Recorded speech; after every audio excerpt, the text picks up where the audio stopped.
name is Ruby-Ann Leeuwendaal, and we are most grateful that you have set aside time to participate in our discussions.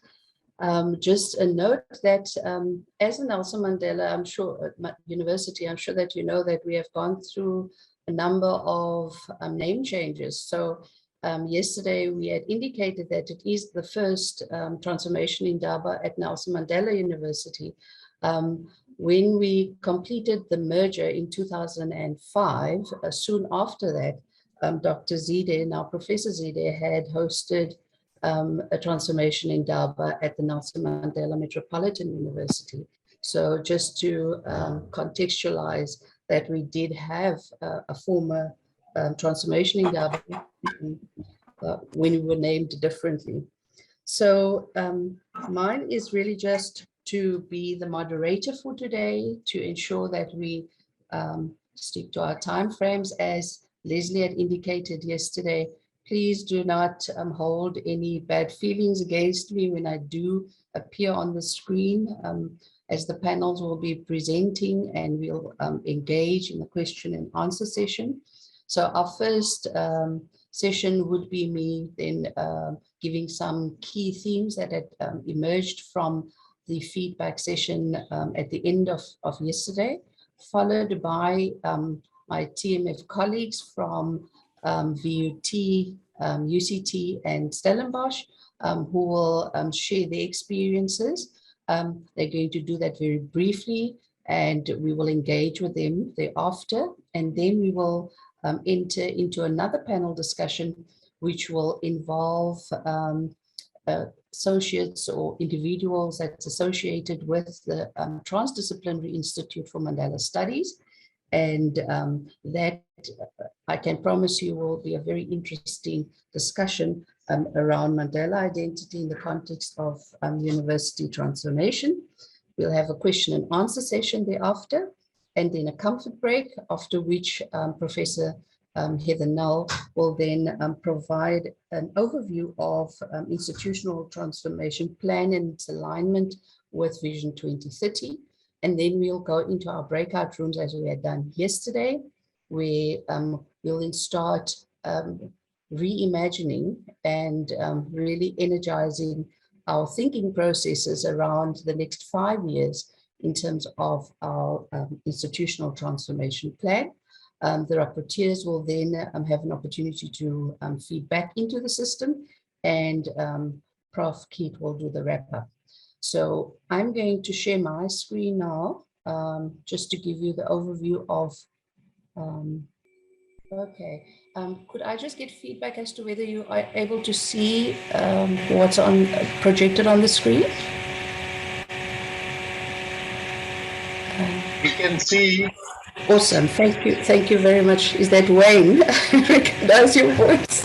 Okay, so in terms of the themes that came through, first of all, conceptual framing of different concepts that came up in discussions in the different breakout rooms, where curriculum transformation, decolonization, the dimensions of institutional culture, and even student success needs to be unpacked, so that there's a common understanding of these concepts, and then also guided in terms of what needs to be done in embedding that in the system.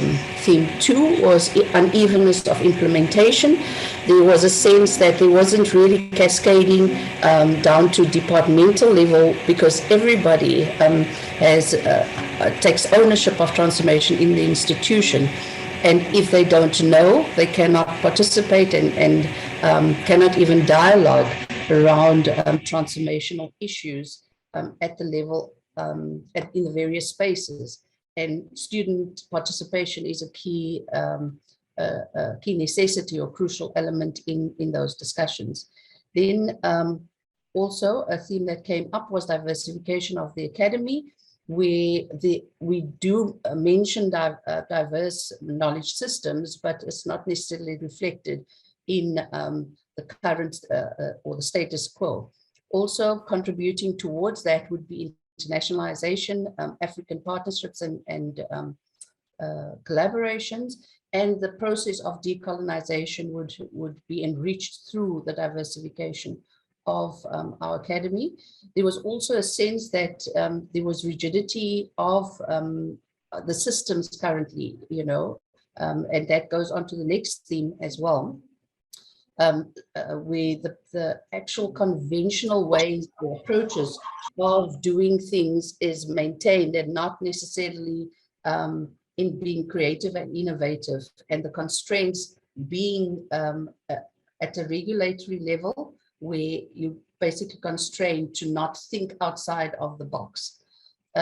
Theme 5 is the issue around language, multilingualism, the language policy being a crucial element that would drive that, and then also contributing towards student access and success, and the African identity, especially in terms of institutional culture and the academic project. Then, sorry, let me just, it's not advancing. Right, then theme 6 was holistic support and development, and this is at the level of both staff and students, where the support that is being provided to students would need to include both academic as well as other dimensions of support, especially in terms of mental illness or mental wellness, as there has been an increase in mental illnesses within our student population.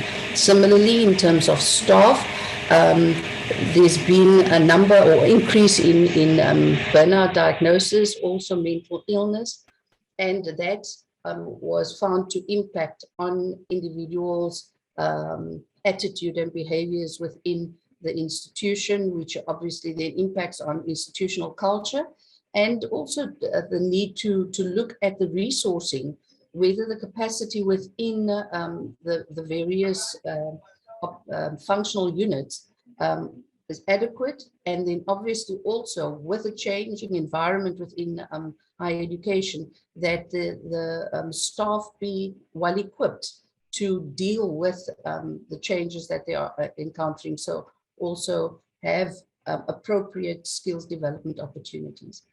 The seventh theme was that of measurement.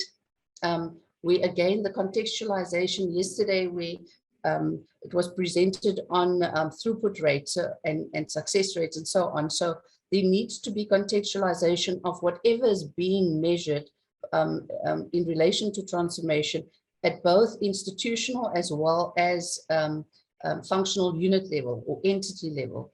And that measurement needs to be at both a quantitative as well as a qualitative level. And then also the issue around accountability, and that speaks to the reporting. And I think our TMF colleagues will speak to that and their experiences. Then theme 8 is around resource stewardship.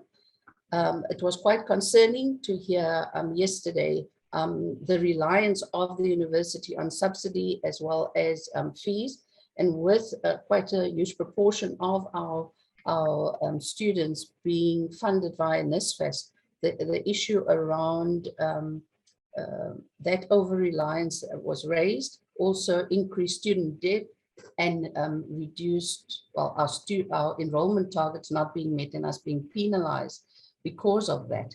The issue around the teaching input units was quite a shocker. It's anticipated that we're going to have a reduction in subsidy allocation of 90 million by 2025, which will then obviously impact resource availability at that stage. Utilization of digital technologies and other sustainable initiatives as cost saving mechanisms was part of what was fed back, as well as the concern about the costs associated with maintaining a hybrid teaching model as online and then also coming into campus periodically. There was also the issue about looking into alternative models of resource mobilization, and then lastly, international funding, specifically in terms of research to become competitive at the international level. So with that, I'm going to stop sharing, and then maybe just to address online etiquette. So please, as individuals link up to the plenary session, to please just mute your mics, to have your cameras off while the presenters are presenting, and then also to use, please use your chat function to contribute, make comments or pose questions relating to or just sharing your thoughts on the topics being covered.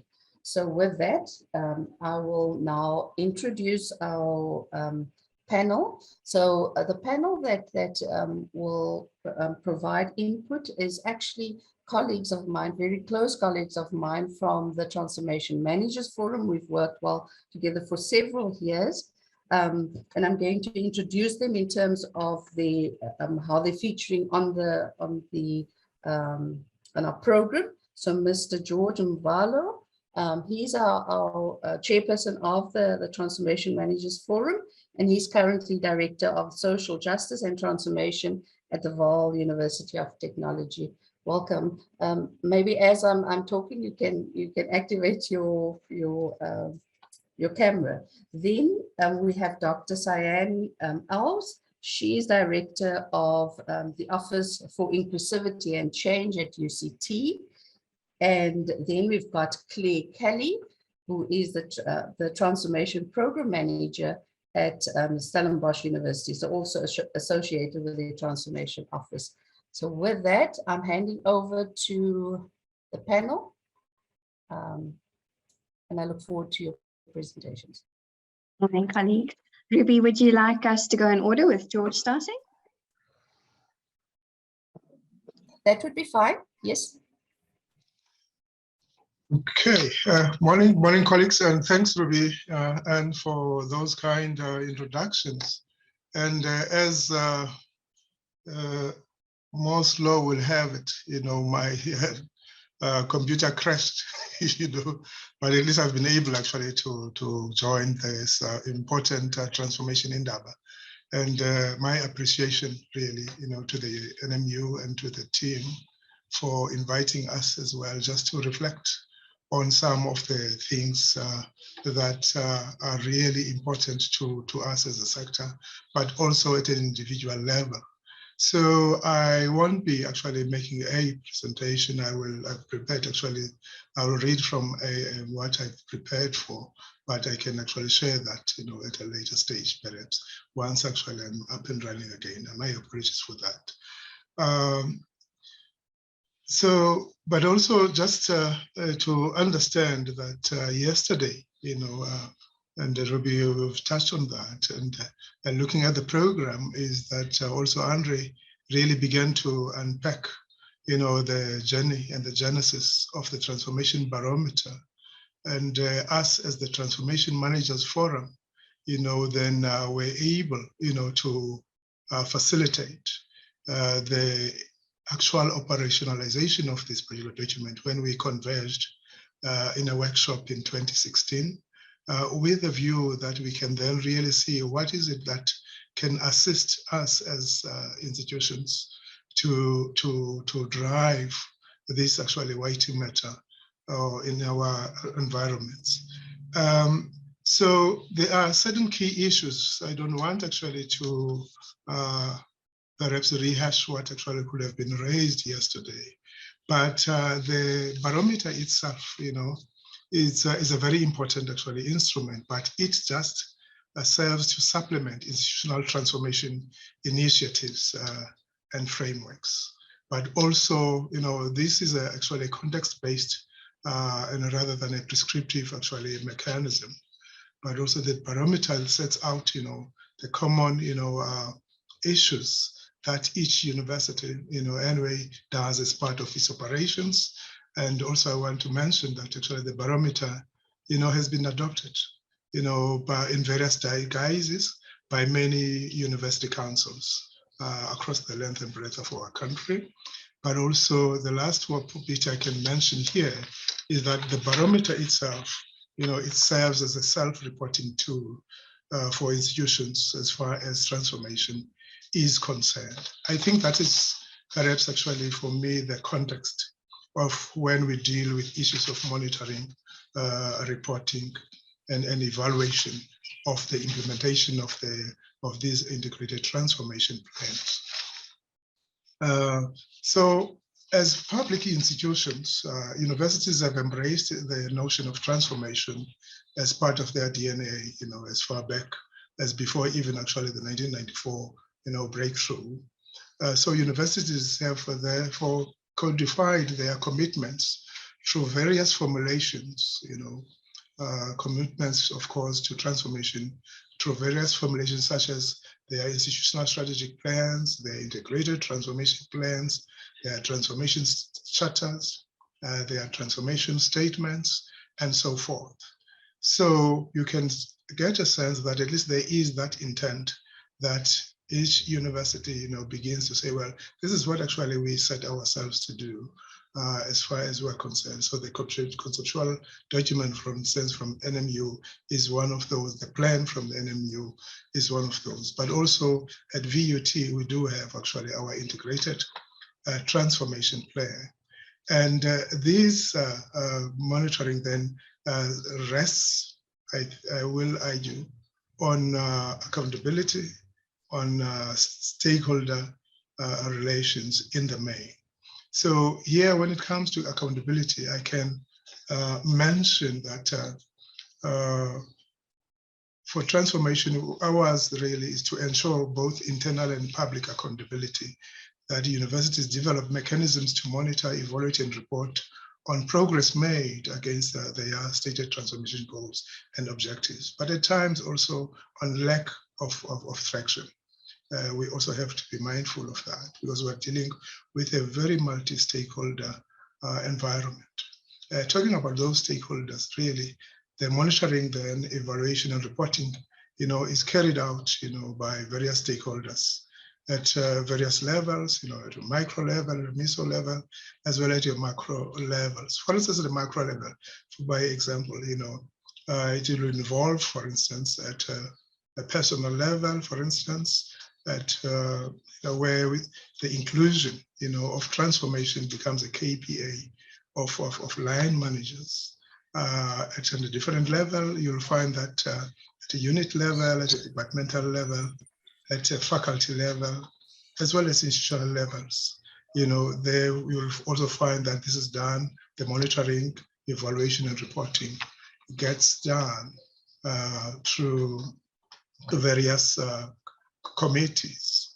For instance, you will have your employment equity committee, you will have your faculty transformation and diversity committees in our context. You will have, where these exist, like here, we will have a transformation office that plays a very, very coordinating role in terms of ensuring that we are able to get all of these reporting instruments in place. But also you'll have your role, others will involve their institutional planning units, but also there will be your institutional forum that also plays a particular role. Your council, your subcommittees of council as well, will play actually that role. But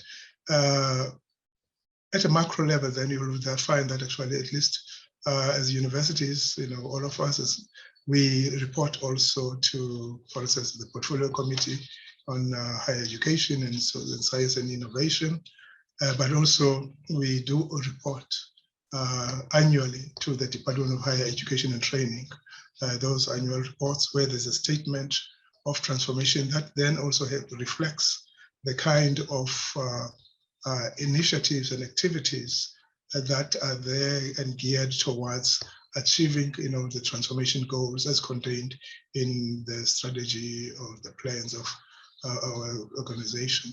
But also we do report to the Chapter 9 institutions, like a Commission for Gender Equality, your Human Rights Commission, but these are not actually frequent reports.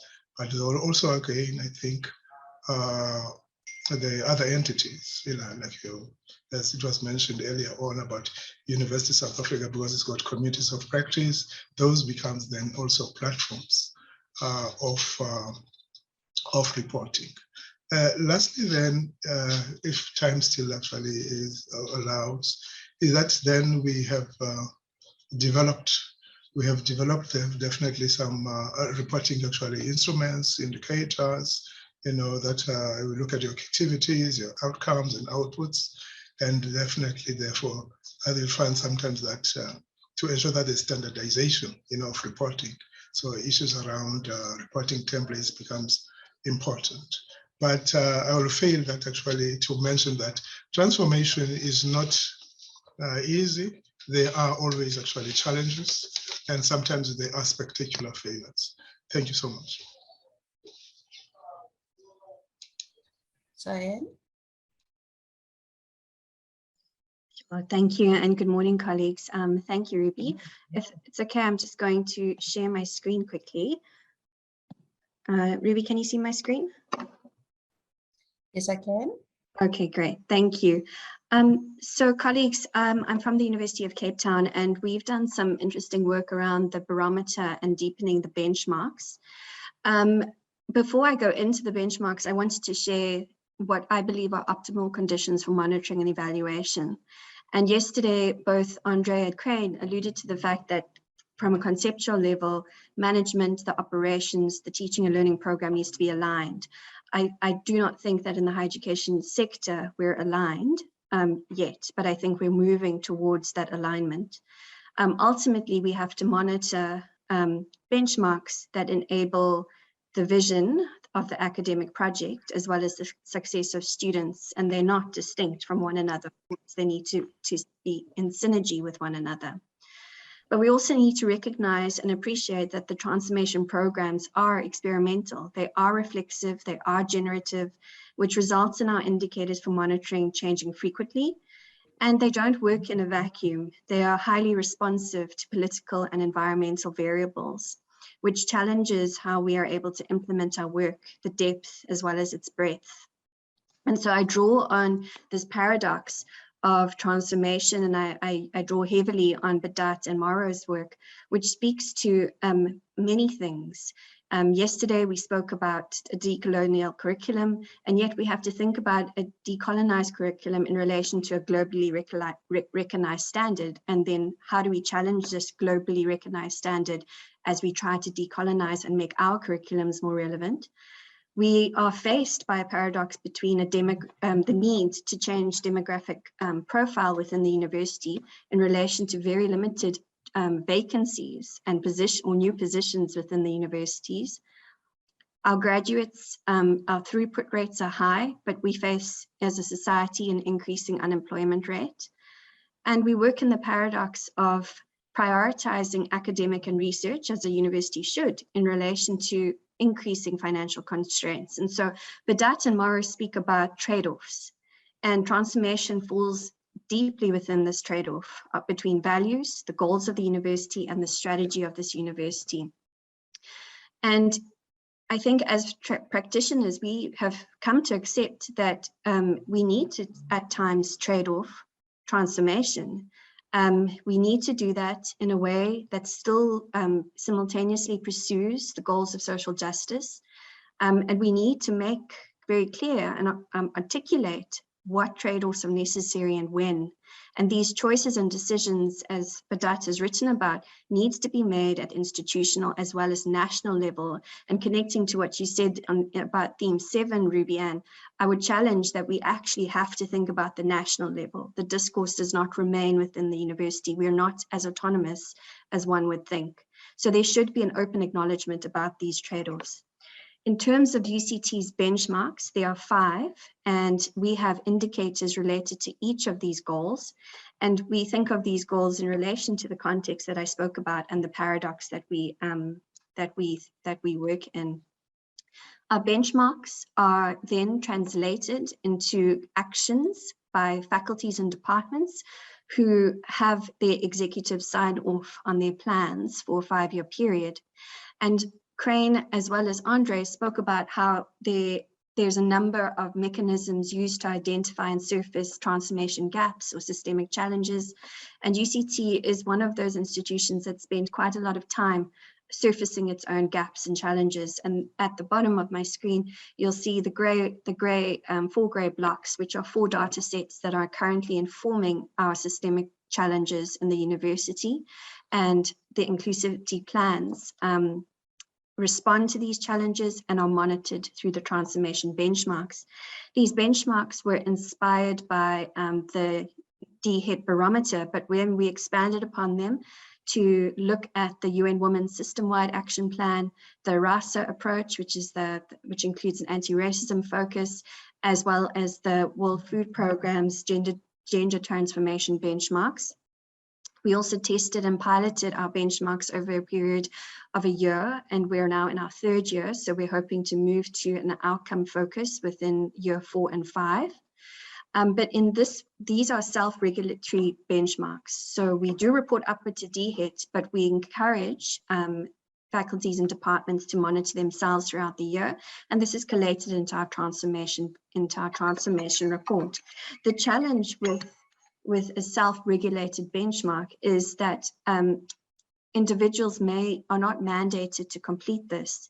We didn't want to make this benchmark a punitive measure. We wanted this to be a voluntary engagement, and we invited colleagues to transformation learning journeys where they could engage with their actions, their thinking, their plans, so that we're able to enable and deepen their own capacity around transformation, inclusion, and equity within the university. And so what you see on your screen now is a consolidated measure of how faculties and departments across UCT have scored themselves in relation to the benchmark goals. So strategic integration, for example, in 2019, 57% had managed to achieve their goals in relation to strategic integration of transformation. That slightly dropped in 2020 due to COVID, where 54% of the faculties and departments managed to track strategic integration of transformation. So at a snapshot, you'll be able to see how the University of Cape Town is trying to measure its own progress in relation to these benchmarks. And in addition to these quantitative guides, there are also qualitative case studies that give voice and narrative to the challenges that are experienced on campus. I'll end off with concluding points. The benchmarks do produce cohesion. It allows us to monitor progress across the institution. It also allows us to identify areas that need change at a national legislative level. So for example, we are unable to recognize legally gender diverse persons, and that limits what we can do in the university. We also don't have adequate legislation around systemic racism at a national level, and this influences how effective our organizational policies are. The institutional forum at UCT has begun to take a much more organized role in monitoring and evaluation, especially around systemic issues. And lastly, connecting to one final point that Crane raised around the invitation to care. Recognize, and Andre spoke about this as well, the practitioners that do this work face both personal and professional challenge. And we need to focus on enabling each other and supporting every single small win or shift despite the gaps. An analogy I'd like to share is that in cancer research, every small shift, every small research or piece of evidence that is produced is acknowledged. We would never deem to demote or critique cancer research because of what it aims to achieve. Similarly with transformation, it's hard, complex work, and we need to be there to support each other and enable every small win and speak into the gaps so that we can enable change together holistically. Thank you, Ruby, and thank you, colleagues, for your time. Thanks, Diane. Claire? Thank you, colleagues, and yeah, here to Cyan's final point. I'm also going to share my screen just to help me organize my thoughts. Let's hope this is the right one. That is the right one. Sorry.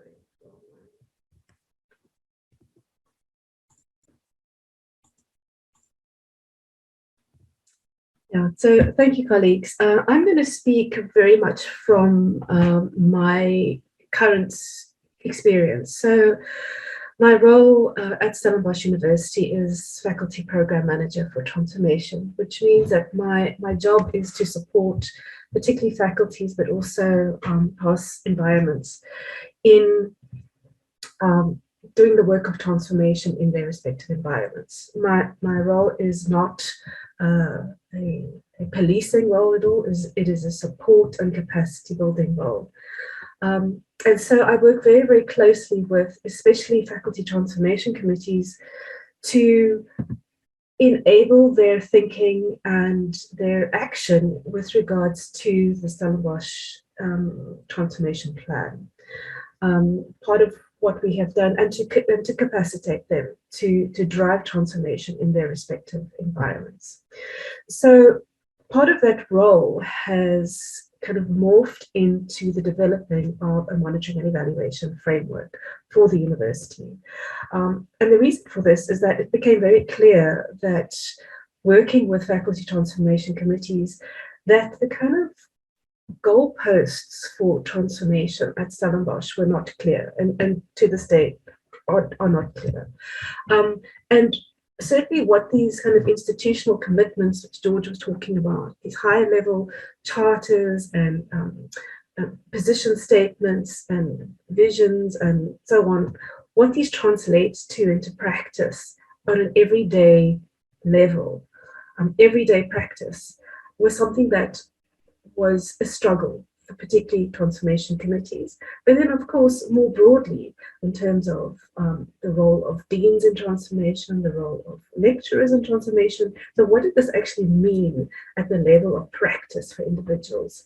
And so it comes from, yes, I think importantly, a national kind of move towards needing to kind of come to some kind of shared definition of transformation, so that we can gain some traction, so that we can lay down kind of criteria for accountabilities. But also just in the context of the university, people kind of being, well, we don't know what it is or how to do this. Now, of course, that can also be written down to resistance, but there's also a very real need for us to clearly articulate what it is that transformation means in these contexts. And so that is my work at the moment. We're currently developing a monitoring and evaluation framework, along with a new policy for transformation that will, of course, enable the implementation of a new transformation plan, as well as a monitoring and evaluation framework to start to track the extent to which that plan is actually being implemented in the context of the university. So I'm really going to speak to that space of translating institutional commitments into everyday practice, because fundamentally that is what monitoring and evaluation is about. It's not just about being able to say as an institution we're doing this, but it's to enable and to capacitate everybody in that institution at every level to embed the work of transformation into their practice.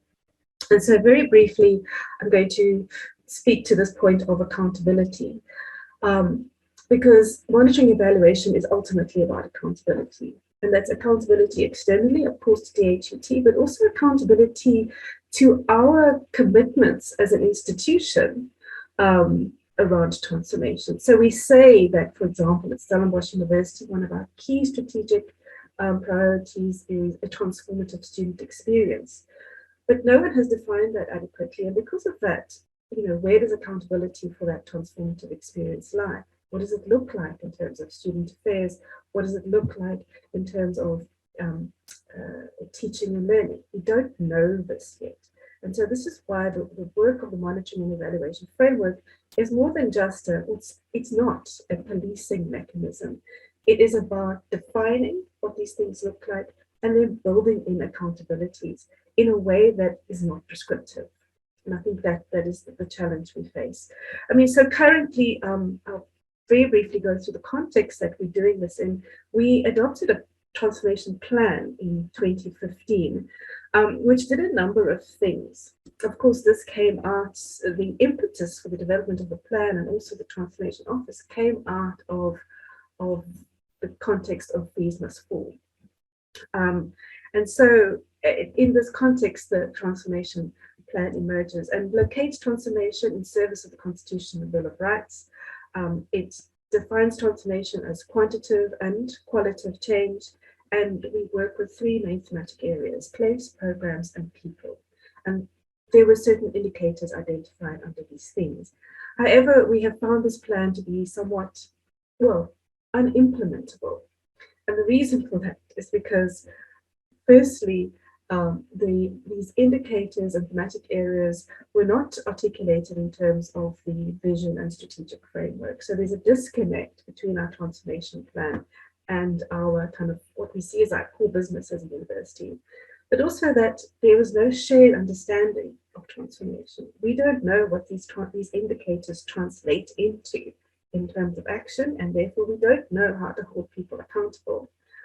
It didn't actually articulate tangible indicators, so these, tangible deliverables, or responsibility for these deliverables. And so the new framework intends to address some of these issues.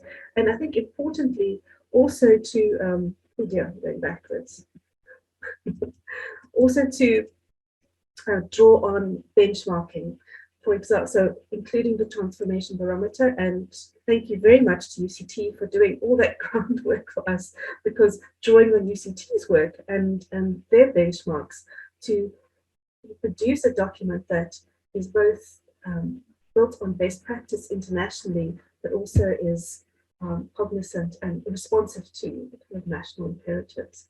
So that's where we want to get. We want to get to thematic areas and indicators that are properly aligned with our strategic framework, where there's a shared understanding of transformation, where there's alignment across different areas of activity, where we have clearly articulated indicators for change and clearly articulated and measurable deliverables across all levels of the institution. I see your face, Ruby. If I could just speak to just 4 key processes, I think, that I want to just speak to here in terms of how it is that we need to, and UCT would have gone through this already, and in any institution who's done this, but I think what certainly is emerging is, I've spoken a lot about the articulating of the themes and the indicators, but that has to be done in a co-created, and I won't say consultative, but more than that, a co-created way. And that's not only to ensure buy-in in a traditional sense. The whole process of developing the framework has to do with capacitating the people who will be implementing it. Because the idea is that we are all accountable for transformation at various levels. And these indicators and deliverables have to be articulated in all of these. So it means working very closely with the deans in order to create a framework that works at faculty level, but that is in alignment with the institutional level. It means working very closely with HR to create KPAs that are in alignment with our institutional goals and in alignment with the kind of goals and benchmarks for faculties. So we're working at 3 levels in a process where we need to build capacity to ensure the implementation of this framework. Without that, A, it becomes prescriptive, and B, people are sitting with a list of things that they may or may not be able to do with no real understanding of what it is that this means for them, their practice as a lecturer, their practice as a manager, or whatever the case may be.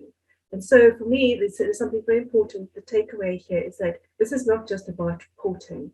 This is about deepening the capacity of individuals within the university to be able to do the work of transformation at the level of where they work, ensuring that the idea of transformation, the logic of transformation is embedded at every kind of level of practice within the institution.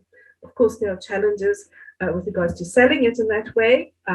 It is it is inevitably seen as a policing mechanism, but that's the work in terms of creating a conducive environment to implement these lofty ideals in a way that actually finds traction in everyday practice. Thank you. Thanks so much, Claire. Thanks to George, Claire, and Cyan for sharing their experiences in their respective spaces. We're going to move forward. We're not going to have the Q&A. We'll have the Q&A after the next panel discussion.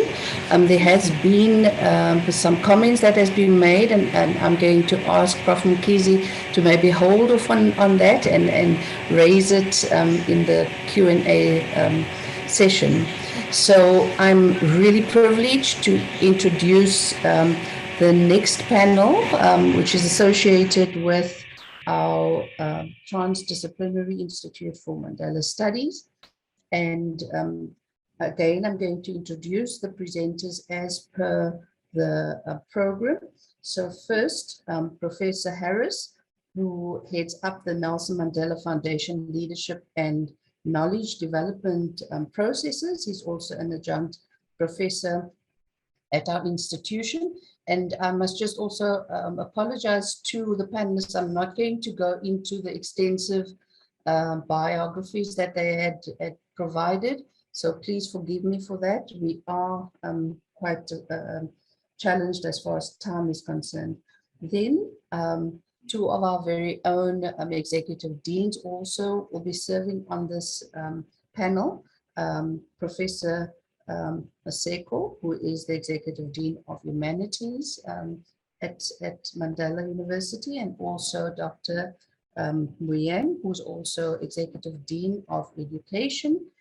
And then we're fortunate to have recruited Mr. Koto, who recently joined us and serves as a program coordinator within the Engagement and Transformation portfolio. And then a presenter who also presented yesterday, Prof. Dean. He's as an honorary appointment at our institution and also serves as a research associate of TIMS, and serves as a board member on the CANRAD Advisory Board. He's an A-rated NRF researcher. I just needed to add that because I'm really chuffed about that, and I've congratulated Prof for that. And then we've got Ms. Tokwana, who is an alumnus. She is a graduate from and has a Bachelor of Arts in Psychology, and has also proudly associated herself as a Mandela Cultural Fellow. So with that, I'm going to ask, I think it's Prof. Harris. You had indicated that you will be coordinating the activities of the panel. So I'll hand over to you. Thank you. Thank you, Dr. Leeuwendaal. Appreciate very much. And good morning to everyone who's part of this session. Very grateful that you are participating. Over the last 5 years, there's been a very strong line of inquiry, a strong and a constant theme for the project called TIMS, inspired in large measure by an intervention by our current VC, Prof. Mutwa, and previous VC, Prof. Schwartz, which, and I just want to quote one sentence from that piece. It indicates that Council, and this is going back to 2017, reflected on the transformations we need to make in order to align ourselves more appropriately to the name Mandela. So for TIMS, this has been almost a guiding light and has preoccupied us through this period. As many of you will know, late last year, TIMS initiated a social media survey, which has continued in the last month or so. A survey amongst the university community. 5 questions were posed, and I'll just give you those questions quickly. What does the name Mandela mean to you? To whom does the name belong? Does the name Mandela have any implications for your field of study or discipline? How should the name affect teaching and learning? And then lastly, how can we make sure that the size of the Mandela name doesn't intimidate us into not taking critical stances in relation to it? Now, for this session, we've asked 4 members of the university community to offer reflections on these 5 questions. And Doc Levendal, thank you for introducing the 4 panelists. Prof. Krijnsudien has been studying the social media responses. And once we've heard the panel inputs, he will share a provocation based on that study, as well as respond to what he hears now from our panelists. So without further ado, I'm going to invite our panelists to make fairly short inputs, 7 to 10 minutes. We need to keep it really tight. And Dr. Levendal, I like the way you put your face up when you want to indicate that time is getting tight. I think I'll do the same when there's a minute or so to go for each of our panelists. And I'm going to ask Mr. Sianda Toto to start us off. Sianda, I haven't seen your name, but I imagine that you're with us. Over to you.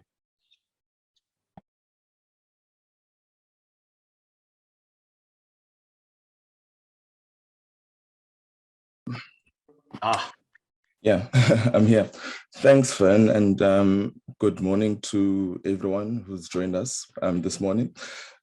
Mindful of time, Vern, I'm going to try and go about it in a more general way and trying to answer the questions and not maybe answer them in a pointed fashion. But perhaps to begin just with my initial, remarks around the whole name change situation. I think my initial impressions was that it's a poisoned chalice, because how could we, as an institution of higher learning, in these turbulent times, possibly live up to the name? So the name change itself, it seemed to me like quite a mammoth, task to live up to, and also in a sector where there are so many role players that are involved in the resolution of thorny issues such as maybe free education.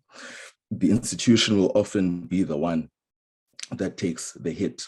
If we reflect maybe back to protests which were brought to the institution's doorstep and not maybe at the union buildings where the pronouncements were made.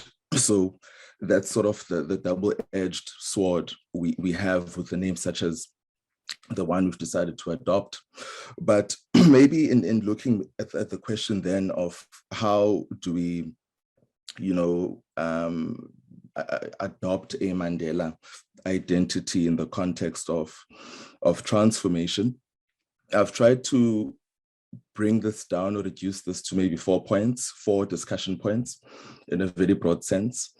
And the first thing I considered was the leveraging of our name, in the sense that, when we confront these widespread issues that not only characterize, but, problematize the sector, and in particular our institution, how are we able to maybe leverage, the name to garner support, to raise financial resources, and to attract the best human resources in line with our ITP, and this would of course be in line with our namesake, because outside of his role, say in government as president of the country post-94, where he may have been confined by the chains of bureaucracy, he was still able to not only use his name and reputation to garner support and resources to fight causes he was passionate about through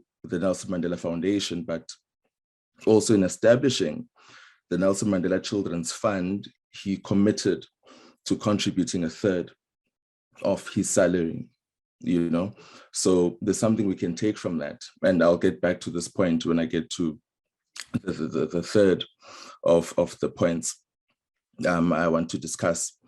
The second point would be becoming an institution in service of the indigent in society.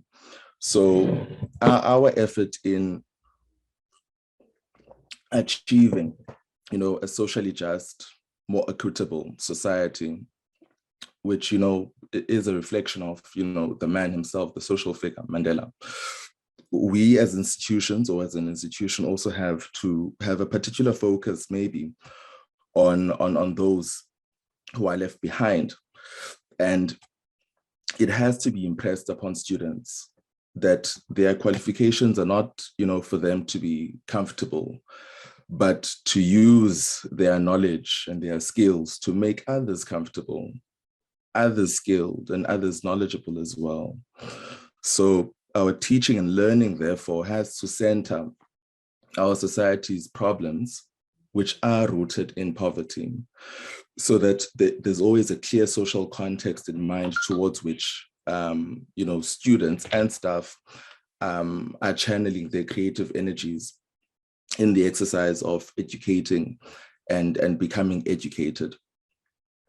And I think on this point, I think of, you know, the location of the Mission Vale campus with, you know, all its evident social problems, you know, that are faced by its inhabitants.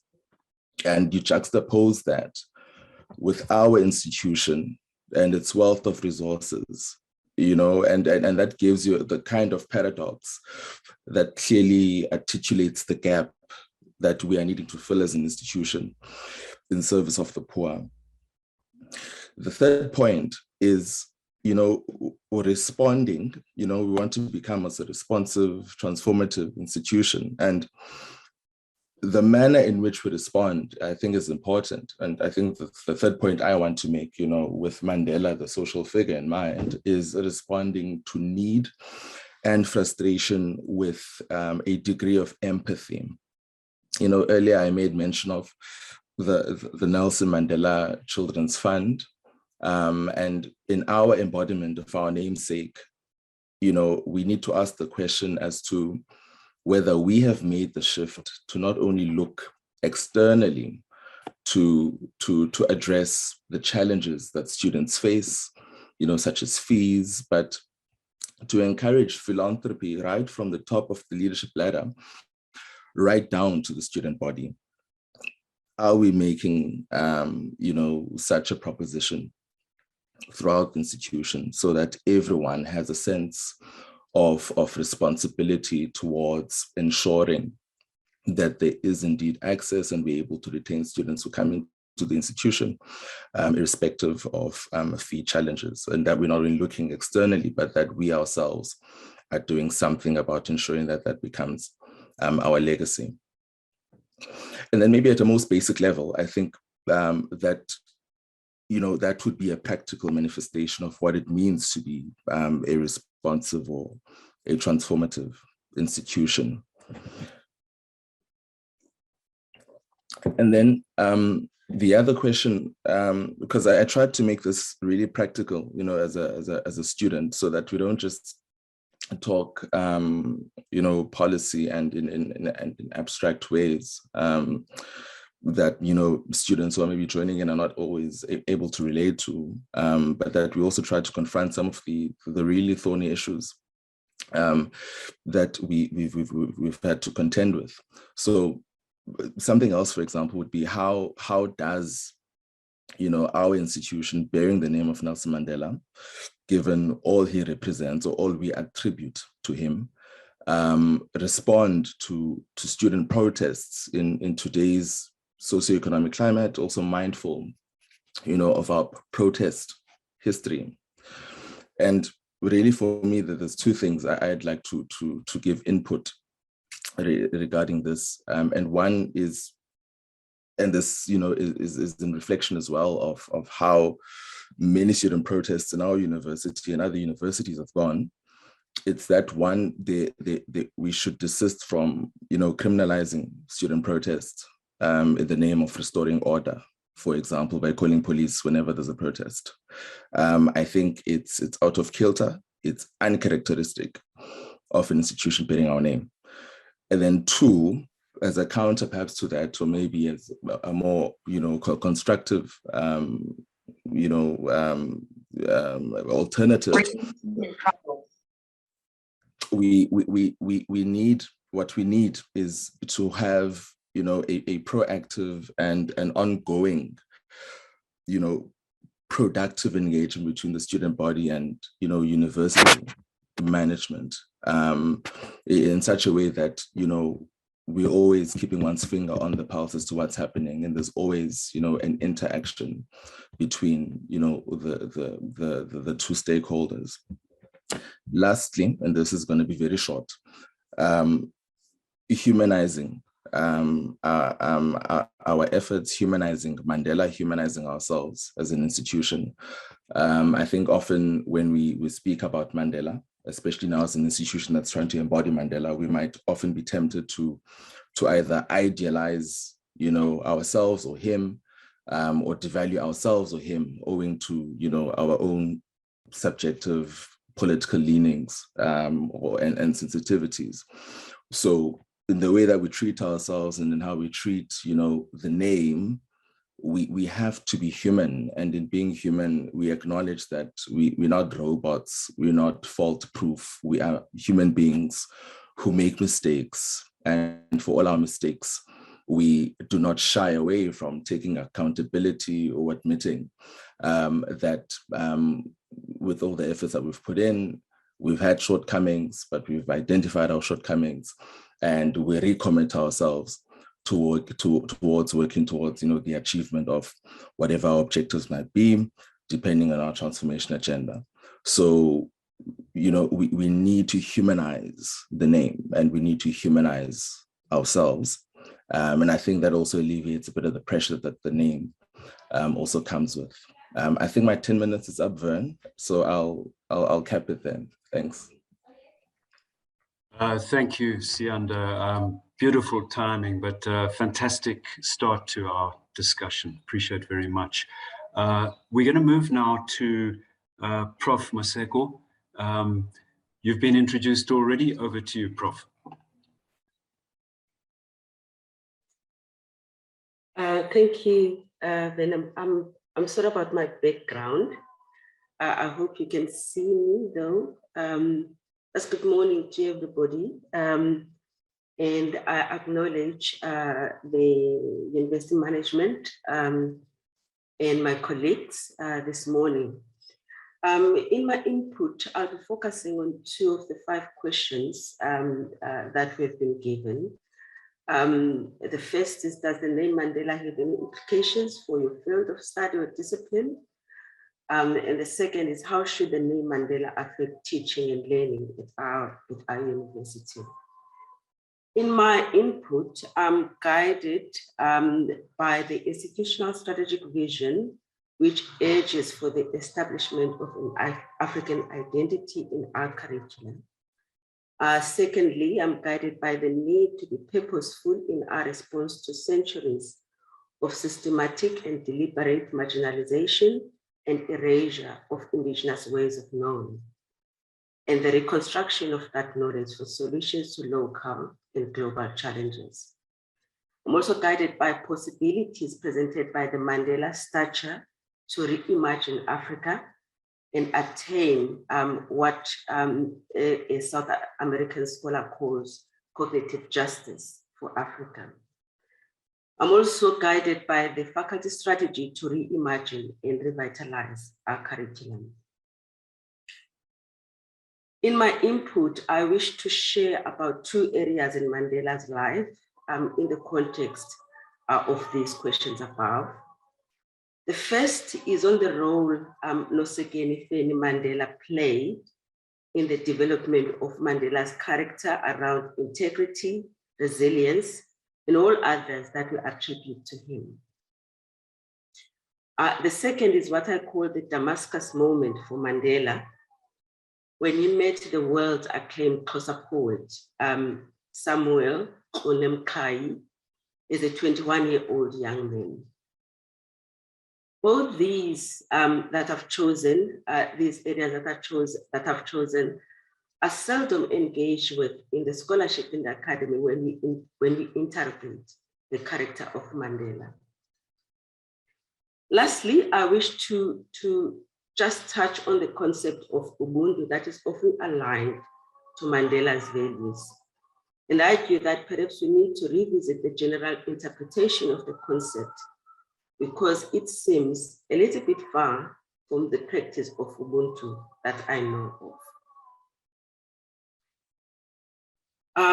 My faculty, the humanities faculty, especially my colleagues in the Center for Gender and Women's Studies, are aware of my obsession with Nosekeni Mandela, the mother of Mandela. What we know about her is that she was in a polygamous marriage. She birthed Mandela, and at the death of her husband, took Mandela as a 10-year-old boy on that 21-kilometer journey by foot to Mqhekezweni from Vezo, which Mandela described as a journey by foot, which unknown to him then was to change his whole life, as he states in his autobiography. What we know from Mandela's pen is that this is the woman who loved and protected him. We do not hear much about him, except for when Mandela married Winnie, when she was brought to Johannesburg during the Ribonia trial.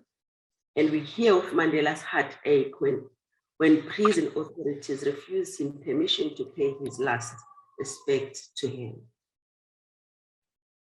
For us in the academy, it is extremely important to understand the role Nosekeni played in the construction of the character of Mandela and the values for which Mandela is cherished, both as an ordinary man and as the great statesman we know.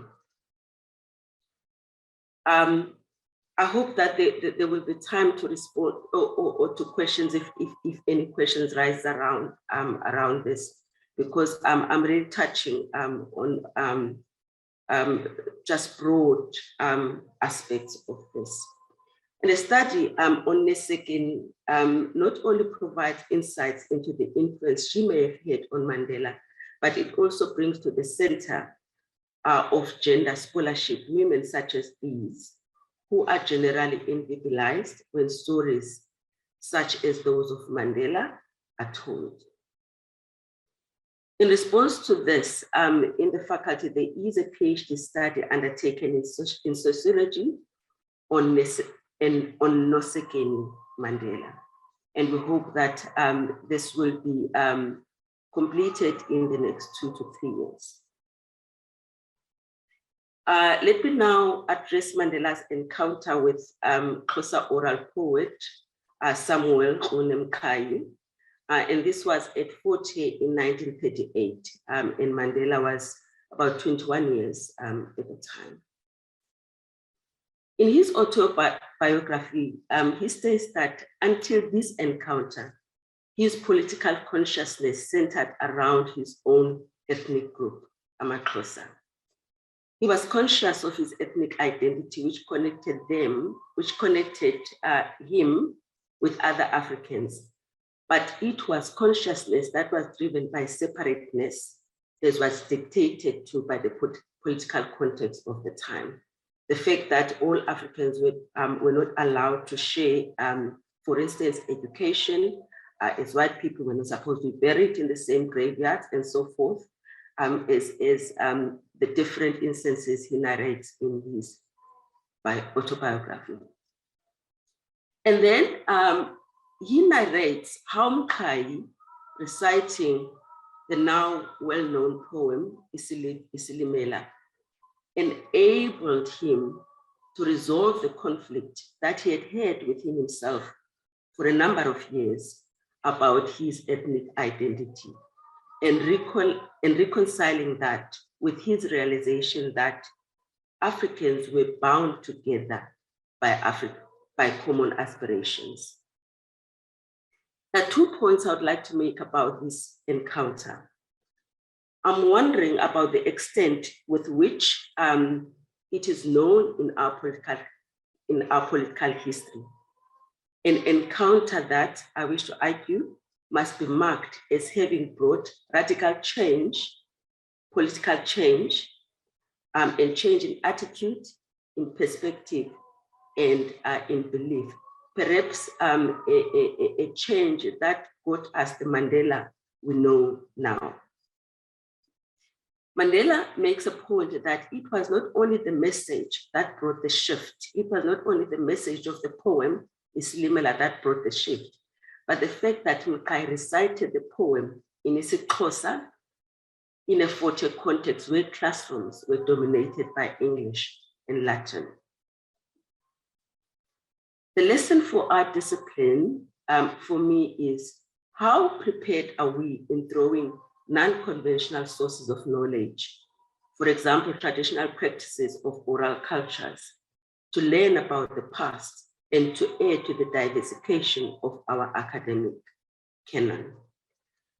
I see Vena on the screen there. Let me just come towards the end and just make a point about Ubuntu. Having grown up in a rural setup, I'm convinced that the popular definition of Ubuntu starts from a point of deficit. While it is correct that what connects us as humanity is a universal bond of sharing, but often when we practice Ubuntu, we look at one who has giving to someone who does not have.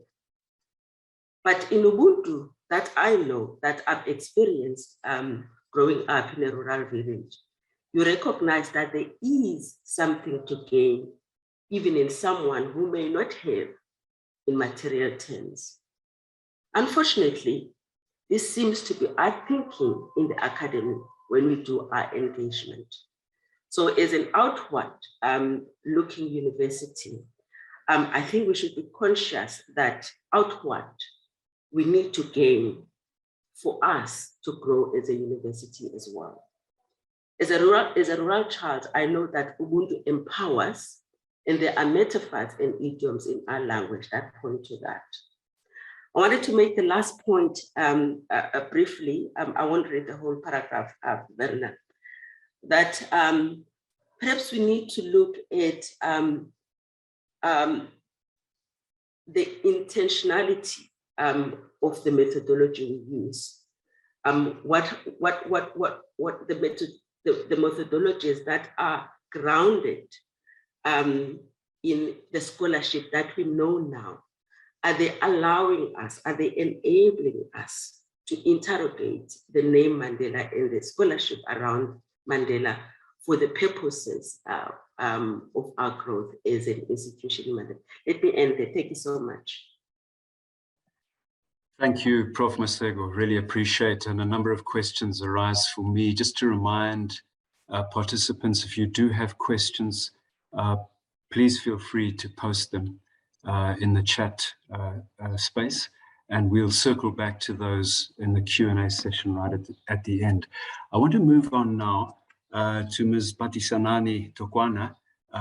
Just adding one sentence perhaps to the introduction Doc Levendal gave to her, is that she comes from the great place of Jongantaba, where Madiba spent some years of his youth.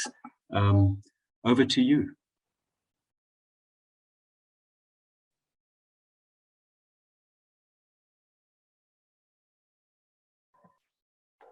Thank you so much. Greetings, everyone.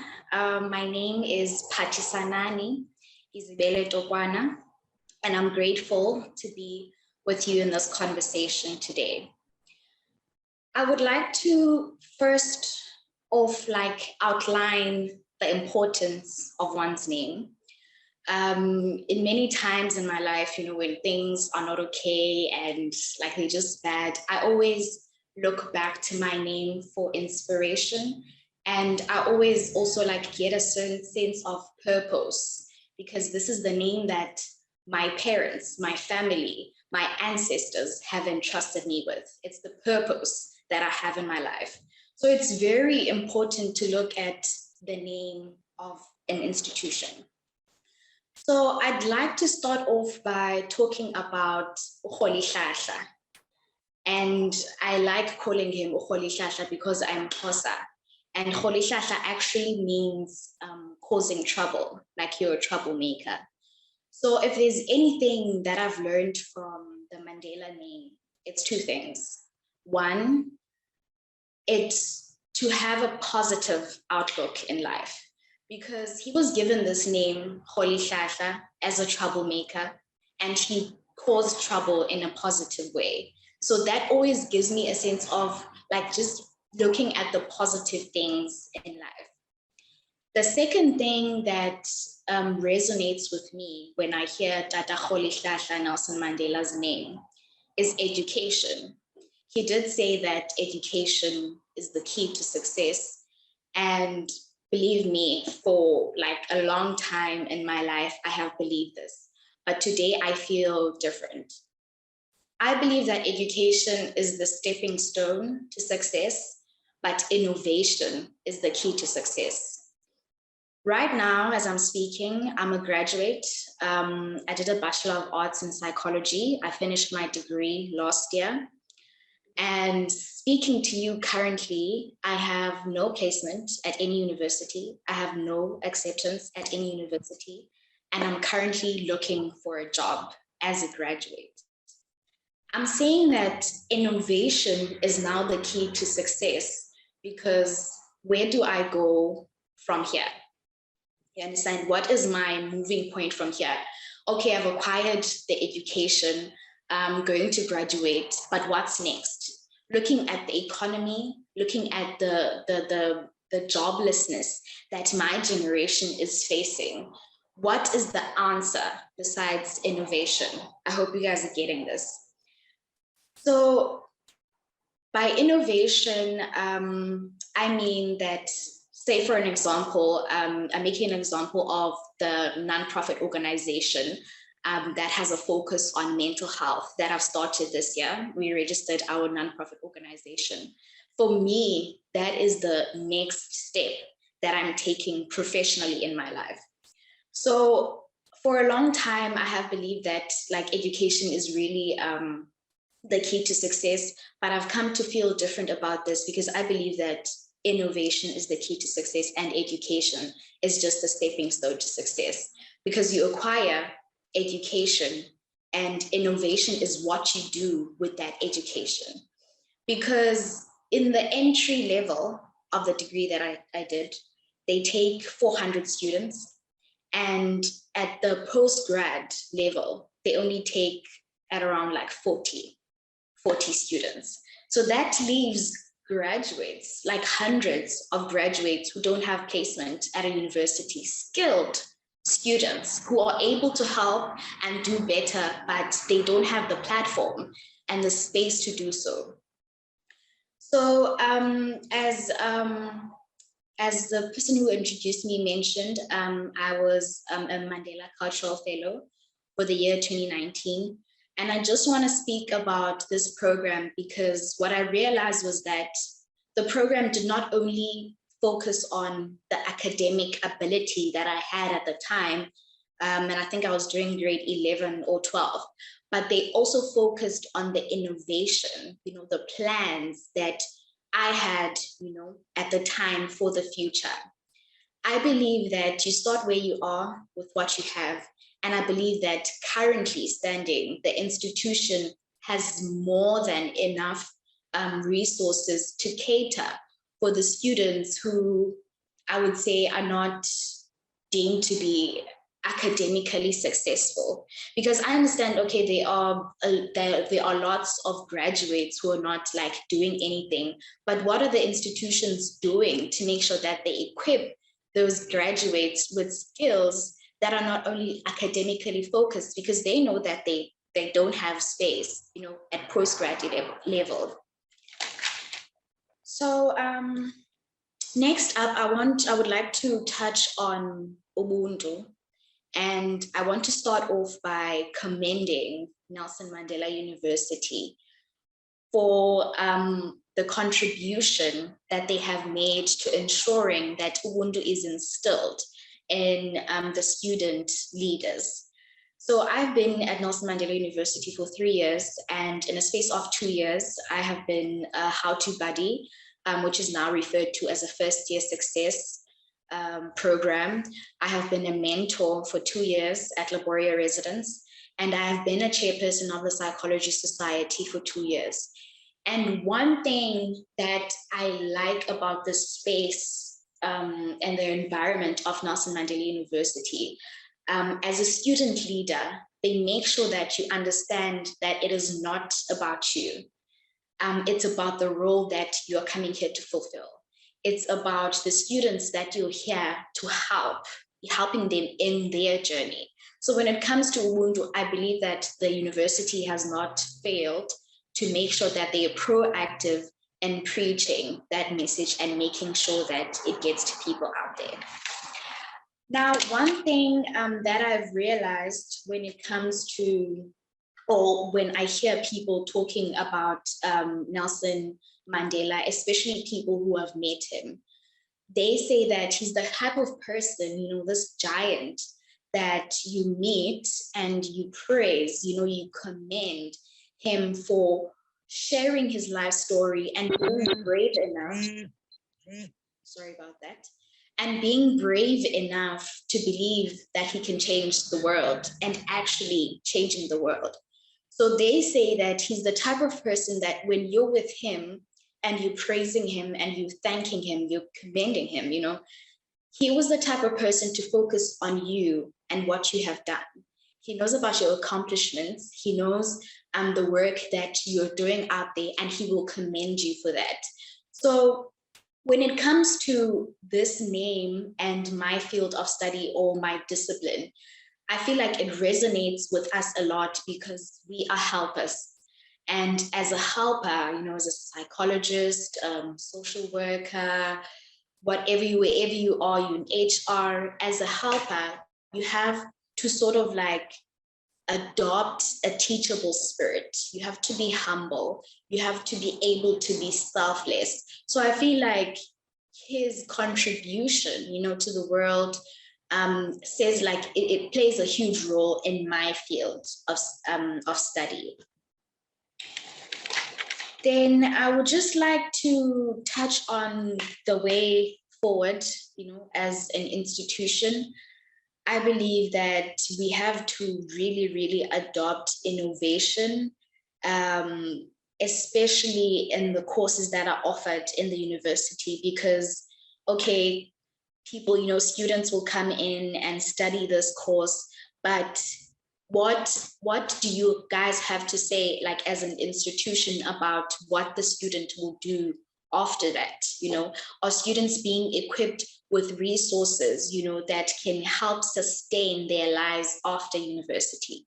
Because it's not a joke. In South Africa, we do have graduates, you know, who are sitting at home with skills. What are the institutions doing about that? Because it's a real problem. Are we investing enough in innovation, you know, in our university environment? And by innovation, I don't necessarily mean, you know, things that only have to do with creativity. It's just implementation, you know, implementing the curriculum that we have learned, you know, because you get in school and you're equipped with this curriculum that, okay, as a psychologist, you're supposed to do this and that and that and that. But some students fail to understand that to even become a qualified psychologist, you have to go through 7 years, you know, of studying. So do students know that? Do they know the alternative choices that they can make while like acquiring their degree, that there's something that they can do?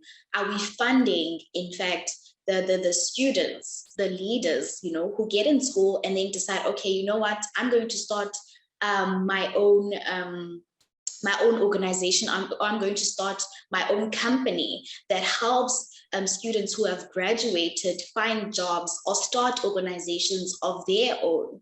I feel like currently now we're so focused on academics and academic success, but we're not mindful of even the different learning styles that students have, because we don't learn the same way. Do we equip students with the information that, okay, we learn differently, and we're going to acquire knowledge in different ways, and investing in that.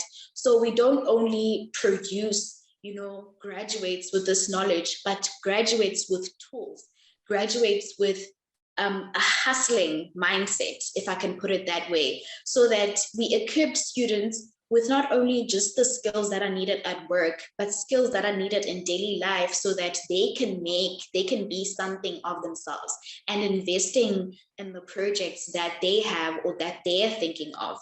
So I'd just like to encourage us today, you know, to adopt a mindset of forward thinking in the university, a mindset of innovation, and being open-minded.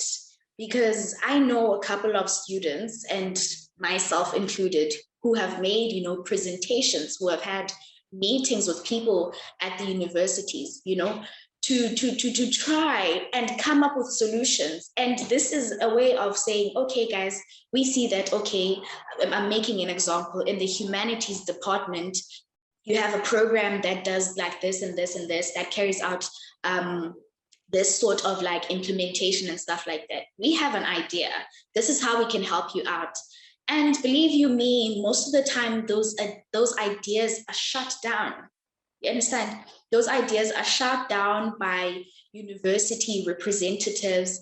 If it's not, we don't have enough time to carry this out. It will be like, maybe we don't have enough resources to carry this out. Whereas in the presentation, you clearly outlined that you have the resources to do this. So I honestly feel like our universities need to keep more of an open mind, you know, especially when it comes to allowing other perspectives, or allowing other people to voice out how they feel about the runnings of institutions. Patisanani, can we wrap? Sorry to interrupt, but we're running over time. Can we wrap and go to the final panelist? Just 1 minute. I can give you 1 more minute to just wrap it neatly. All right. Thank you so much. I would just like to end off by saying that we need to harness the skills and equip people with not only academic, programs that are aimed at academic, success and stuff like that, but we also need to consider innovation. Thank you so much. Thank you. And so we move to our final panelist, Dr. Muki Moeng, and then Crane, if you can be ready to come in straight after that. Over to you, Dr. Moeng.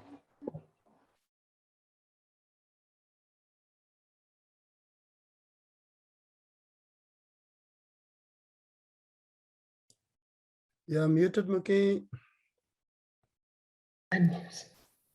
All right. Thanks, Andre.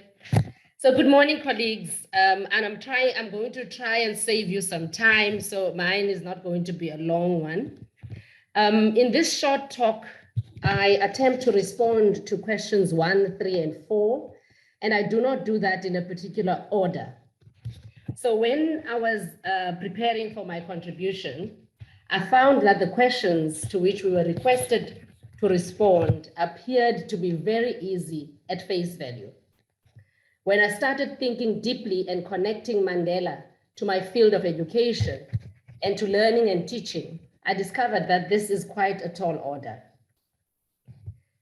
Having started school in the late 70s and being in the midst of education-led protests against the injustices inflicted by apartheid in the 80s, this exercise had some level of catharsis as I reflected on Mandela. So as a way of introduction, I just wanted to situate reflexivity within the context of the name Mandela.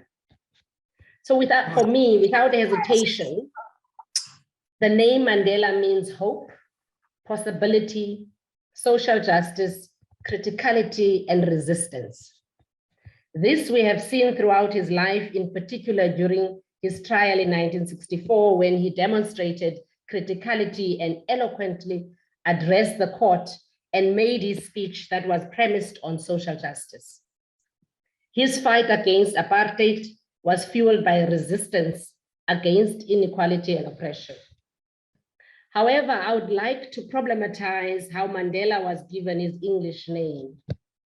As we know, in the South African context, names have more than just a lexical meaning and reflect the aspirations, dreams, and hopes of the family. Our university, therefore, carries the aspirations, dreams, and hopes of the nation. Names also reflect the occurrences of certain natural and historical events commensurate with the birth of a child. I'm sure that most people know the story about how his teacher gave him a new English name when he started school. This was reflective of an education system that forced South Africans to live a dual existence in which indigenous knowledge systems became second fiddle to the Western culture. This tradition persisted for decades in our schooling system, where learners were forced to have Christian names. So as a teacher, I would like to ask, how many times do we in our classrooms make the effort to pronounce the names of our students? How many times do we call people Q when their actual name is Pakambile, or T when their name is Tireletso, because we are too lazy to learn to pronounce their names? In fact, I would argue that this is disrespectful. Mandela, just like many of us, was educated in a system that relied on oppressing and violating those who opposed it. He realized that there were many misconceptions that were preserved in the curriculum, hence his reflection that through the curriculum, the white elite kept the power to themselves. Mandela understood that educational change must be accompanied by significant changes in the social and political structure in which education takes place. He knew that this kind of thinking threatened those who were well served by the curriculum. Along these lines, scholars like Kiet caution that the transformation of the curriculum and the decolonial project will struggle to become a praxis and remain a form of rhetoric because of the policy-induced social structure of the academy that will disallow it to become a productive reference point. Like Paulo Freire, Mandela had a deep appreciation for the relationship between education, politics, and liberation. Guided by the Freedom Charter, he believed that the doors of learning and of culture shall be opened. We had a rude awakening during FISMA's fall, when students demanded the doors of learning to be opened. Mandela understood the importance of education and saw it as equality of opportunity. He believed that education would allow a peasant's daughter to aspire to be a doctor, or the son of a mine worker to one day manage the mine. So the significance of our university placing foundation phase education and the medical school at the center of Mission Bay and at the center of our townships in the northern areas speaks to the possibility of equality of opportunity that Mandela believed in. He argued that the power of education extends beyond the development of the skills we need for economic success, but can contribute to nation building and reconciliation. The idea of providing our students with a grounding module that allows them to critically reflect on who Mandela is, what he stood for, and how that conceptualization will assist them in tackling issues of human rights, the economy, and life beyond the classroom is a move in the right direction. And hopefully, we will have less of calls that the curriculum really needs to speak to the needs on the ground. Like Mandela, we hope that students would be able to recognize discrimination, inequality, and imperialism, even if it is dressed in modern clothing and spoken in sweet language. When we look at his life, we can see the importance of education to him in how he never saw dropping out as an option, even when he was expelled from Fort Hare for his political activities. Who went on to obtain his degree from UNISA. He firmly believed that education is the most powerful weapon which you can use to change the world. In 2017, we had a colloquium around that. Learning and sharing knowledge has always been important to him. While in prison, he and his comrades shared knowledge informally on Robben Island. They smuggled books into prison. He has demonstrated his love for children and caring for their well-being by making sure that there are good education policies in place to enable all children to receive basic education. So as I conclude, I ask, what does this mean for us? I attempt to respond to this question by asking more questions. Looking at the status of basic and higher education, what aspects of criticality should we adopt to make sure that we challenge the perennial inequalities that persist in our country? When we look at the curriculum offered that was taught to people who are in their 60s today, what is our responsibility in agitating for change? During the pedagogical encounter, what questions do we pose so that we maintain a culture of criticality while we reflect on the values of Mandela, the name? Thank you. Thank you so much. And I think everyone will agree with me that we've had 4 really rich inputs. It's going to be a tough task, Crane. Over to you to respond, but also to do that presentation on the survey. Thanks very much. Thank you very much, Vern. And thank you, colleagues, for a really wonderful set of responses that you have just given. And I'm probably not going to do justice to the beauty, let me put it like that, of what came out from those 4 presentations. I will try. But let's just, first of all, do a recovery of what came out of the survey that that Vern spoke about earlier. Put up the slides, please, Neil. Okay, go to the first one. All right, so this is has already been introduced to you. We shared in the chat what those questions are, and what I'd like to do is just very briefly give you a sense of how the responses were made to each of these questions. I thought that I would be clever and try and integrate our 4 panelists now into this response, but it's a deafness which is beyond me right now. So I'm just going to be very systematic and do the panel first. Sorry, the survey first, and then go to the panel. Next slide, please, Neil. So this is the outcome of the survey, colleagues. We put it out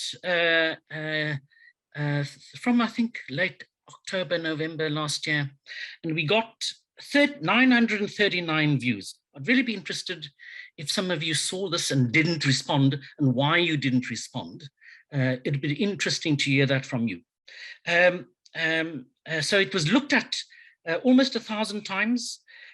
We got 142 responses, but only 53 completed responses. But let me say that those 53 responses were absolutely wonderful. Got hundreds in those 53 responses, hundreds of comments, which we are now going to look at. Next slide, please, Neil. Okay, so the first question was, who does the name Mandela belong to?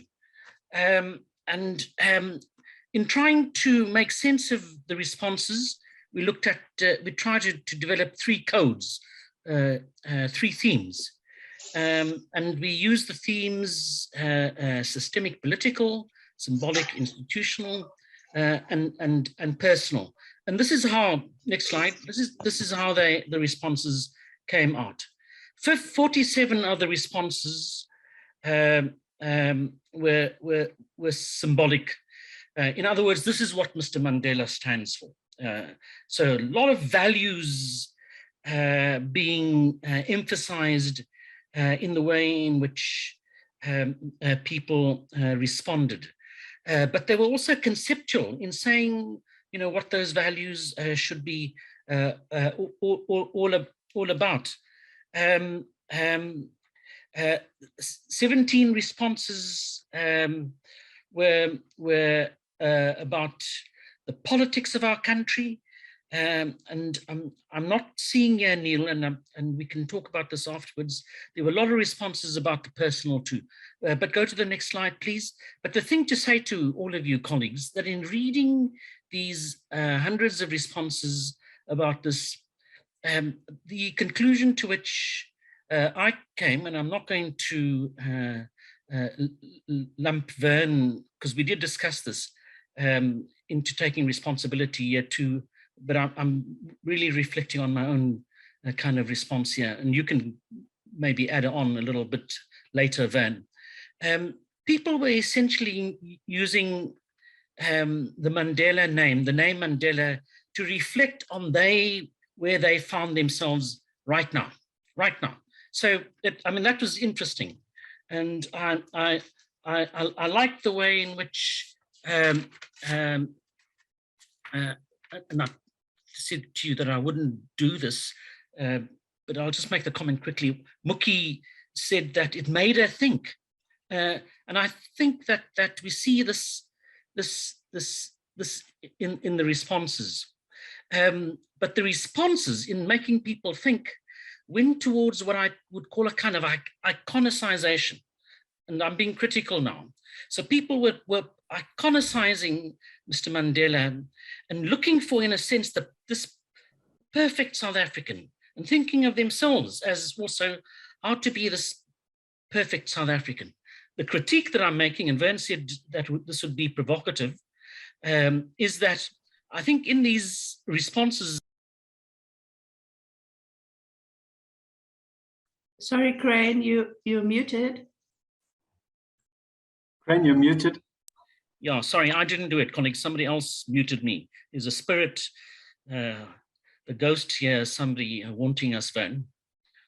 But I'm making the critique here that there's an avoidance of the complexity of South Africa in this iconicization. And I really would like us to talk about that, because in yearning for a better future, I think we struggle a little bit in thinking just about how we get over some of these difficulties. Next slide, please.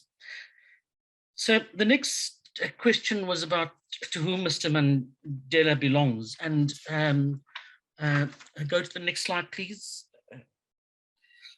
The answers ranges from no one to everyone. It was interesting that, and this has arisen in political circles outside of the university, there have been times when the question of the name Mandela has come up, and when organizations like the DA have claimed that name, people have said, you have no right to that name.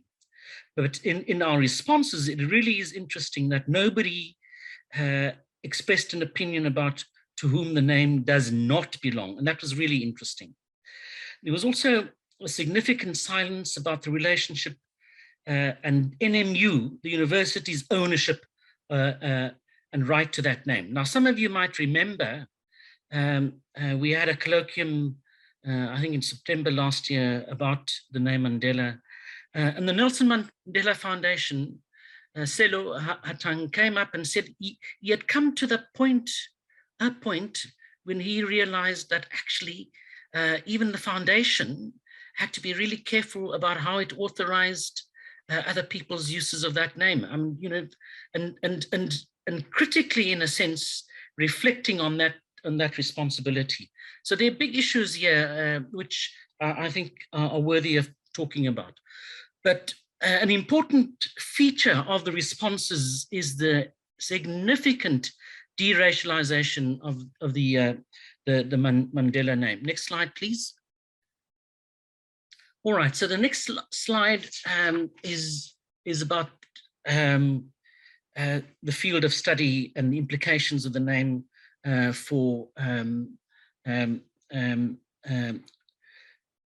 whatever discipline people find themselves in.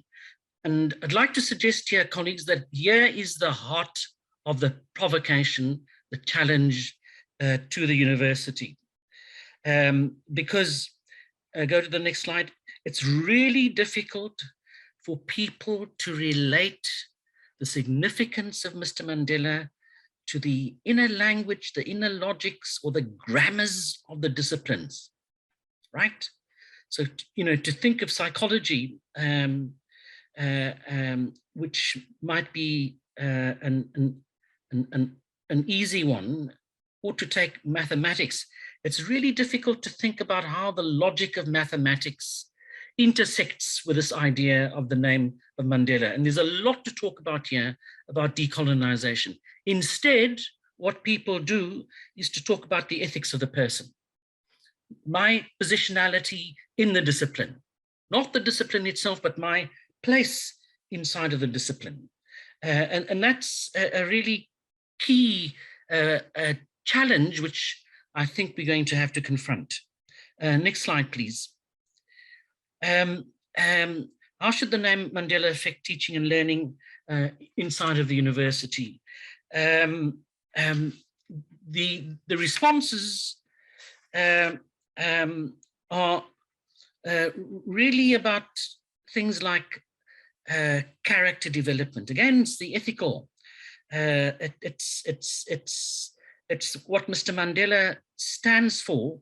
And go to the next slide. It's about, the responses are essentially about making our teaching and learning a better place, and teaching in very specific kinds of ways.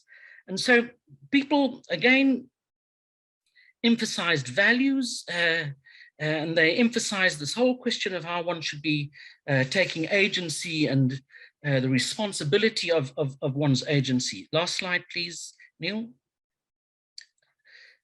And this was also, I think, quite a difficult question about the name of Mr. Mandela and how that name should not intimidate us. And the responses were really interesting, and I think we should make the results available, or the responses available, because they provoke a lot of discussion. But go to the last slide, please. The most considered responses were essentially about taking personal agency. A few people spoke about us thinking very critically about Mr. Mandela, but they brought it all back to themselves. And it's this question of the self that I think that we should talk about when we come to the discussion point. But let me make just some quick remarks on Sianda's contribution. Thank you very much, Sianda. I think what you emphasize for us here is what I talk about and think about as the university producing, in the name of Mandela, and I'm going to give a name to it, to what you said here, ethical agency.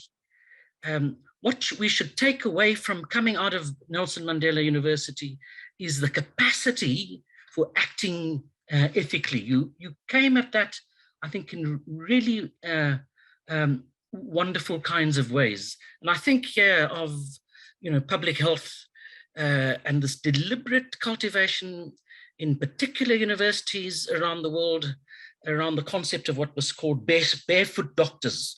Doctors who would go into contexts and give themselves of themselves absolutely unconditionally. You're asking that of the university to be thinking of this as what its graduates and its products should be. And you talk a lot about the self-reflective subject. So I really enjoyed the way in which you came to think about the kind of agency which ought to come out of a university. You will remember when we had this seminar, colleagues, a few months ago on the name, I said to you, looking at institutions around the world which carry the names of prominent people, very few of those institutions were able to speak in the way in which you now did, Sianda. Very few. They all just said we must be like him or be like her. But they weren't able to come to give character and substance to what this agency was all about. Pam? Great. 2 minutes before we come back. 2 minutes. Just quickly. All right, very quickly. Pam raised this big thing about, and it's about the disciplines. And I said to you, disciplines are the difficult thing that we have to confront. But she spoke about how to engage that question of invisibility, of the disciplines, by looking at what they invisibilize. What do they invisibilize? What does mathematics invisibilize, for example? I mean, as a provocation. What's deliberately obscured for us in the way in which a discipline functions? And that's my key take out from what you were talking about, Pam. I'm just going to say one thing. There were other things too, but it's just that one thing. Patisa Nani, thanks very much for talking about innovation and how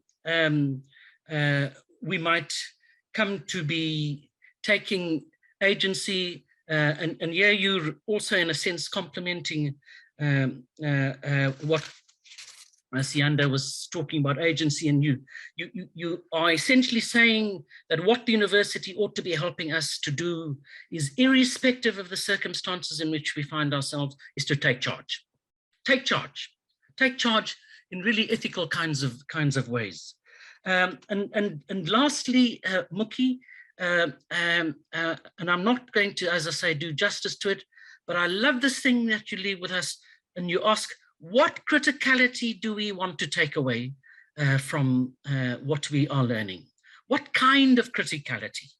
You know, what postures in that criticality are we wanting to cultivate? So thanks very much, colleagues. I think that this was a really invigorating issue, but I would like us to come back to this thing about the focus on the self and the focus on the disciplines. Thanks very much, Vern. Well, thank you very much, Crane, and thanks to everyone on our panel. I think we're spot on time as I hand back to Dr. Lievendal. Thank you so much for such enriching and powerful, thought-provoking inputs from the panel. There's been many inputs and comments being made in the chat, but maybe shall we go to individuals who might want to pose a question to any of the panels, and if not, then I will go through the comments. Crane, you were mentioning about the focus on self and discipline. Sorry.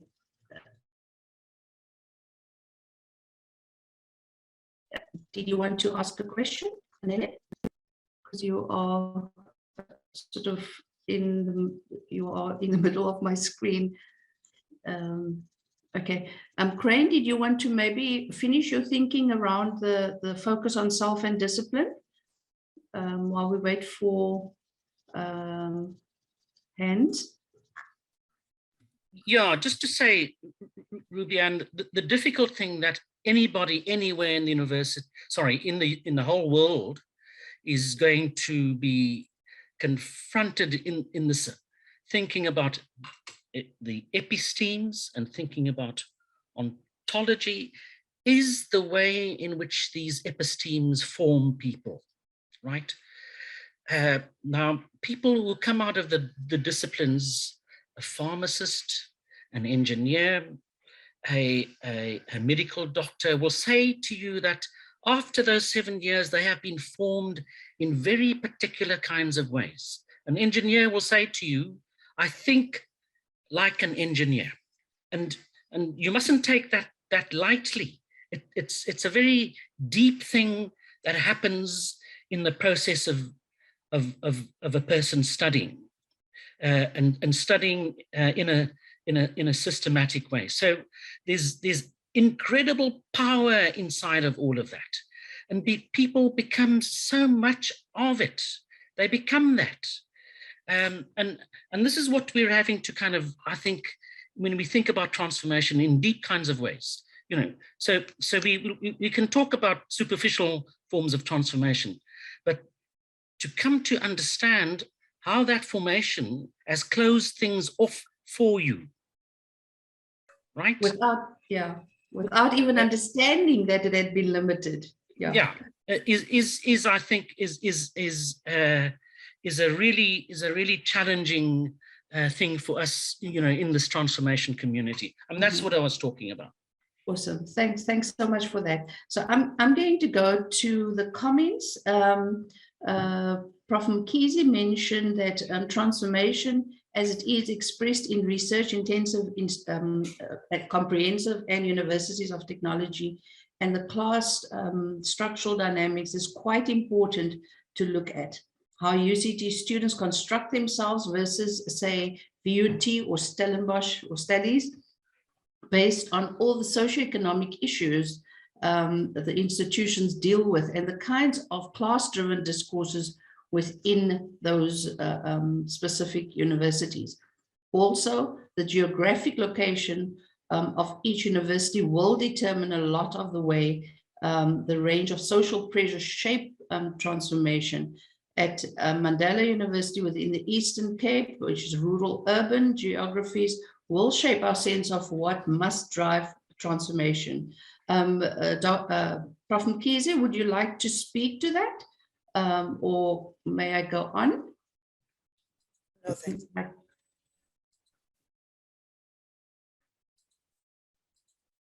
Okay, then I'm going to continue with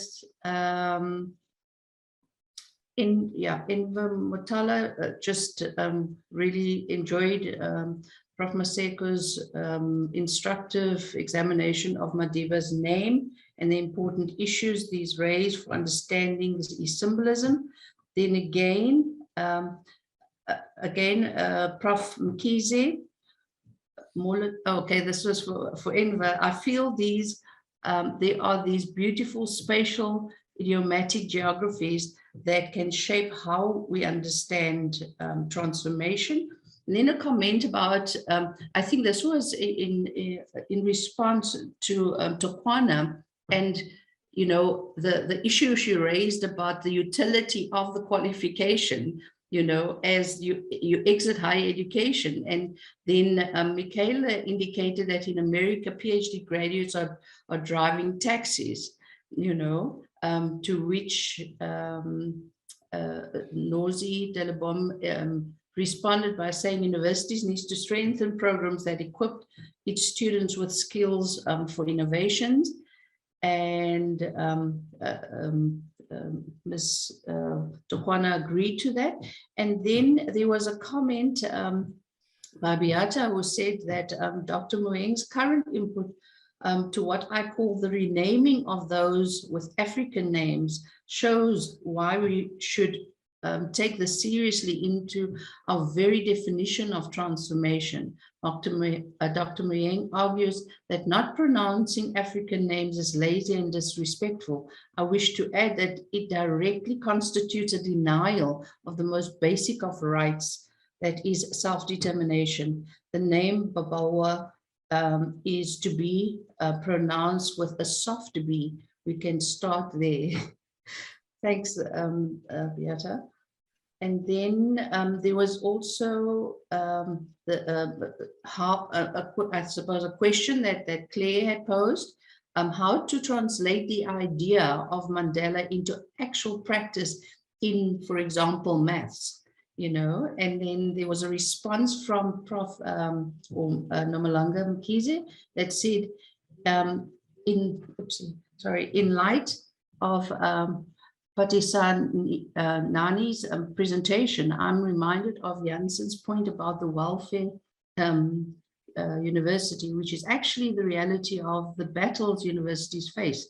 Universities have become a catch-all for the whole South African society question, and this is all an impossible situation to be in. Michaela responded about the maths question, saying mathematics always results in an, this is interesting, always results in an answer. The ways in which you get to that answer does vary, but you always get to an answer. The answer Mandela provides us with an example of being an answer of our current problem. And then again, in response to the maths question, for me, Mandela, this is from Nomalanga Mkhize, Prof. Nomalanga Mkhize. For me, Mandela in maths simply means Black excellence rooted in the many traditions of Black education. Our kids should, I suppose, be doing math. Our kids doing maths properly. Black kids are losing the game. Then again, from Prof. Mkhize, Mandela sent Mandela, his grandson, back to university because of the steadfast belief that Black kids need the most excellent education, and it must be from all domains, indigenous and even Anglo-colonial, like his own, whatever it takes, as long as we are rooted. Yes, sorry, I'm just, and then the issue of agency, which you had also brought up, which Claire then directed again and asked, what does that look like in practice? And I think Sianda had responded to that to say that he tried to you know, address that in an indirect manner. I'm not sure if there are any questions. Oh, there was a response, Prof. Crane. We're going to offer a BA course on history of science, and we're going to do exactly that. How should we teach history of maths for a Mandela paradigm? So that was a response there. And then Dr. Mboibi said, there is very little spoken of Mandela's vision of science and technology, and she provided a link to participants with regards to that. Yes, so those are sort of the comments. I'm not sure if there are any further questions to the session. We are now on 11. We're actually 5 minutes ahead of time. Dr. Beata, oh no, is it Dr. Prof. Beata? Beata is fine. Beata is perfectly fine. Sorry. Thanks, Ruby, and good morning to everyone. I just want to offer really just small input, just for us to think about this. When I said we can start with a soft B in the name Babala, you know, I just want to challenge people to think like this. And I mean, it's an African thing, but I think it extends, you know, to other people across the world and from different races and makeups. We have a massive respect for our parents. And when you address your father in Zulu, you say Baba. And that's B-A-B-A, Baba. And if you say Baba, that's baby. It's Afrikaans for baby. Now, here's a situation where you're gonna go to a grown man who is respected in his household and you call him Baba. You call him baby, basically. So that's just the lesson that I would like to impart there. Small contribution. But I'm interested in Crane's notion of perhaps thinking about a critique of the iconization of Mandela as a perfect human being, as a perfect man, as a perfect father, as a perfect husband, even as a perfect comrade. And I'm interested because when Crane started saying this, I was like, this is very interesting, because I would like to do a similar exercise for Gandhi. And Crane can take us through these kinds of, analogies and how we escape the notion of iconization as part of bringing this critique. That's a sort of challenge to you there, Crane, as a scholar in the field. But I also want to pose another question to you about the disciplinary bound products, or I should say the disciplinary bound graduates that we produce, and which, as you perfectly and correctly said, are informed by the kind of epistemological and ontological positions that inform the very notion of learning and teaching. And I want to ask, to what extent, and this question, Crane, just popped into my mind because I remember being an academic at Wits and responding to your report at the time. Everybody was talking about the Sudini report on transformation and what that university, at least where I was, meant for us as young Black academics and students who had come from previously disadvantaged and excluded spaces. How do you make an institution your own, but also how do you form part of the teaching and learning? How do you form part of the epistemologies that inform the knowledge that you are learning? And I'm saying, have we started thinking about the political, the social, the historic contexts that inform the very ontological thinking into those who have named themselves the custodians of knowledge? Because until we address this issue, I don't think we'll be able to deal with the issue of the disciplinary boundaries and how they produce disciplinary bound thinking of our students. But the knowledge itself, as it is created, as it is generated, and the rules that apply to the concept of knowledge or the idea of knowing as historically, politically, and socially, contextually bound. So I would like to pose those questions to you, perhaps not for today, for some other time. Thank you very much. Thanks so much. Crane, we are going into our comfort break. Perhaps you'd like to respond. I think it's quite important questions, and then we can maybe shorten our comfort break. No, thanks very much for those questions, Beate. So yes, let's keep talking about it, because they're not questions that you can answer quickly at all. The thing about iconicization and just about cultures of iconicization is just how those cultures close off, and how they and it's a thing that I've said repeatedly in the last while, how they block you from seeing from particular angles. So if you take Gandhi, for example, and I've written about this, South Africa has a really lively critique of Gandhi coming out here.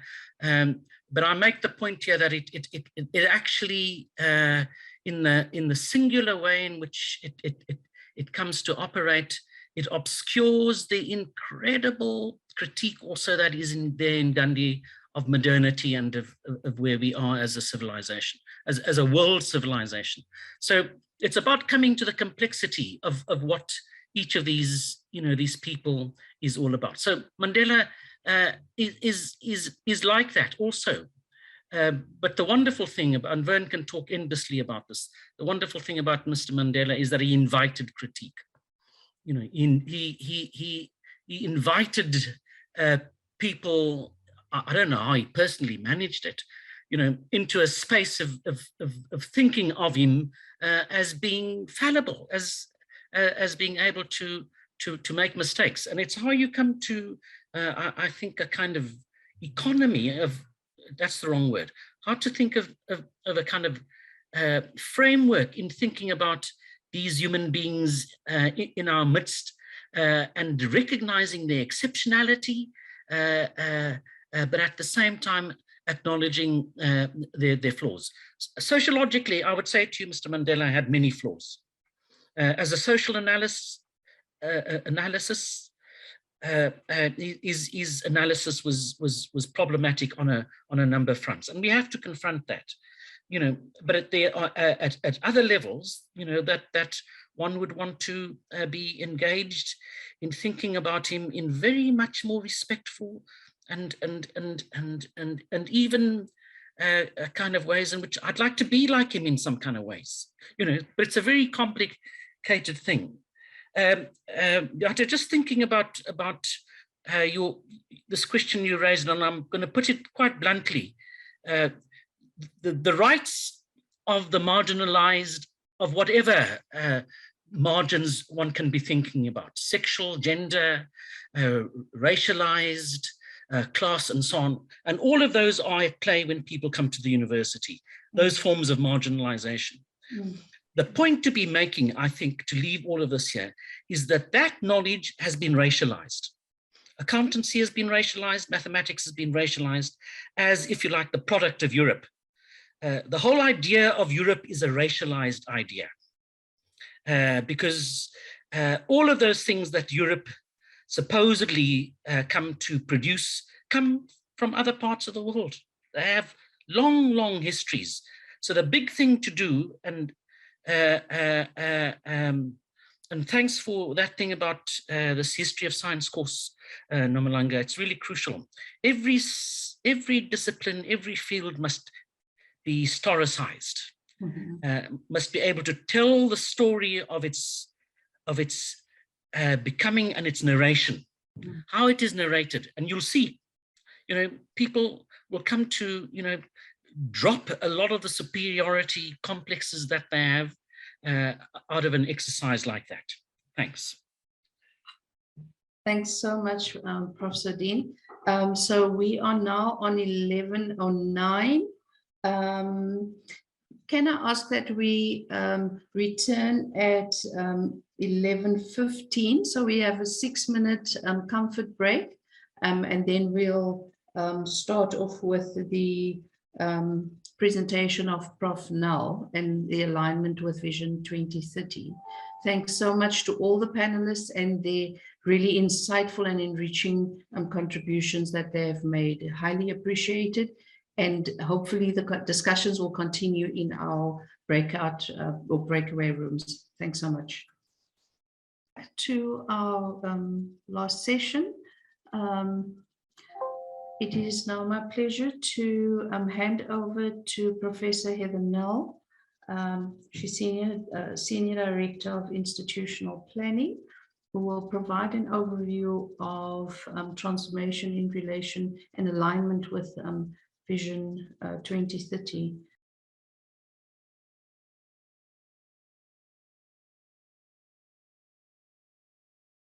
Other universities and reporting on things. So that's what we need to focus our attention on now for the next hour or so.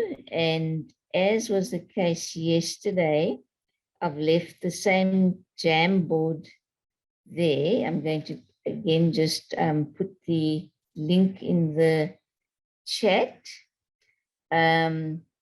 so that you can access it, and people find it useful to kind of put sticky messages, sticky notes, etc. On the board, which also just helped if you didn't get a chance to speak, but you had a thought, you could pop it in and maybe we get a chance to chat further about that. And I think it also helps. Pumezo, are you doing the report back again? Prof, if there is a fresher mind that would like to do that, I would welcome it. My day has been hectic. Right, okay. Let's see, maybe Amanda, would you like to do the report back?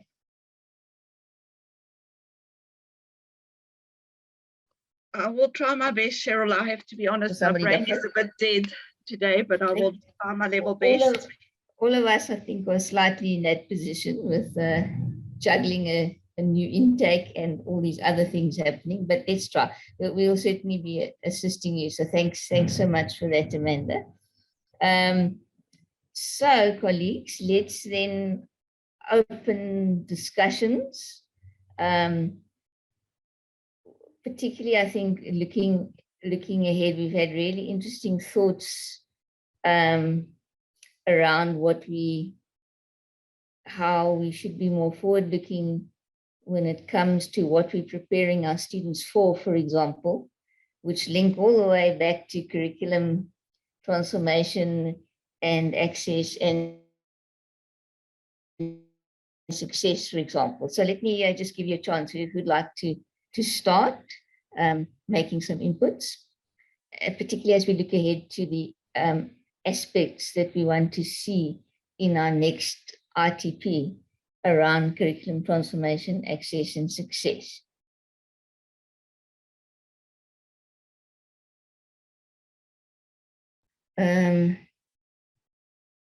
So Nicole is suggesting, is it possible to take a look at the 2022 plans or the institutional transformation plan? I think that is probably, it's in the pack, Nicole. If you go to the agenda or the program, you click on a link and then you'll get to see the transformation plan currently. Amanda, let's have input from you. Thanks, Cheryl. I wasn't going to talk today, but because you made me scribe, I'm going to put my thoughts out first and then I can listen to everybody after that. I think I really resonated with what Claire had to say around operationalizing the benchmarks or data that we collect to measure our progress. And if I could just share a little bit about my own experience in trying to craft a transformation plan for submission to our professional body. As you know, transformation is a big issue within the accounting profession. And they are now linking our transformation KPIs to our accreditation ratings. And in formulating those KPIs, it became very difficult to know where to begin and end. So, for example, when I look at the institutional transformation plans, it's obviously targets for the institution, but how do I interpret that as being relevant within the department space? So I actually spent a lot of time trying to understand the context within which our department is operating. And just to give a simple example, there was a requirement that participation rates were reflective of the demographics of the population. And I questioned whether that's an appropriate benchmark because we don't control who qualifies to come into the higher education sector. So should the participation not reflect the demographics of those who actually qualify for admission into the higher education system, rather than the demographics of the country, because otherwise you take ownership of some of the challenges away from the basic education system. So in operationalizing a lot of these things, it was, how do I hold my department responsible and accountable for outcomes that are not directly within my control, where it's also about contributions from students, etc. So I then tried to unpack that in many ways to break it down into actions that we as a department could take and be held accountable for. But I found it incredibly difficult in terms of the qualitative versus quantitative. So, I think I'm going to just park it there. I really enjoyed the presentations from everybody today, but when I think about the ITP and what that means for us and what it looks like and what success will look like, I battle. And I think part of it is because that framework of, what do we mean by transformation? What does it actually really mean? Is it transformation of the individual? Is it transformation of the curriculum? What does a transformed curriculum look like? Maybe we're not at a stage where we can go to quantitative measures yet. I'll leave it at that. Thank you, Cheryl. So Amanda, is your argument then that, I mean, the discussion yesterday, and Ruby-Ann had that in her summary of themes that at the start of today's session, the sort of clarity around concepts is going to be very important to almost to first, if I can put it that way, to before one starts setting targets or milestones or whatever. Am I getting your argument right? Yeah, so clarity around the concepts, but then also, you know, what you measure drives behavior, and how do you hold people accountable for things that are not within their direct control? So if I think about student success rates, that is an indicator, but what is within our direct control as a department or as a lecturer in determining those outputs? Is it that success rate, or are there other things that need to be measured along the way? So I think it's kind of, you know, I've sat in on performance measurement, performance in the public sector, these performance plans for service delivery, etc., and where individuals are then being measured on their KPIs, and the debates that get wasted on, well, what's within my control and how can you hold me responsible? So I think we really need to get it down, because if you want buy-in and you want aspirational targets, that's one thing, but then how are you measuring people if it's part of their KPIs? You know, that whole, I think there's clarity around even the measurement. If I go back as an accountant, we have recognition criteria and we have measurement criteria, and I've really grappled with understanding what those would look like in the context of a transformation plan. Okay, good. Now, thanks for those thoughts. Let's go to Pam. Thanks, Cheryl. It's just a short question to Amanda. It's very complicated, Amanda, the issue raising about taking responsibility for someone else's problem. But perhaps the question we should be asking ourselves, and it may not be in the context of this, the purpose of this discussion, Cheryl. But Amanda, how do we absolve ourselves from this when we, as higher education, are trainers of the teachers?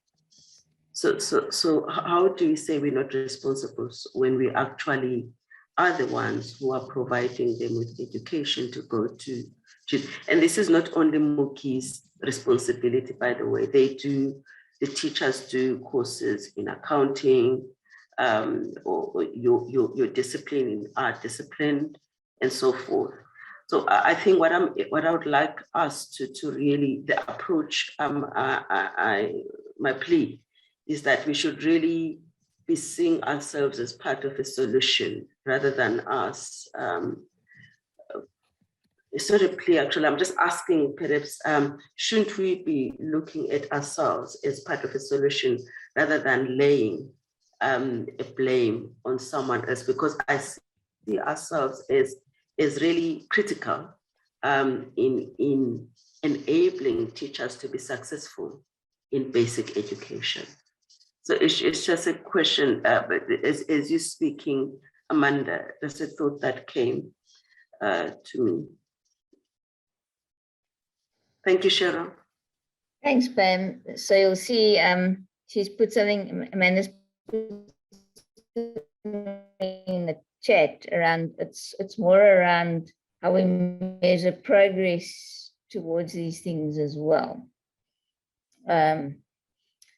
Okay, so let's see, we've got some of our student voices, and yeah, we'll close to student voices as well. So we're glad to kind of bring people into the discussion and touch on some other angles as well. Pam, is that an old hand you've got up, or have you got to another point? Oh, yes, no. Hand. Great. I mean, yeah, Pamela, you go for it. Thanks, Prof. I'm just trying to link to the earlier speakers. When the SAC graduate spoke to, I've done all of these things. I've added leadership to my portfolio, yet I'm sitting at home without a job. And can we then not have employability or the quickness of converting from graduate to an employee be one of the things we're going to use as a measure as our university? Because it's one thing to say success is graduating our students and maybe record time, but it's another thing for that graduate to then convert and become a citizen of the country. So I'm just, and I'm maybe jumping the gun towards how do we assess our successes going into the new plan. Yeah. It's good question, Pamela. I mean, our council asked us that big aspiration we have to produce, what's it, critically conscious, responsible global citizens in service of society. They asked us how we're going to measure that, how we're going to know that, because in a sense, that's the thing we say should set us apart or should set our graduates apart. But how do we know that is so, for example? So I think you're raising the question of what we choose to, the variables we choose to monitor ourselves on, and then how we're going to actually do that. And you're into that, then you're adding the whole employability angle, which has come out very strongly during the course of today. So maybe just put a little sticky note for us on the jam board around what you were raising. Yeah, so let's get some other thoughts. You can either keep going with this train or add a new one. Particularly any of our students or newer staff members in the room that would like to just pop your thoughts in.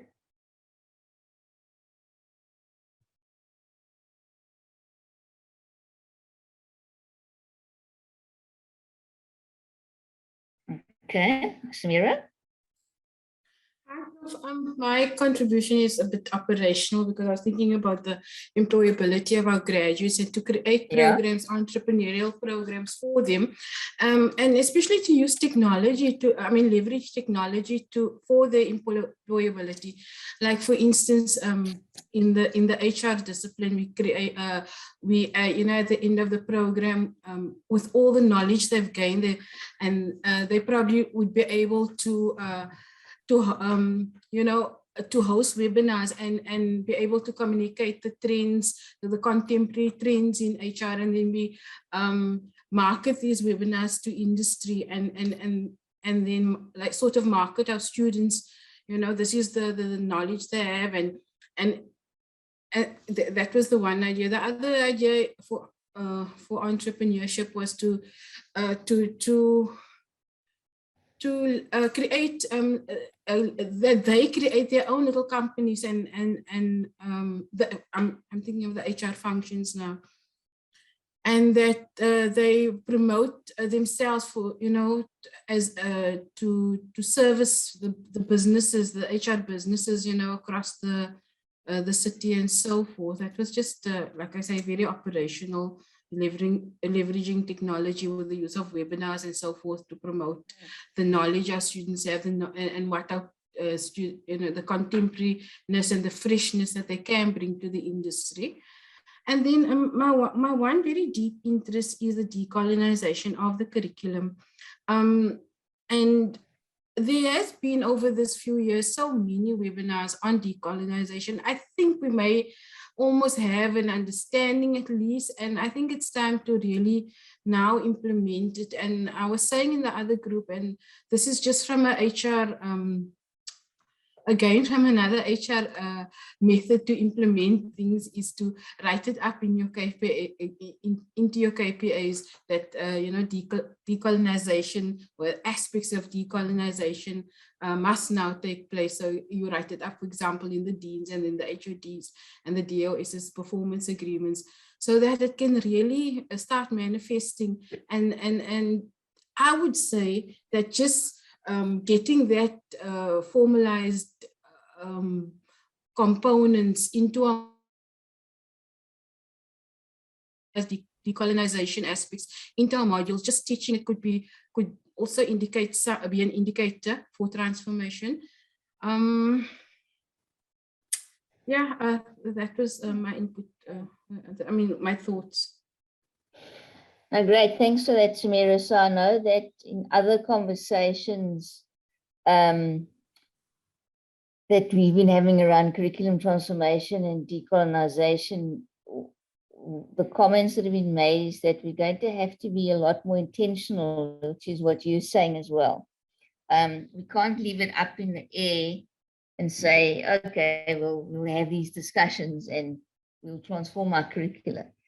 We've got to nail things down more in terms of being intentional, that it's actually a requirement that we are going to be reviewing and transforming our curricula, and that the whole debate around decolonization and African purpose curricula, etc., will be part of that. I think in the transformation report, the curriculum framework is there, and we're wondering if we need to sharpen some of that, maybe in terms of some criteria that we'll look for in all our programs.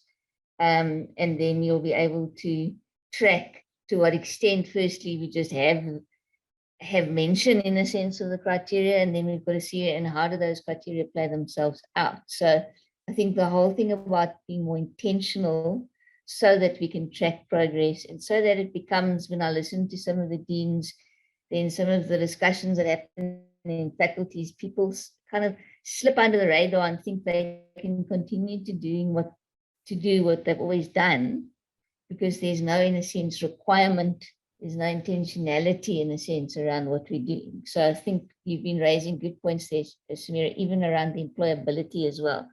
What are we building into our curriculum, not just in terms of career possibilities, but the types of mindsets and the types of generic competencies, attributes, whatever you want to call them, that graduates need to function in a very rapidly changing world of work. And I think today's presentation around, we almost, if I take the psychology program, we're almost training undergrads to be able to go into postgrad, but then we start putting fences in the way in terms of the number of students you can take.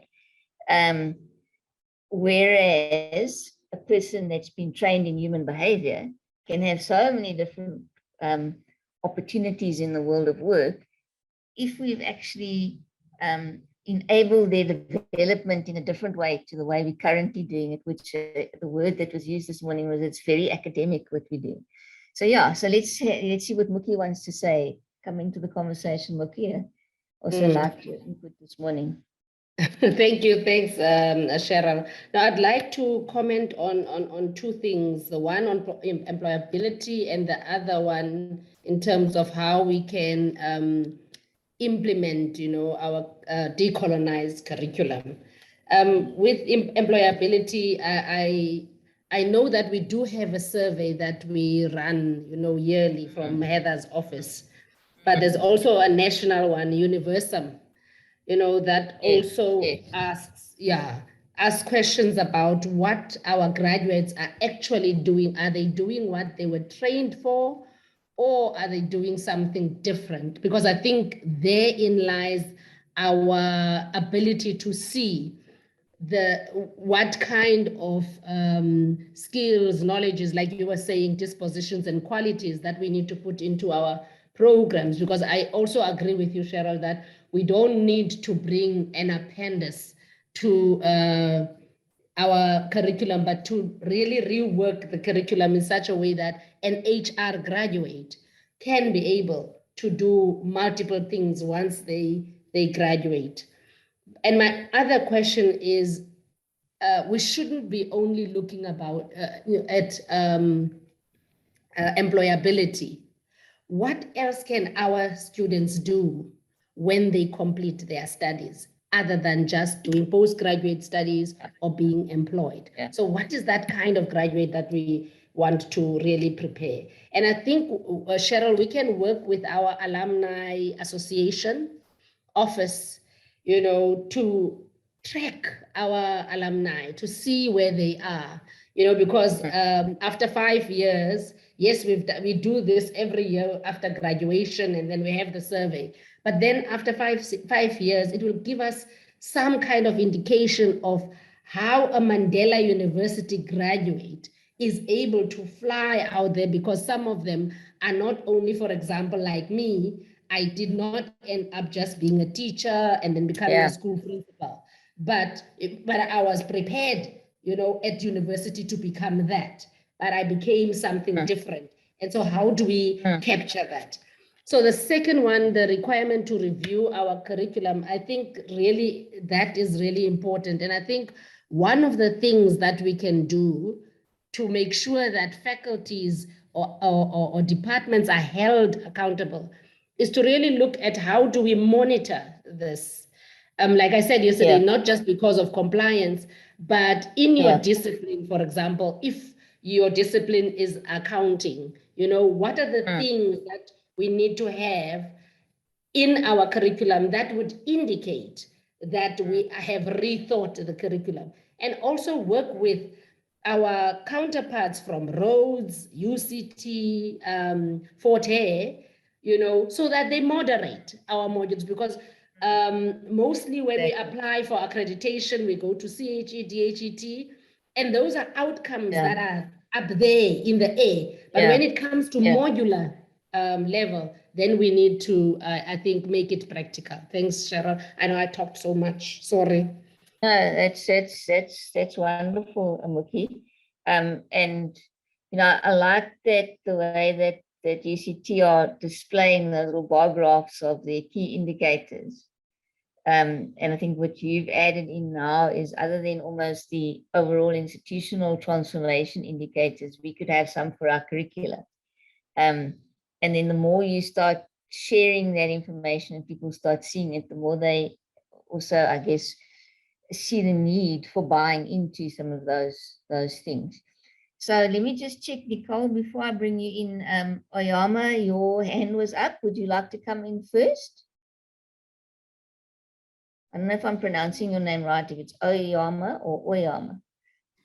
Thank you so much, Prof. I'm withdrawing my hand because Mamuke has touched on what I wanted to ask from the leadership of the institution. So she has just touched on everything that I wanted to ask. Thanks so much. Okay, good. That's well done there, Tumuki. Nicole, over to you then. Thank you. Thanks, Prof.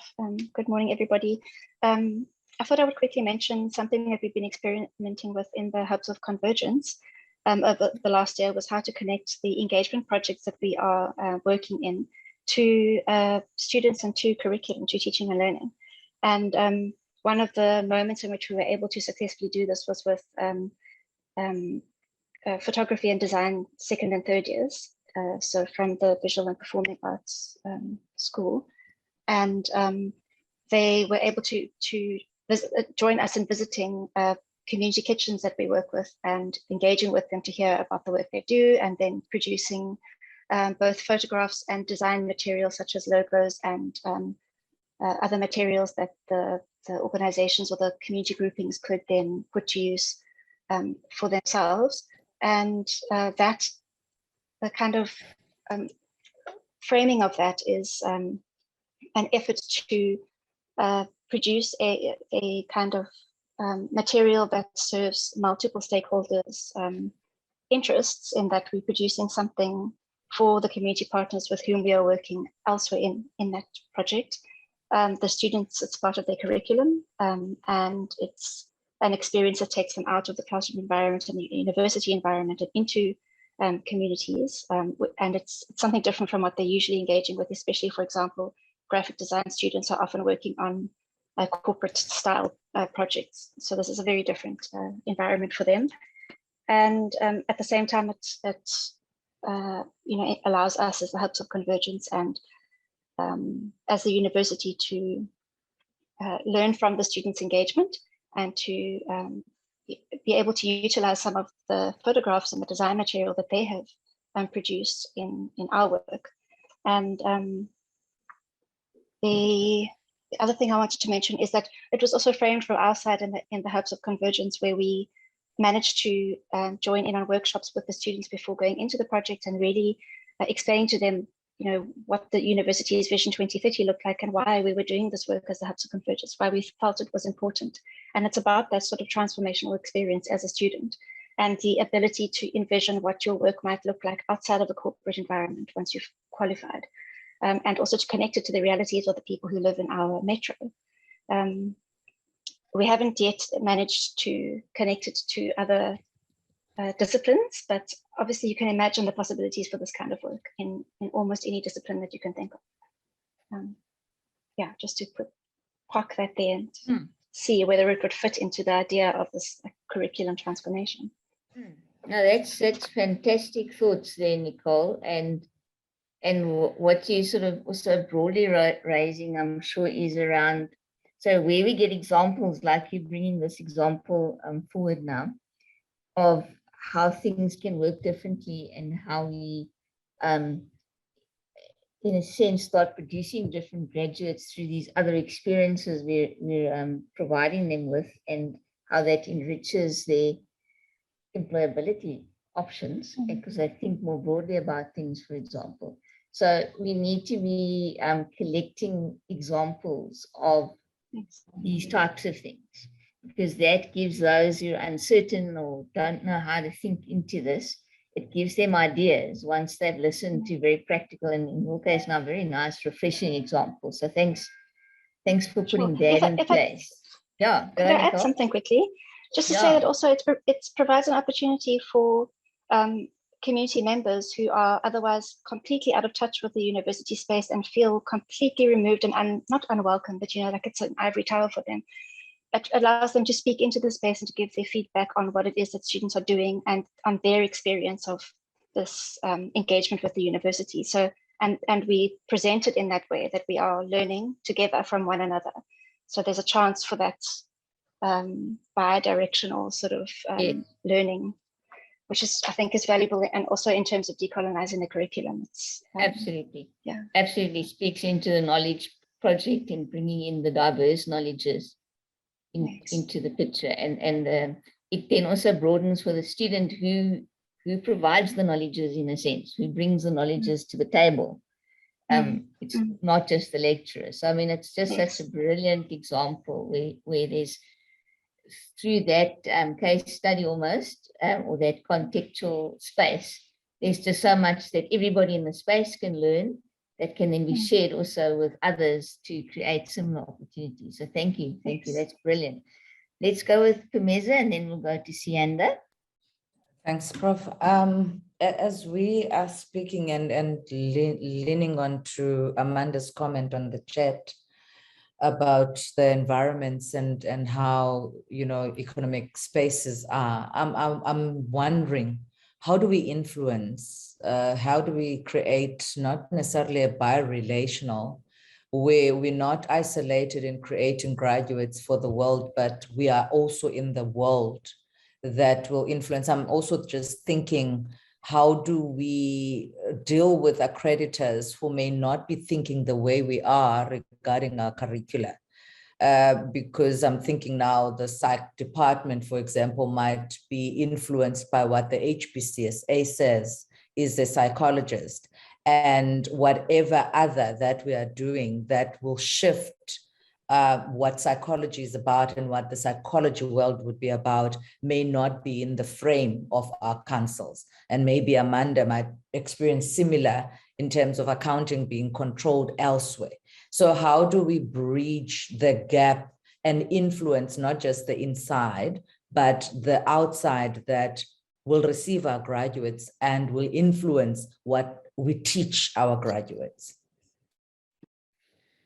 Yeah, so that's very important. That somebody made the comment in the presentation this morning about balancing almost the local, what we're wanting to see in our students as a result of the learning experiences we've provided, with the sort of national and global pictures and requirements, which is like a real dilemma to navigate. And also possibly something higher education is going to have to think about in terms of engaging professional bodies. I find some of their things actually quite restricting in what they require of universities. So I think there's also a space going forward. It's almost like, who are the people we're going to dialogue with in the way we're wanting to transform our curricula and our learning and teaching experiences, so that our students are still fit for purpose in terms of certain requirements of professional bodies, but actually have much more than that, for example. And yeah, and even maybe sometimes those requirements need some loosening up. Okay, let me stop talking, Sianda. Let's hear your input, and then we'll go to Oyama. Okay, thanks, Prof. There's a few things I'm thinking about, and I hope I'll be coherent because my mind is a bit all over the place. But I'm trying to just maybe give input to the conversation around the relationship between, curriculum development and employability. I think whilst curriculum, review and redesign, might be important, and it is important. I think one of the things we don't hone in on are the skills that graduates, irrespective of discipline, gain, particularly skills which are transferable. Because I think the unemployment issue, we really can't help that. And as one of the speakers mentioned, there's so many factors that play to that.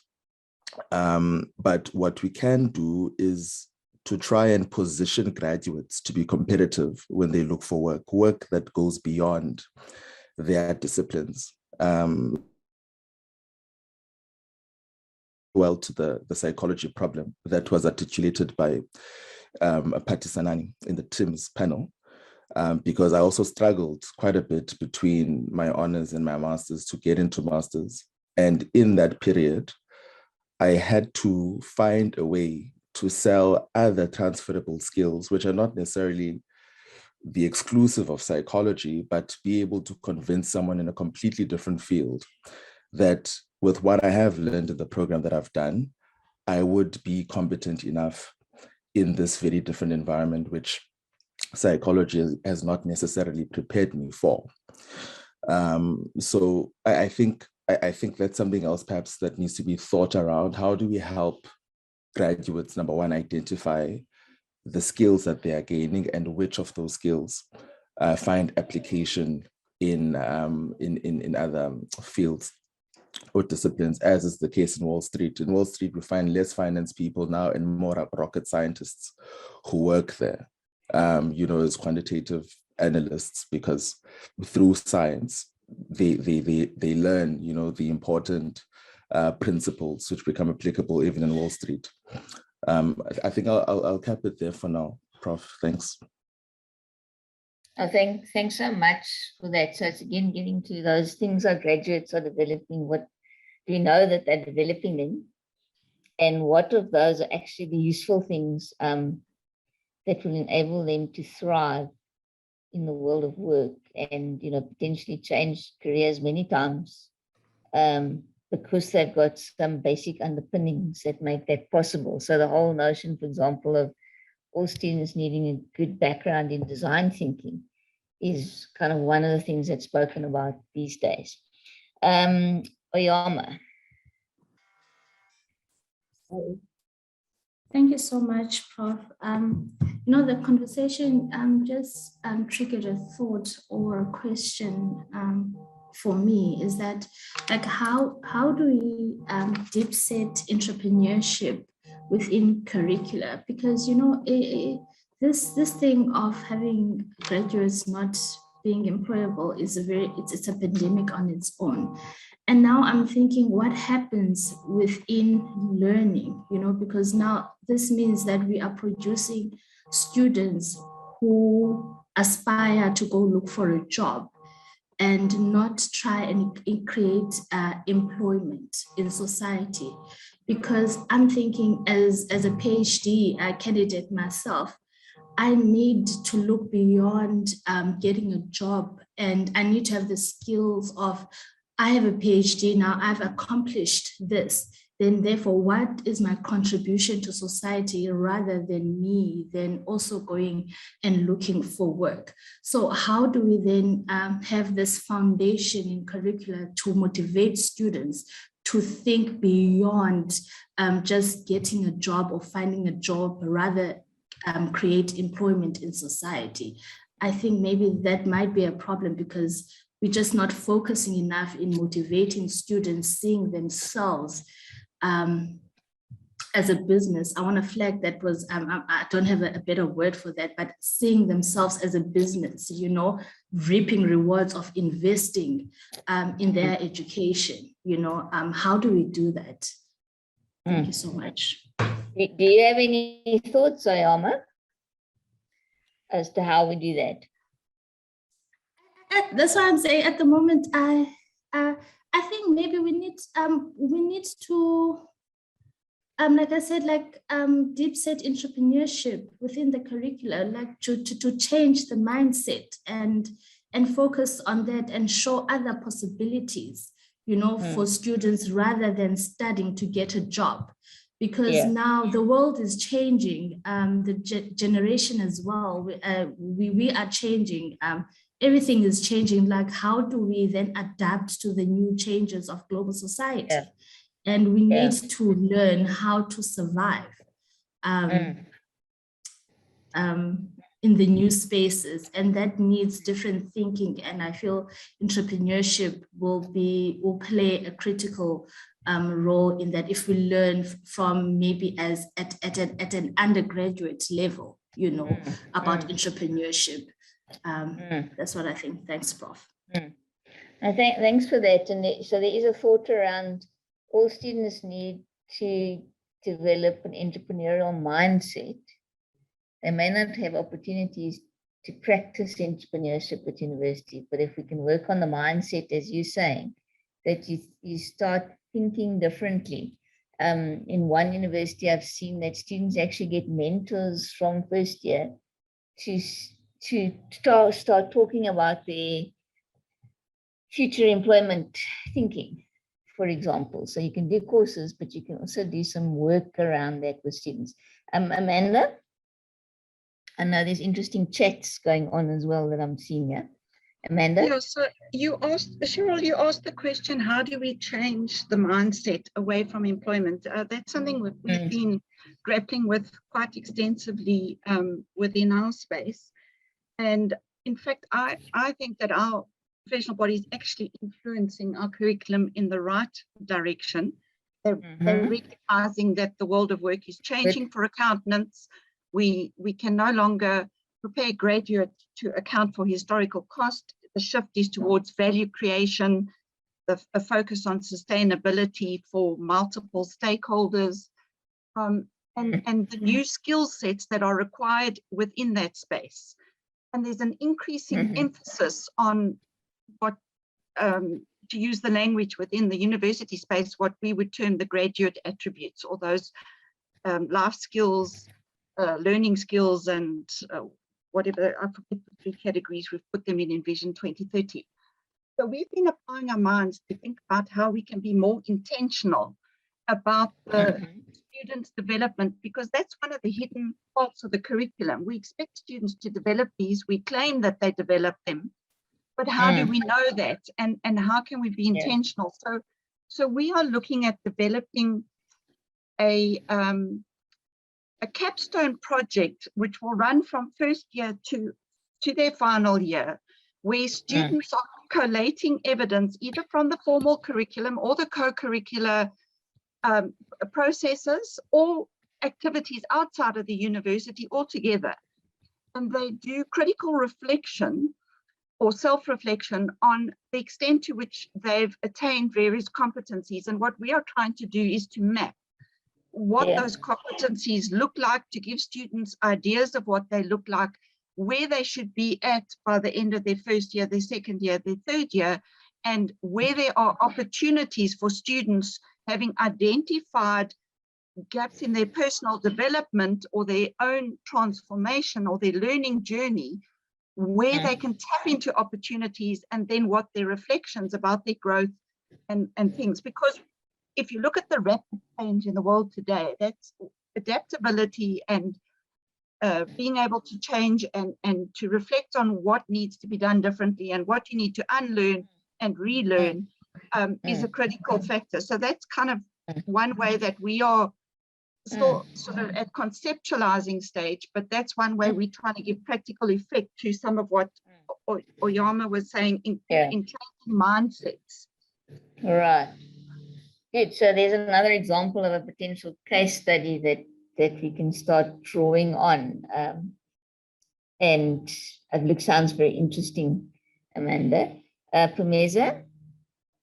Thank you, Prof. I think I'm getting excited from what Amanda, Oyama, and Sia were talking about, and thinking maybe we need as a university to start moving towards flexible qualifications that will allow us the interdisciplinary, transdisciplinary views, and to also move away from maybe having this co-curricular thing sitting elsewhere and moving it into the qualifications, so that a graduate, and that would also allow the world to move us away from these qualifications. So looking for a particular person with a particular qualification, but moving towards what Sianda was talking to, a person with certain qualities or particular skill sets.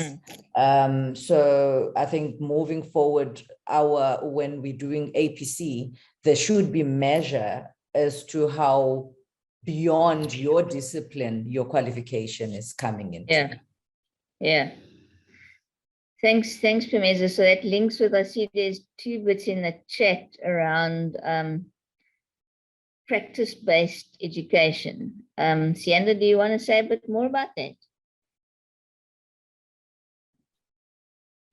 Okay, thanks, Prof. No, I was just relating a story that Judge President Lambo shared in his JSC interview for Chief Justice, that when he did his LLB, one of the commissioners asked what his experience was of the LLB, and he expressed his frustrations with getting low marks because, there was a particular way that he was being assessed or marked or judged, which he felt wasn't very practical, because from experience, there's a particular way that things are done compared to what, going by the textbook, a student is expected to know and give answers to. So hence then I'm suggesting that I think this then suggests maybe a need for this greater engagement between practitioners and academics, because this really is a gap. Yes, no, that's very true. It's come out in other chats as well. And I know that one of the pieces of feedback that students always give us, whether it's in that Universum survey or our graduate destination survey, I think it's called, is that they want more applied learning, in a sense, practice-based experiences as part of their development at university. And so that's something we need to, that together with the entrepreneurship opportunities, that's where we also get, in a sense, negative feedback from students to say they need more of that. So this has been quite an interesting discussion in terms of almost grappling through this employability aspect, for example. So let's just see. I see. Let me see. George, would you like to say anything? You haven't said anything this morning. I don't know if you've got anything you'd like to share. No, thanks, Chair, for that opportunity. Perhaps we need to learn from the online transitioning in terms of teaching and learning, how we have assessed and been assessed, depending whether one was a student or actually an academic there, because there's anecdotal evidence that indicates that pass rates, for instance, have significantly improved in certain programs. And the question is actually what have been done differently, in terms of the online teaching and learning, but also assessments. But one thing that perhaps, one can also attribute it to could be around students with disabilities, especially those who might have visual impairment or partially sighted, because, in terms of reasonable accommodation, they are already, actually using those kind of, assistive devices that are electronic. And for them, the transition was, most of them, will have been at least, beneficial. And the question is then is whether these kind of inclusive assessment practices then are able to be sustained. I also liked actually what was raised around issues of entrepreneurship, because at some stage, institutions, maybe even at a regional level, should really think about having these, what I'll call student entrepreneurship campuses, whereby students are given actually the ability to take risks under the auspices of an institution. And they will be able also to work interdisciplinarily. Good morning, colleagues.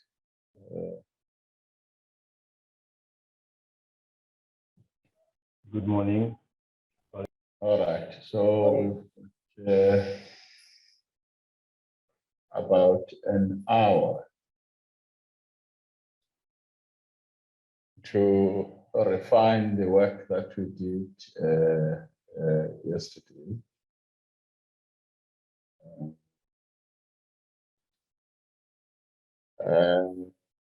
Unfortunately, the presentation, which was going to help us to sharpen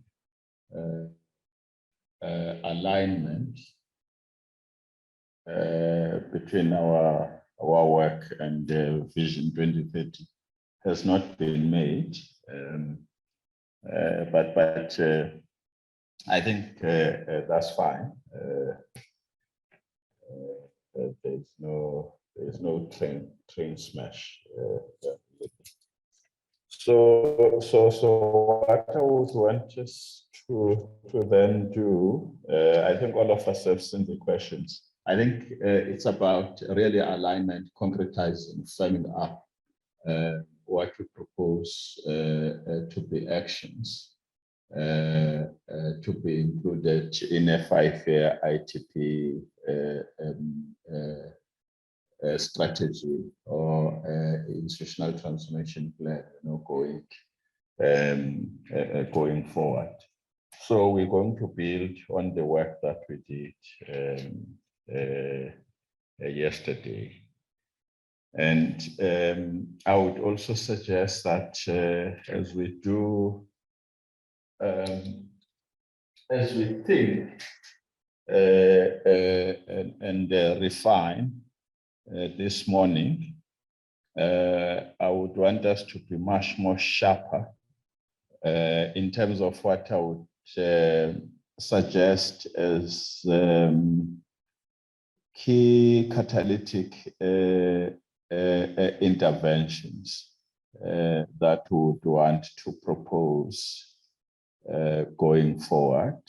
Key catalytic interventions, that is catalytic in the sense that when implemented, even if they are 5 over a 5-year period, they will have a multiplier effect.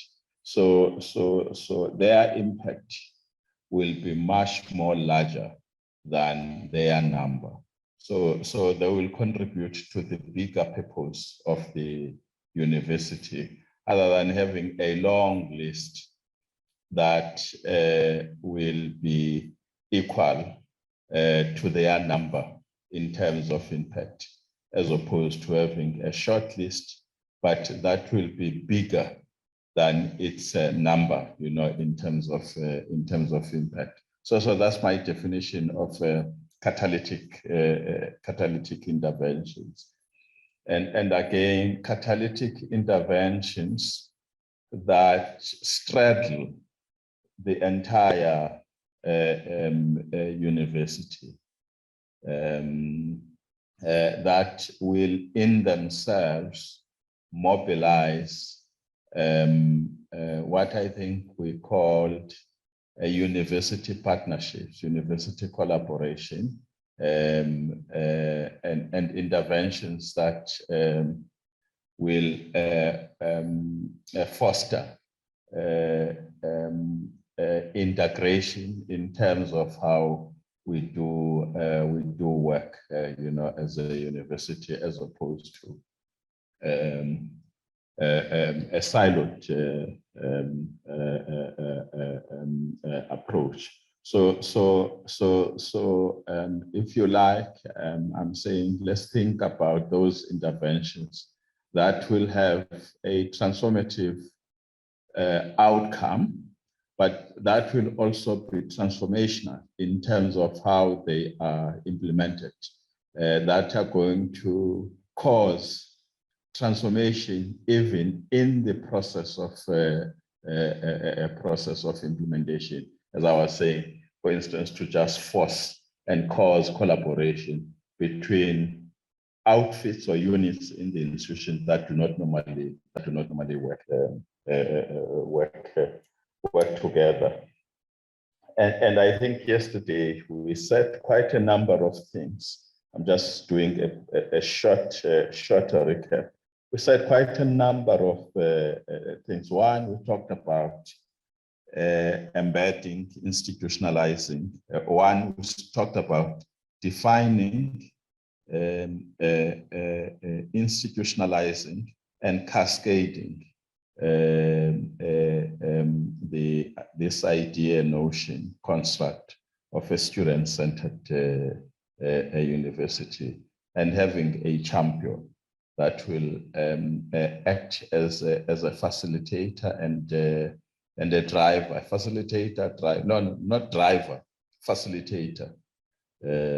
that will serve as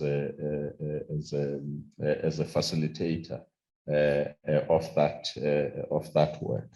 That's one thing that we said we need to focus on. Focusing on holistic student designing, holistic student centrism. You know, if you like, what does that mean? How do we cascade it? How do we institutionalize it? Yeah, so that then out of its implementation, then a new culture, you know, basically emerges. Two, we spoke about a need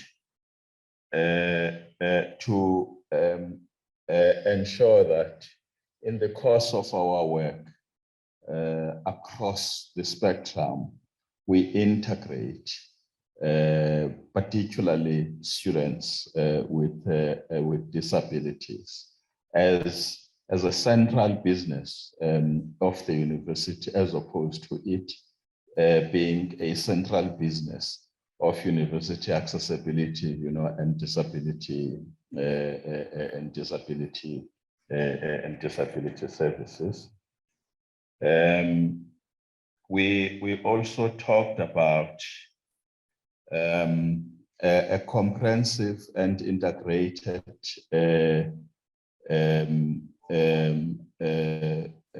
student recruitment approach. Student recruitment that serves our approach to student recruitment should be integrated and it should be comprehensive. In other words, it must be a partnership that brings all the various units that are affected, but that also affect the process of student recruitment. And I think the SD communication did make a point, about that. For instance, this idea of an integrated offer as one of the actions, but the main action is really formulating an approach that to student engagement, or a strategy or a plan that integrates all the various units, in the institution, so that we've got, if you like, an integrated plan, on student recruitment. And then there was, and part of that, okay, let's make that separate. And there was this idea of, for instance,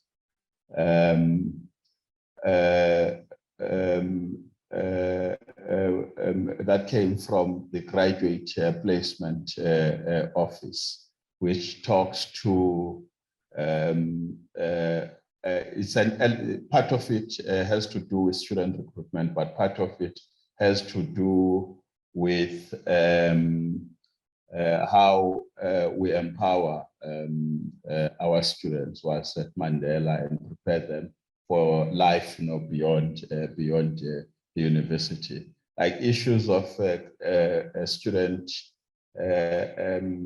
academic or career counseling for students as throughout their life cycle, at university, if you like. I think, yeah, that's the kind of conception I would use. Career counseling as a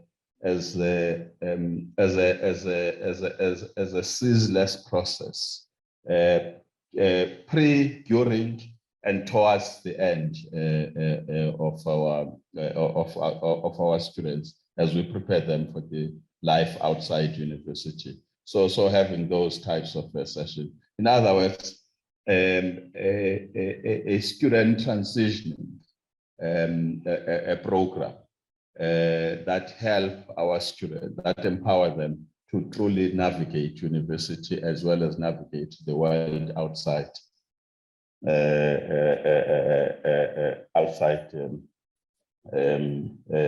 university. And then there was the issue of a student engagement as a business of all of us, as an institution. They are really creating this culture, and I think, is it Patiswa? I think it's Patiswa, if I'm not mistaken, who was saying she likes how the university engages students. So how do we build on that, and not only focusing, Kim, on on elected student leaders, but how do we devise innovative ways of engaging students, and thus imparting, I think, as she articulated, imparting the values of the university, so that, as Sudin Crane was saying, so that you are then able to produce this agent, that is ethical, that comes from Nelson Mandela University. And then I think the other point that we wanted to make was the importance of holistic student support as well as holistic student development. Broadly clarifying our understanding of that, but also acting in that way, taking a holistic approach to how we support our students, as well as how we develop them. And I think building, I think there was lots of commentary or input on the health, wellness, and safety, of our students. So adopting a holistic approach to driving matters of health, safety, wellness, and so on, of our students. And again, forming partnerships, collaborations to basically drive that type of work. And part of that also addresses issues of sport that I think Stephen had raised yesterday.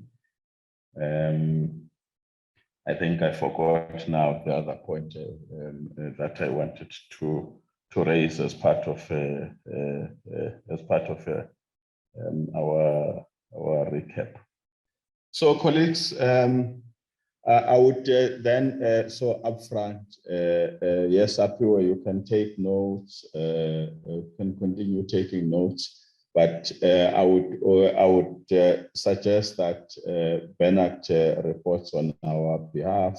So I would suggest that he also takes notes from the beginning. I hope that you've noted what I was saying. I would suggest that you report on behalf of us, on behalf of the of this group. So colleagues, it's now open to you to. All right. It's now open to you to add some specificities in terms of some catalytic interventions that you think we need to drive going forward. I didn't put a lot of emphasis on issues of culture, because culture ought to be then emergent out of us having done these things that were said we need to do, yesterday, because that's how I think, in my view, that's how you build a culture. So can I then see hands, colleagues? And if my summary is misplaced, please call me into order. If my summary distorts our discussions.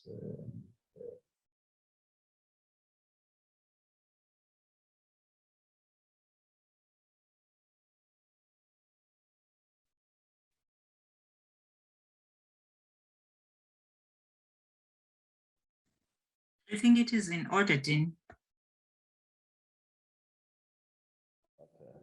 Let's continue to add more flesh, colleagues.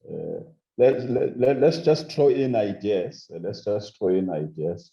So don't follow my structure too much. But I just want to find out, it's culture in relation to what?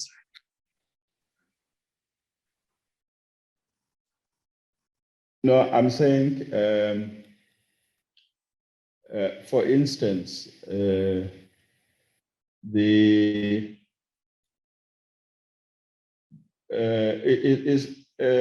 culture is a consequence of practices. Some of those practices may be linked to what you aim to achieve as an institution, and some of those practices may be contrary, to your values, to your objectives as an institution. But I think as Mandela University had said, would want an emergence of a culture that is congruent to the values of Mandela University. So we've got to then leave the values of the institution so that then a culture that is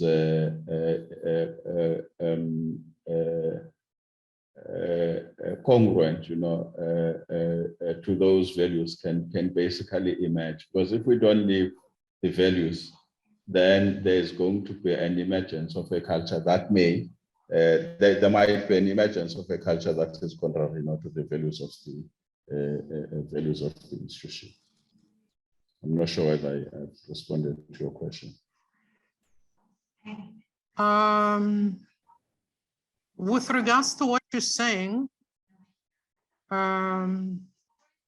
my thinking is that in terms of student, on what we're doing here in this room, that starts from the entry point of the students in terms of the values of inclusivity and diversity and all the Ubuntu and all the values of Nelson Mandela to be embraced in what we do, not just on the undergrads, and also all the way to postgrad students, because from what I've noticed is that, or maybe my experiences, some of my experiences are that some of the students are excluded from our institution based on the fact that there is nobody to supervise them at postgrad, at master's and PhD, and yet there are a lot of experts within the institution that could have supervised them. Now, what I'm trying to say here is that, for example, if a student wants to be supervised, I do HIV and AIDS, and I'm not located in any faculty at all, and I'm in ETP. So if a student wants to do HIV and AIDS, and they have gone, for example, to, let's say, tourism, and they are told, but we don't have an expert in tourism that will do HIV and AIDS, therefore you can't access, you know what I'm saying? You can't access learning at this institution because there is nobody to supervise you, without a deliberate search to see, is there a possibility that there could be some expertise within the institution that could take on and the student and supervise the student? I think that is lacking. And most of the people that want to identify themselves as alumni of Nelson Mandela University are excluded in the process in that regard because they are told nobody can supervise you. So we need sort of boost up that space whereby all the other faculties should deliberately search to see in this aspect that this particular student wants to research in whatever this student is proposing. Are there experts in the field that could be located, not necessarily in our faculty, but in a different faculty that will be able to help us? Thank you.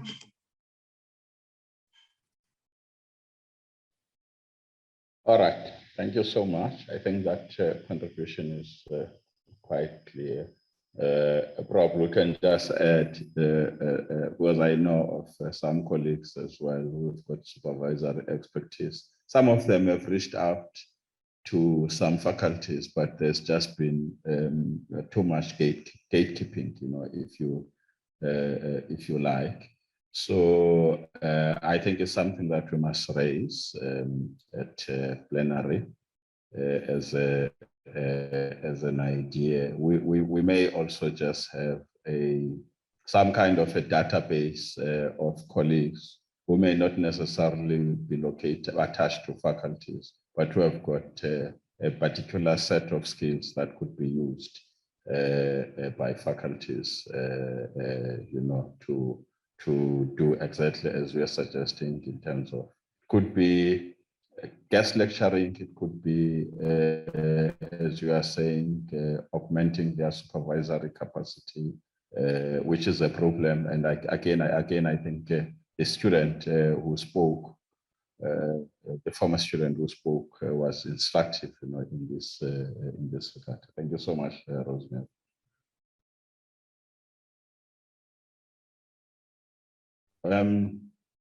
Colleagues, are there any other contributions? Yeah, no, I can come in, Dean. Yes. I think maybe also lifting the same issue or lifting from the same block of what I think Rosemary was talking about. Obviously, this talk directly to assert the influence, integrate staff and their capability to aid, opportunities for students within the academic environment. But also there is an opportunity as well for the support services to aid their own intervention through tapping into the capacity of the academic staff. But one of the key issues to be done there under the defining and modeling what it means to be a student-centered university is that the issue around broadening an engagement, tailor-making it to the graduate attributes of Mandela must lead all our curriculum content in all our intervention. Because one of the key success indicators that we'll see under these circumstances is to what extent in our curriculum content do we embrace the value system of Mandela University? Because it is the value system that will deliver us. Because when we say student-centric, we also mean that students must be able to extend a hand to each other to really, comfort the ongoing discomfort that may exist among all of them. And second to that, how do we also renew ourselves as staff to become part of, to create stewardship generally over the challenges that the students are confronted with, so that we really drive a maximum level of intervention, combining all our skills and move out of our comfort zone. I just wanted to reflect that because student-centric university appeal to all of us as support staff, as academic staff, and student by student as well. Thanks, Chair. Thank you so much. Rosemary, I see your hand again. Thank you very much, Lutando. And thank you, colleagues, for allowing me this opportunity. The other issue that I think is also important in terms of students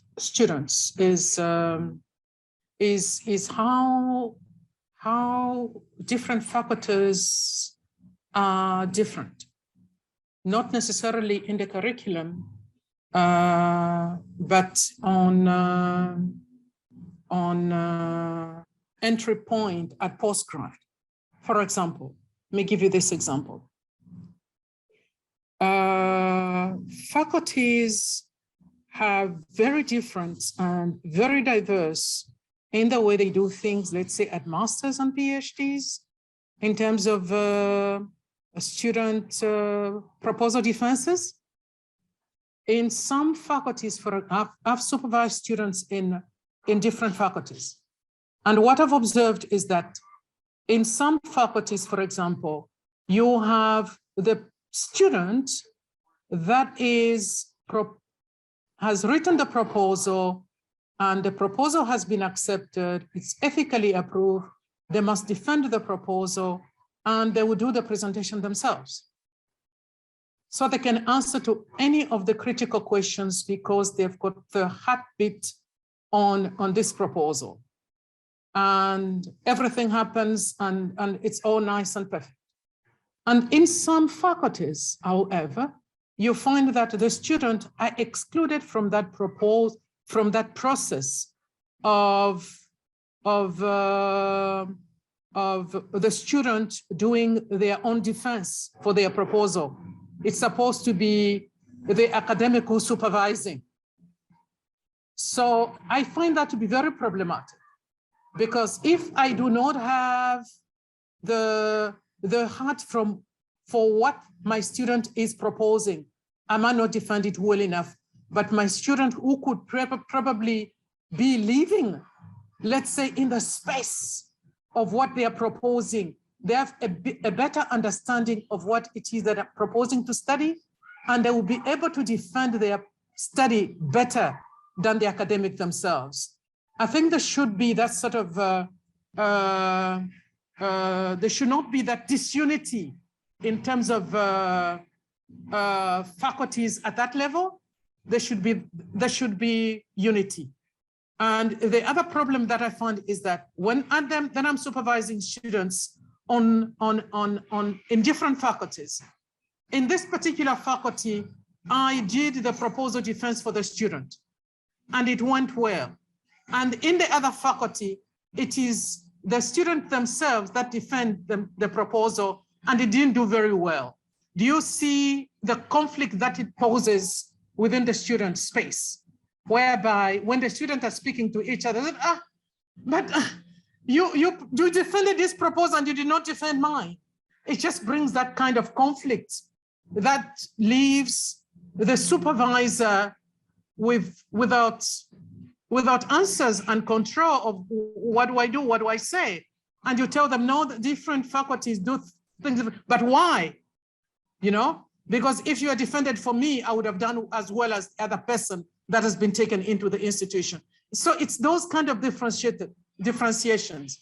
I think there should be some kind of unity in the way we do things at that level, so that our students have the same experience. Because a student that has graduated from the Nelson Mandela University, and the values that we want them to go with, the values that we want them to uphold, the values of inclusion, diversity, and Ubuntu, and so forth and so forth. But if they're not experiencing that, and they're going out there into the world with that understanding of a university that's actually not united, I mean, that shows no unity in the way they are doing things. I think there are gaps. I think that we need to sort of align so that our student experience is well, if I may use the word, so that every student that goes through our doors, comes out of graduates, has the best experience at every level, whether it is undergrad or postgrad, or master's or PhD. They must have the best experience through everything that we do, the processes that we put in place. Thank you.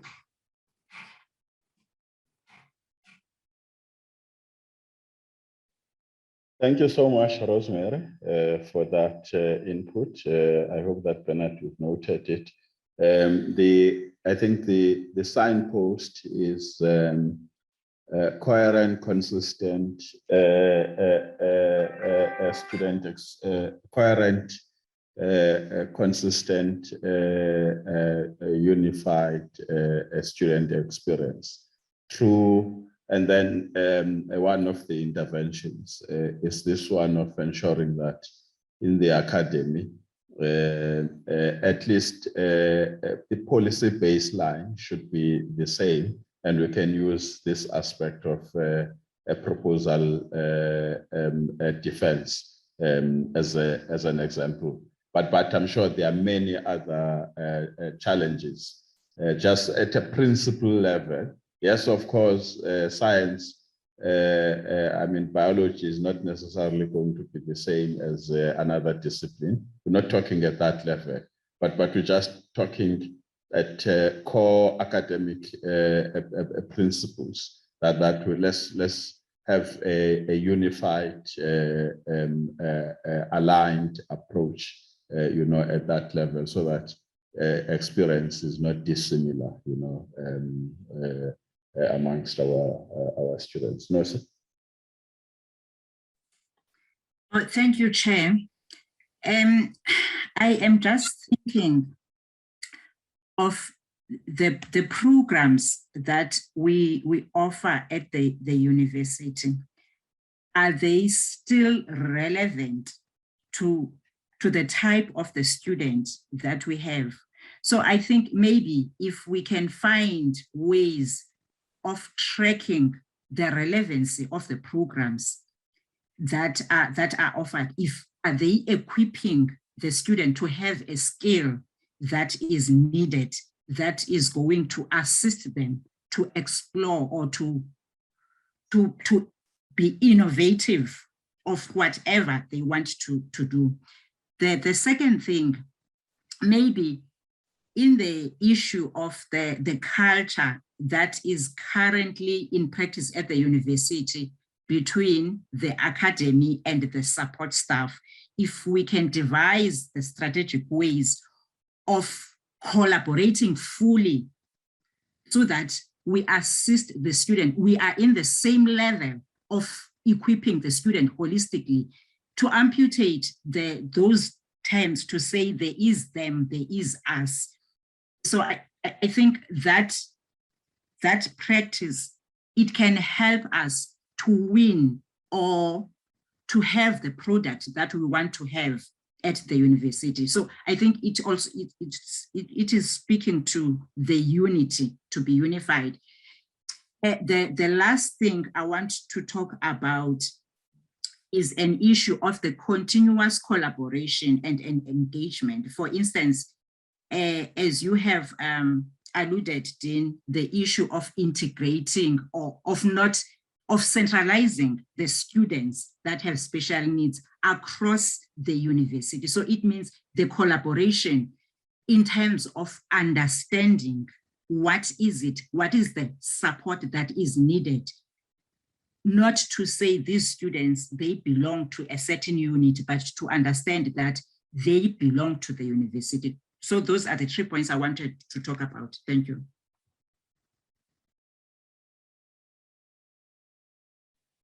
All right, thank you so much. Let's see.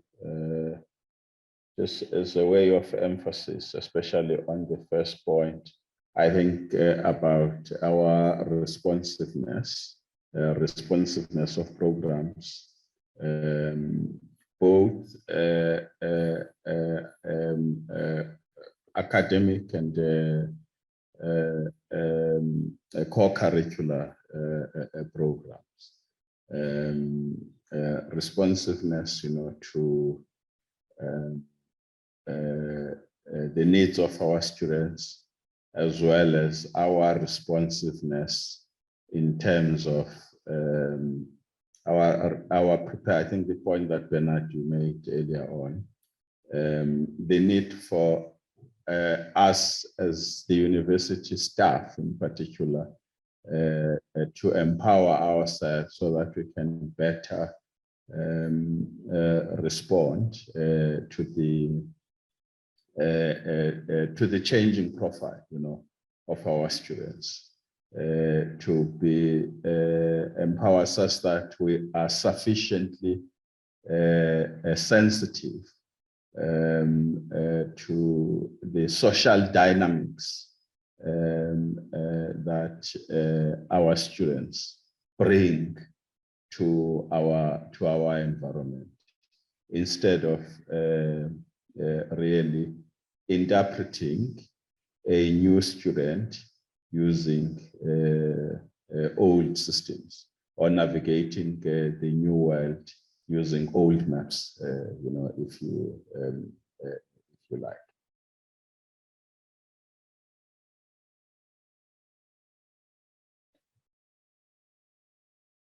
All right, colleagues, I'm going to then just ask people to make contributions, those who are quiet. So if you don't say anything, I'll just say, Kim, what do you want to say with regards to issues of leadership? Is Kim still here? Yes, Kim is here. Kim, Deirdre. Tando, if I can speak. Yes. So one of the things that I picked up today was really definitely the innovation comment by the student. And, you know, we talk about the values of the Nelson Mandela University. And I think many of our students have some idea of them, but I don't think we are necessarily that great as a university of explaining possibly and or continually bringing it to their attention, and even perhaps like where does it link in. We, in our co-curricular programs, they are all linked to our values, and we make sure that we highlight them. But one of the things we thought about last year is that we don't highlight it enough on our social media pages. So the plan now is, we're actually busy with it now, is to employ a social media intern student, where when we do our modules, we can show them the link between what we are dealing with and how it links with the values. So I think that's quite an important one, because I think often students understand things but don't get the link. So that is something. The other one, we spoke about highlighting citizenship. I think that's a big one that's often misunderstood amongst the student body. So that's something that we're focusing quite strongly on in our programs this year. And then the last one, we also spoke about,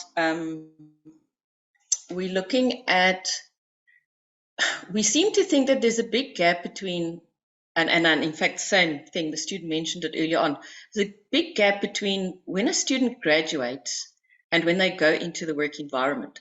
So we are looking at putting something together called Future Forward, so that we can prepare our more senior students to going into the working world, taking with them then the values of the institution. So that's sort of where we are.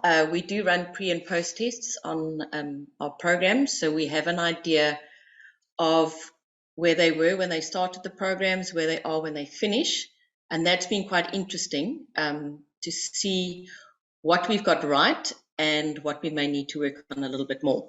So I don't know if that answers your questions, Lutando. Thank you.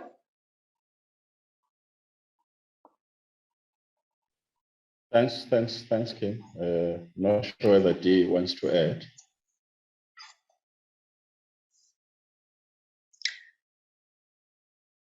I think Dee's just stepped out for a minute. All right. Yes, I think you are spot on, Kim. But what I would want to also sponsor is around the cultivation of leadership capabilities of our students, is us really institutionalizing this so that we know that the curriculum, for instance, on student leadership development cuts across all areas where all areas of the university business that has to do with the cultivation of the leadership capabilities, you know, of our students, including then dealing with these aspects. I think I like the focus on citizenship and so on, as well as I'm sure you've taken this point about fostering ethical leadership, you know, amongst our students, because that's something that may make us produce leaders, foster into society leaders that are distinct, for instance. And then maybe we can also propose that the cultural transformation, I know that there's a commission that will be, there's a work stream that will be dealing with that. But I think if we can have a university-wide focus on cultural transformation as a university wide partnership deliberate program to drive that, but have certain projects, 2 or 3 programs around that, as opposed to just doing it on thing, if you like. All right, Stephen, you've been quiet today. Yes, Dean, I've been listening. Dean, I'm not so much of an academic. However, I'm more practical. And I was wondering, writing down here, we're talking about this collaboration and integration. And I'm thinking about how do we concretize it? Because we've been saying that we need to do this for a long time. And sometimes it starts and then it doesn't end. Or sometimes it starts and it ends and it doesn't just sustain itself. So I was just wondering, how do we, or how can we, or what can be done to concretize the collaborations and integrations within the institutions without it being forced, or maybe it should be forced. For example, we're having sporting events, and we know that there's entrepreneurial study and entrepreneurial things happening in the SGD space. How do we bring these two things together to benefit a student in some way? And then off the top of my head, is there some sort of a curriculum that one could bring into play for a Mandela student entering the university to kind of pull all these, all the values and all the outcomes we would like a student to eventually attain, if it cannot be formalized in some way, so that you start the first year through this program until he graduates with various mentoring and coaching assistance. So that's what I'm just thinking as I'm sitting here. Thanks, Dean.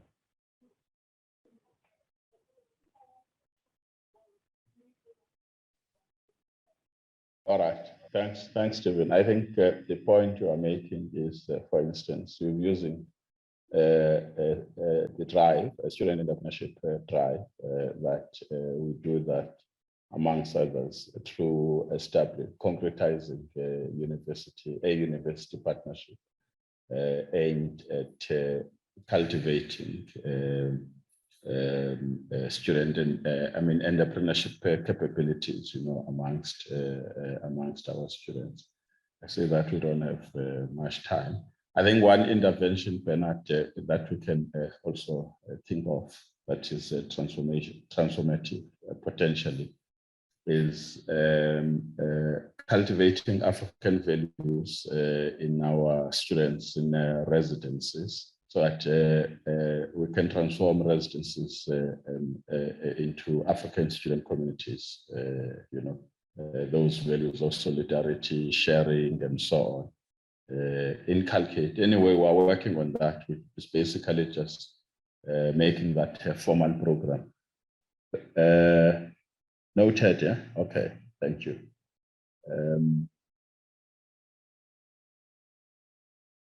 Rosemary? Lutondo, I'm sorry. I wanted to clap to what you are saying in terms of agreement. Thank you. Oh, all right. Okay. All right. Well, colleagues, it's before this thing takes us back. Thank you so much for the contributions. I think, of course, we're still going to work on this beyond this session. I think if there are no more hands, I'm sure, Bernard, that's adequate, what you've gotten. So we will report on our behalf. Yes, I will. All right. But didn't they say we must go back at 20 past?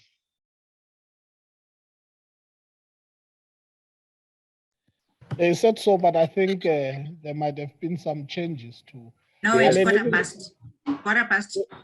Is it quarter past? They made changes. Yes. They made changes. They say that we Yeah. must be back at quarter past.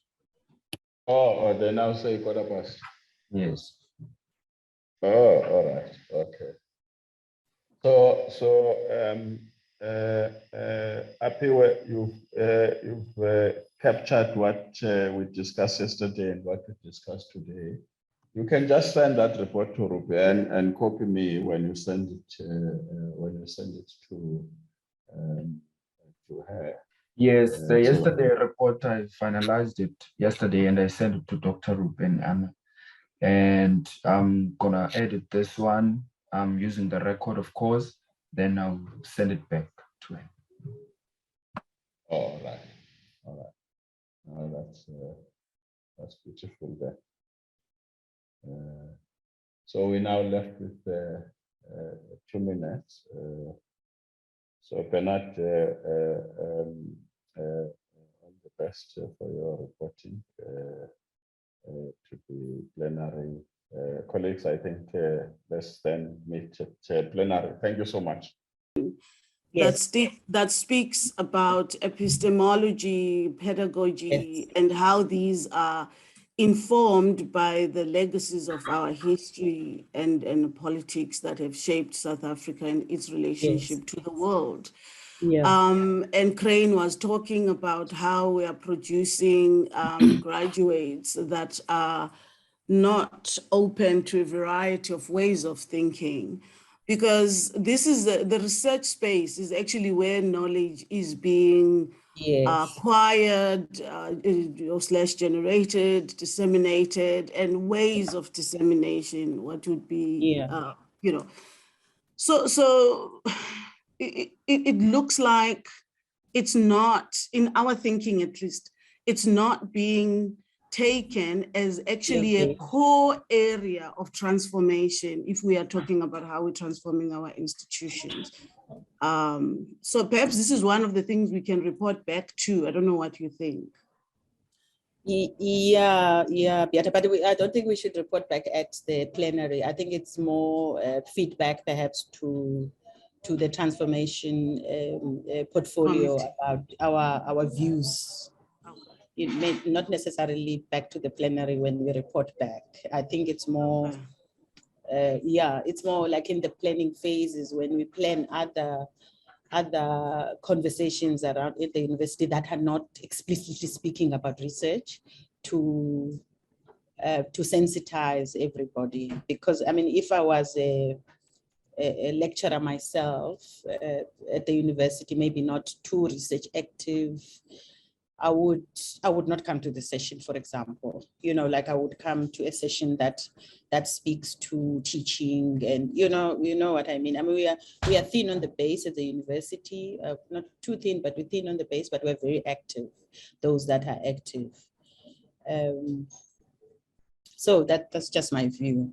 No, I hear you and I accept your view. But it would be helpful for us as a university to not think of these as mutually exclusive, because you can't teach if you don't research. And this is exactly where the problem is. It's as if you receive the curriculum from government. We don't. The curriculum, you make it yourself through the research that you undertake as an academic. Absolutely. Yeah. Absolutely. So no, it's fine. Thanks. Yeah. But I mean, if you were given a choice like right now, that there's a choice of this intriguing conversation about X, and then you have to go to a research one, and most of your work is 70%. I mean, there are people who are 70% teaching and 30% research. And there's many of those at the university. So I take it. Okay, colleagues. Sorry, Doc. Sorry, Doc. With that being said, can we please make a call on someone that would give back? Because I feel the same way. I feel like I'm not. Yes. Yeah. So I think you get me, Doc. Can we make a last call on a person that would report on what is The being last discussed. call on a person to report. Okay, Yes, okay. I'll take And you will notes. be the last one, the very last one, if there's no one else. Yes, we will. Okay, colleagues, any volunteers to report back to our session? Definitely not me. Lisako? Definitely not me. Oh, Lisako. DVC, we nominate you. I'm doing a No, presentation. Yes, I'm we nominate you. I 100% agree. I agree with Beata because I also feel like internationalization did not come forth in this entire 2 days, and there was Yes. nothing said about it. So if Yeah. maybe we're not doc, you could come, and be the spokesperson. The problem, yeah, let me tell you what the problem is. I had already indicated to Andre and Ruby Ann that today I've got a meeting at 12:50, and that's the time of the plenary. So I had already excused myself to say I will lead the session, I will get someone to present at the plenary, and I will contribute and I will send my notes, but I cannot be able to be at the plenary. Mamu So Beata. it comes back to Beata then. Yes, she is in that office. I think, can I make a suggestion, please? Yes, please. Yes, I think maybe people are skeptical because we are not done with the breakaway yet. Maybe if all the points to be presented is highlighted, somebody might be confident enough to report back. So because yesterday I remember after I was in the same breakaway group with Professor Kit, and then after the discussion was over was when that's okay, and then I asked somebody to maybe to represent, and then the entire group agreed on the point to report back on. And I think if that is the case, in this case as well, I think it will be easier at the end of the present our breakaway session. That's my opinion. Okay. So shall we finalize at the end of our discussion? No, but we need someone now. Beata, are you amenable? By default. Okay. I would like to nominate a colleague of mine, which is Joe, Dr. Joe, if I'm sure he wouldn't mind. Oh, Patrick, volunteering others. I'm all right. I'll do it. Okay, Beata, if you're uncomfortable, is Joe okay with it? Yes, I'm willing to. Yeah. Okay, Beata, you okay? Yes, thank you, Joe. Okay, All thanks, right. Joe. Thank you. Okay, thank you. I see Darrell has joined us. We're very happy that you've joined us, Darrell. This is a very small group, and this is the trend from yesterday. Also, we were very small. I'm glad that you've chosen to come to the session. We are about to start. Just a recap on what we spoke about yesterday. We had these teasing questions about internationalization or the influence and the impact that it can cause on the drive in higher education for creating graduates that will have global knowledge competencies, and how it will influence diversity. And then we had a discussion about drivers for capacity building opportunities, and spoke a lot about individuals, institutions, funders, influence, and partnerships. And then at the end, we spoke about enablers such as digitization/technology, funding, and capacity building. So today, I thought based on what has been discussed as well in the previous session, I will speak about Mandela, the things that are happening at the university, and look at the transformation. I call it transformation journey, but it's not really a journey, but I guess it's a status quo at the university. Firstly, about enhancing research capacity. What I mean by that is, if we look through the lens of capacity building as our topic suggests, I'll start with the students at the university. Enhancing access and success has been through funding for scholarships, research capacity development interventions,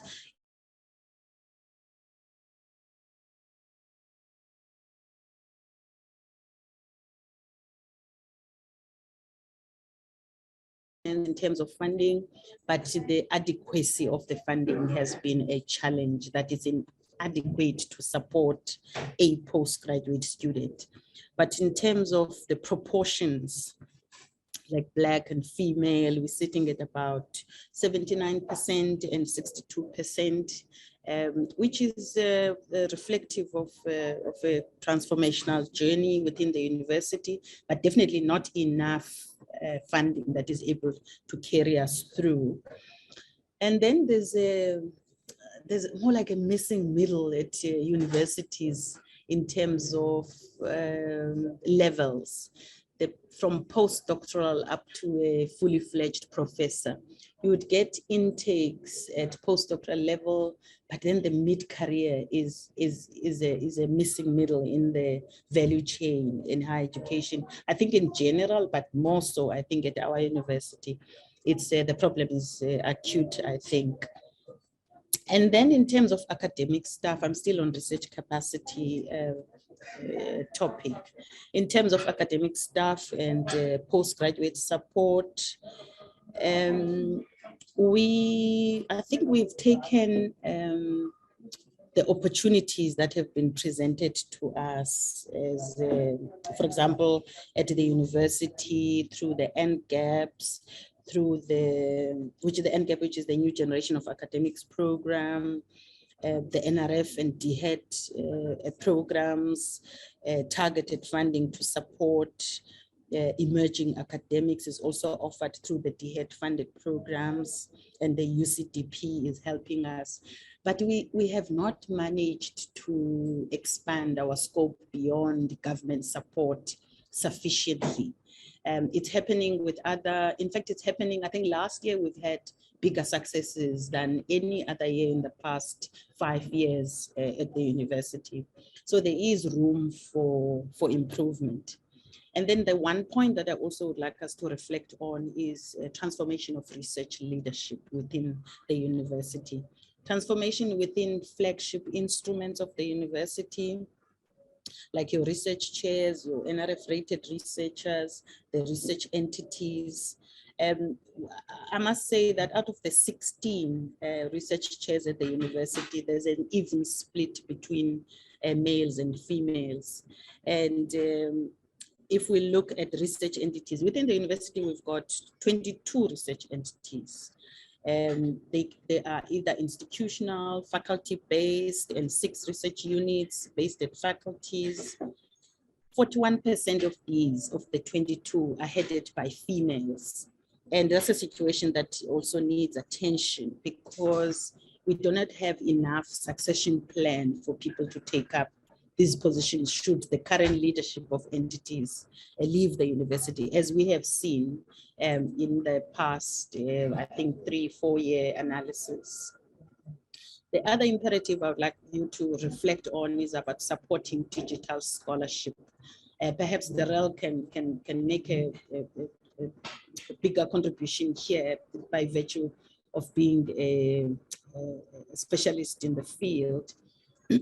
And supporting digital scholarship at the university, as we know, we've had many frustrations in systems, and the digitization project is now urgent, and I need not say more.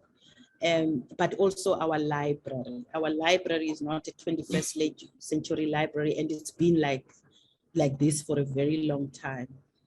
And also to keep pace with the open science initiatives that are advancing in the rest of the world, the open data, open science. We are only beginning now, for example, to get a research data management framework for the university, which is in its initial steps.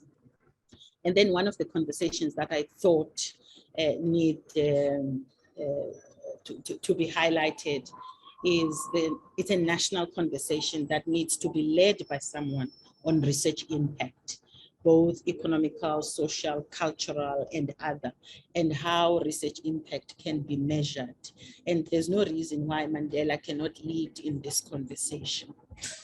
And lastly, just a comment on the economic, which the university is not, doesn't really talk about it for, much, is one of the university's sustainability imperatives linked to Vision 2030 is to create and sustain enabling innovation ecosystems where students and staff can collaboratively engage with external partners so that they can co-create pioneering discoveries. And to an extent, our university has been very successful in this. We've got over 200 applications or granted IP rights, the intellectual property rights.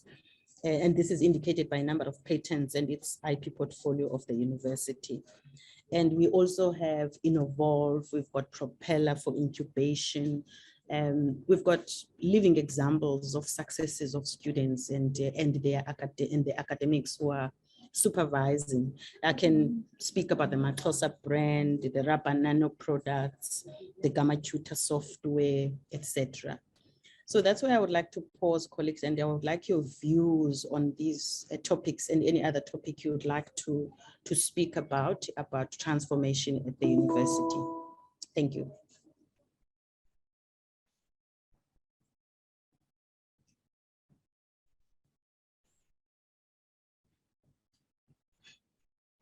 Are you still there? Oh, Darrell, Yeah. yes, please, your hand is up. Yes. Thanks, Thandi.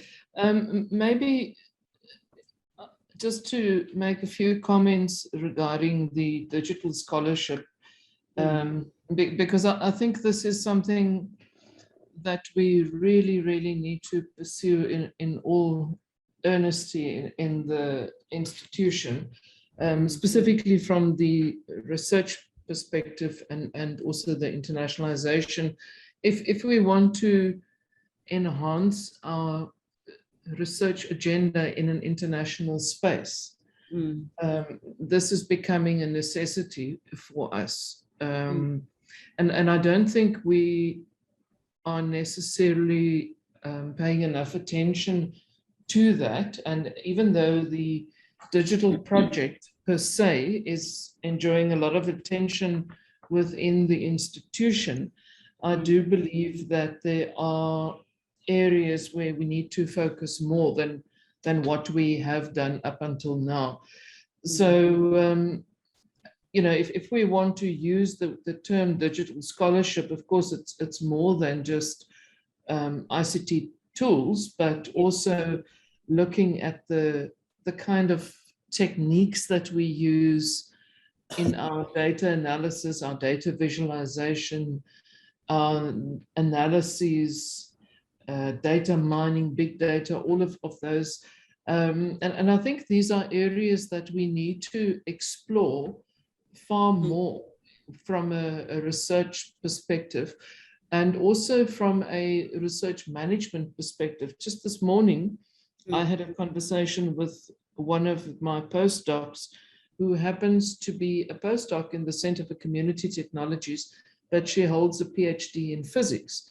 And she was saying to me that she would really like to, you know, attend some workshops on very specific elements of exactly digital scholarship.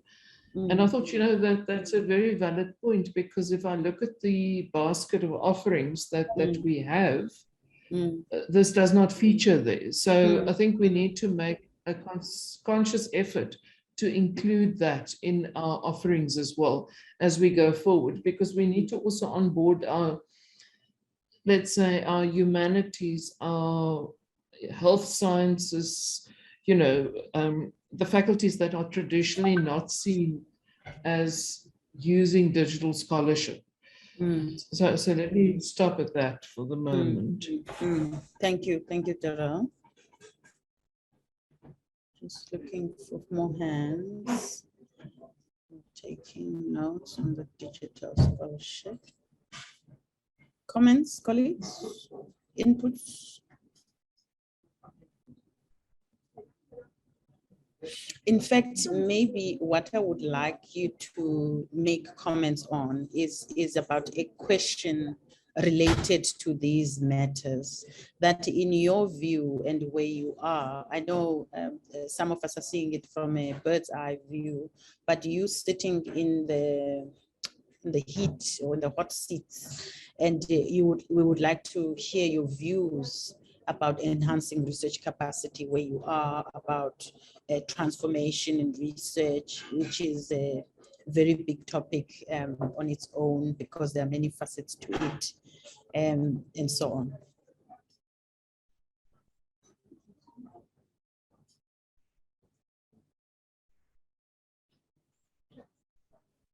I have a comment. Yes, John. And I'm not sure it's falling right within that list, but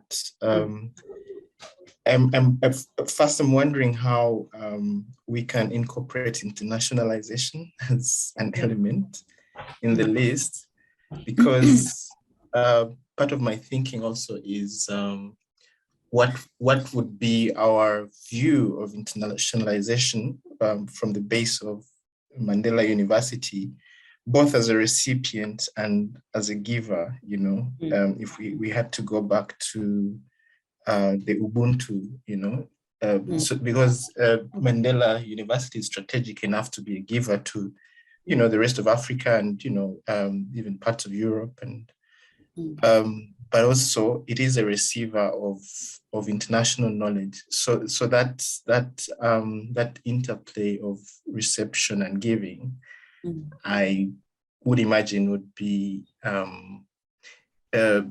needs to be thought about, but also needs to be you know, we could have matrices that indicate to what extent Mandela is giving, you know, as a research leader, but also receiving. I think it's a good, I think it would be an interesting way of gauging internationalization for us. Yeah.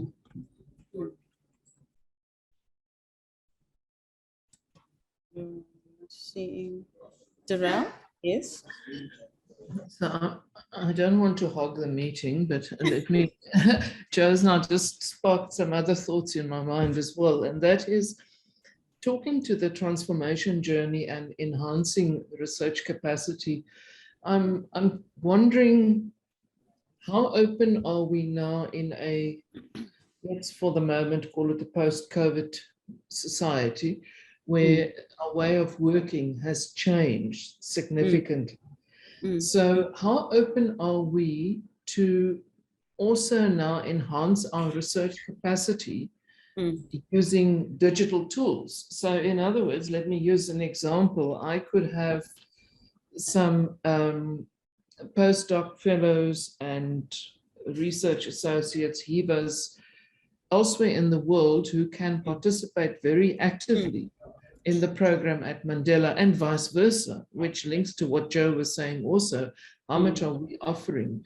And the question is, and you know, it always comes back to policies and things like that. So are we now reimagining our policies to make vision for that kind of model as we move forward? Because I think the one thing that we've learned over the past 2 years is that it's very possible to work like that. And are we being innovative enough in looking at how do we enhance our capacity in a remote fashion, if I can call it that? And that would link to the digital scholarship and other issues as well. But I think, and also just in terms of that,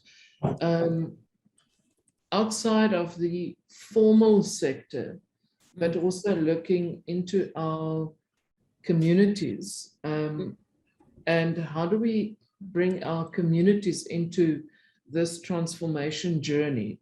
Because research is not only about the academic scholarly work, but also and I know that is going into a little bit of the engagement, but at some point there needs to be a marriage between the research agenda and the engagement agenda, and how do we bring those two together?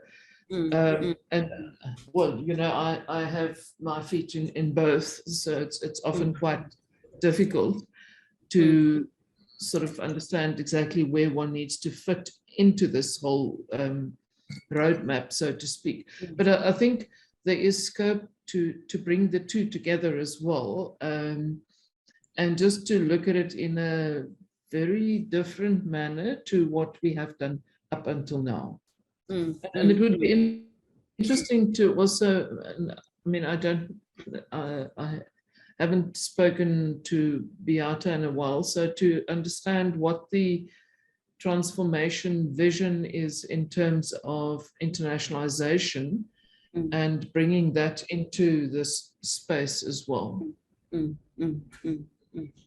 Right, thanks, Darrell. Just, I mean, your point now about, I'm just writing my notes here, your point now about reimagining the models, this could fall into this space that you're talking about now.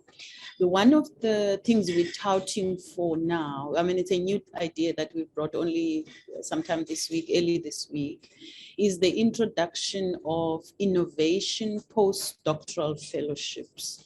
DHET is introducing a new program, is calling for a new program under the UCDP for collaborative projects. And one idea from the research space that we're putting forward is innovation postdoctoral fellowships, where we would partner with other universities, but partner with industry. So where we can place postdocs at both industry and academia, so they can have the opportunity of being placed in both locations, and hoping that that is going to open opportunities also for a co-funding model, more like the old model of the TRIP model. Yes, okay. But now led by Mandela and becoming a national program. And I mean, it was an initial discussion that that my office has put together, and I think it's still going to go through iterations, but I think it speaks to your idea of reimagining models for enhancing research capacity, in addition to the virtual postdoc engagement that you spoke about.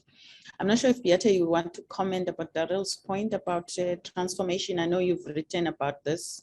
We have it in our reports as well, on the role of internationalization in transformation and enhancing capacity.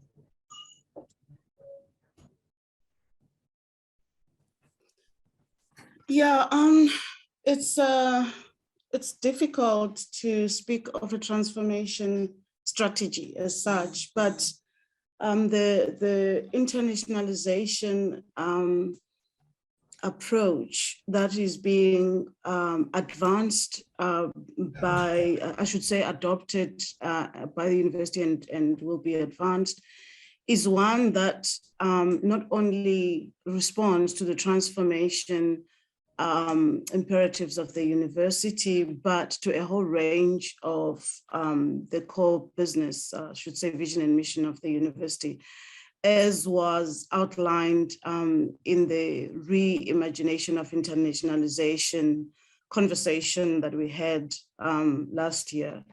And this is located within the need to transform the academy broadly, and the need to support our student cohort so that we can be able to achieve the kind of graduate attributes that we've set for ourselves. But all of this, as I said yesterday, comes with certain resources, and resources are not just the money that's required to provide the support, it's also the knowledge that must be brought into the space, and the knowledge, which Joe was saying, needs to be shared across our partners, which then also makes the university known and makes the university impactful, gives the university a more meaningful sort of engagement space with its partners. I think there's also a very strong, we had a conversation earlier this year, a strong focus to start re-engineering those areas of support that we provide, so that we also lift up the university's research themes and how we try to ensure that the partnership agreements that we conclude with our partners reflects those universities' research themes.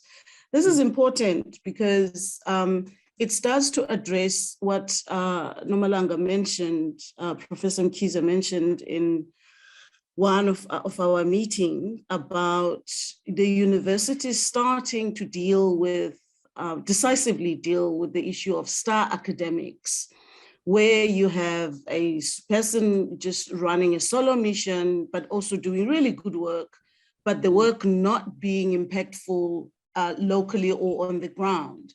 And this should be done in a way that's not making the person feel that you're doing something wrong, but actually to provide the support that's required to be able to expand the scope of the support, the scope of elasticity of the area of work that person is located within, and increasing areas of multidisciplinary.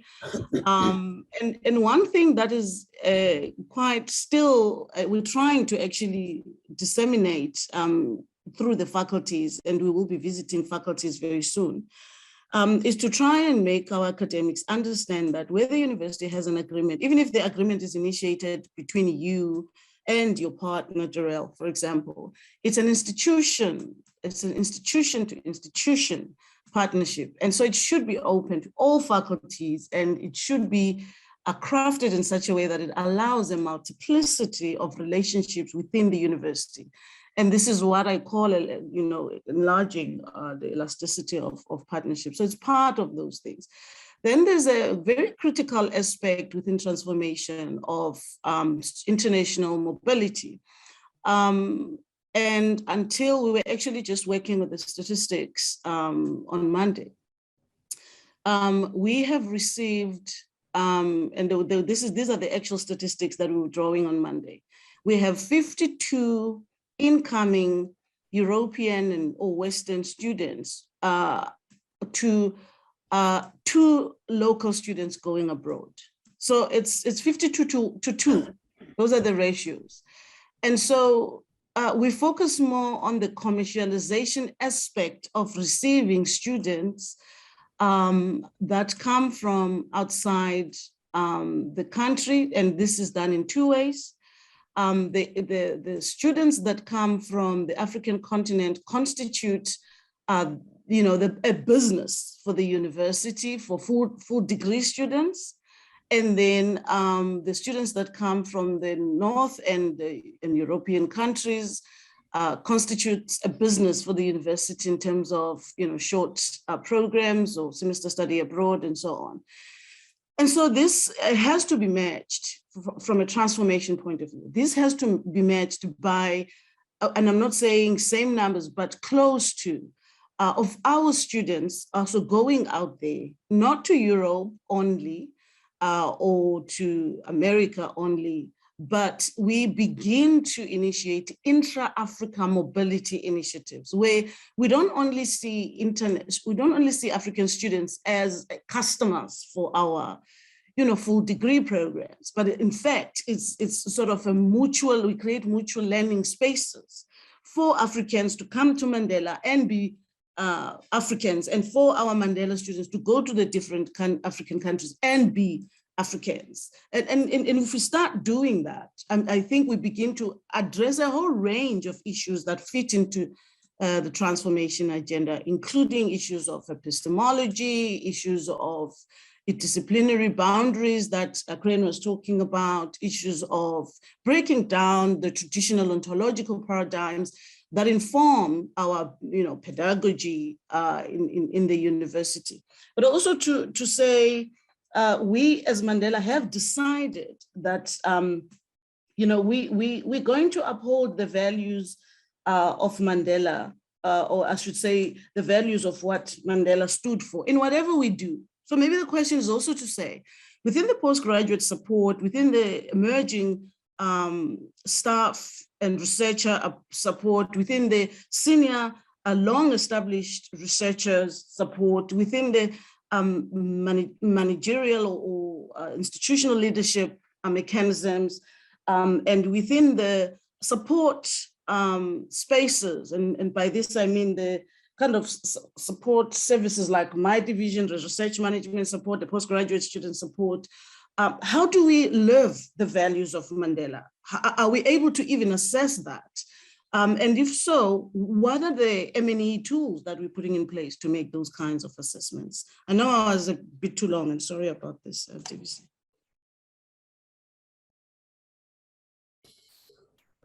Thank you, Beata. Any further comments, colleagues?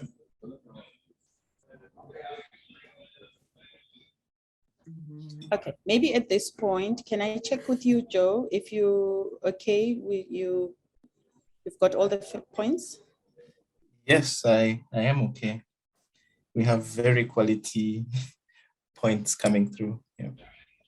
Yes, yes, I agree. I agree. Okay, one of the things that we have not addressed properly in this conversation is the issue of research impact. And I mean, I was thinking about this, that we, as I just picked on the economic one, looking at how we support students, for example, on entrepreneurship and the commercialization value chain, and how these examples are not elevated. And I think it's purely our university approach that the marketing of these initiatives is not high enough. And I mean, I've been to, and the community engagement in this space is quite active, but it's definitely something to be elevated. I always get intrigued by, whenever I go to Propeller, the incubator, what I see there, how the university's impact is valued by the communities, because you get anyone and anybody coming from the community to become incubated at Propeller, and there are many success stories, and that speak to impact and community involvement, as you spoke about, Dara. But there's also another angle that the university can capitalize on. For example, the university hosts the South African Cultural Observatory, and it's been with the university for more than 3 years, close to 5 years, in fact. And there are many opportunities that are emerging from that space in terms of making impact in the creative industries. And it's an opportunity that the university could build on for research impact. Thank you. Any further? Yeah, Tandi, maybe if I can just come in there, because I want to agree with you. I think it is important that we explore further the areas where we could have an impact. I think we, again, need to reimagine those areas as well. And look beyond the traditional areas that we are used to within a university environment, a university space. And I want to, so at the moment I'm busy together with Aussie Franks, and you may well be aware of the Unity tour that is going to be happening with a group of people from the US coming. Yes. That whole big thing. And that is just highlighted to me how we look at the impact that we could have, not only in an economic, but also a social, cultural, arts, digital, and interdisciplinary impact, because I really think that is something that we are not exploring enough. We still think in terms of silos when we think impact. And I was making the argument earlier this week in the engagement forum that we need to look at the digitization project as the glue that brings everything together. So how do we do that in terms of our research impact as well? And looking at bringing together unusual combinations of focus areas and disciplines, so that we can become very unique as Mandela University. I think we have an opportunity at the moment. The university is in a space where the time is right for us to do this and to look at other ways of doing or defining impact to what we have done before. So just some thoughts off the top of my head there. Right. Yeah. Thank you, Terrell. I mean, this will become, as Beata knows, that I've proposed the idea of a research week to start sometime this year. And I think research impact will be high on the agenda because we don't have metrics, we don't have enough profiling and so on. But back to you, Joe, to just maybe, do you want to highlight or you're okay to just go back to the plenary? I'm pretty much okay. Okay. Because my highlights would be going over the whole thing. I did take down some really interesting notes that have sort of integrated, what we've been talking about. But from your initial presentation, the transformation journey, and then I've incorporated, especially the discussions that have come through on digital, digital transformation, and added the bit on internationalization and the transformation of numbers across, and then research impact. Okay, we've got 5 minutes. I see the note from Bruce. So I'm going to go around the room. Vuyo, do you have any comment?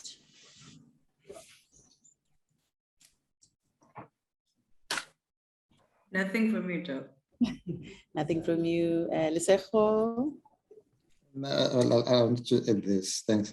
I think on the point that you raised, I think one of the things on the whole idea of internalization. What am I saying? I'm tongue twisting, whatever the word is, internalization. I think it's the nature of partnerships. And I think for me, one of perhaps the frustrating part is that there are no partnerships internally. And I think perhaps that's one of the things we need to consider or think about. And I talked to someone, I forgot who said that about the whole silo mentality that tends to be happening. To say, if we have to make an impact around or transformation around the whole research and internal, locally and I think across, we need to start thinking of how do we partner. But I think I'm in the School of Accounting and we've got business management on the other side. And when it looks at the potential research areas that we can actually collaborate on, but that conversation is not happening. And it's just weird. Thank you, Lesego. Beata?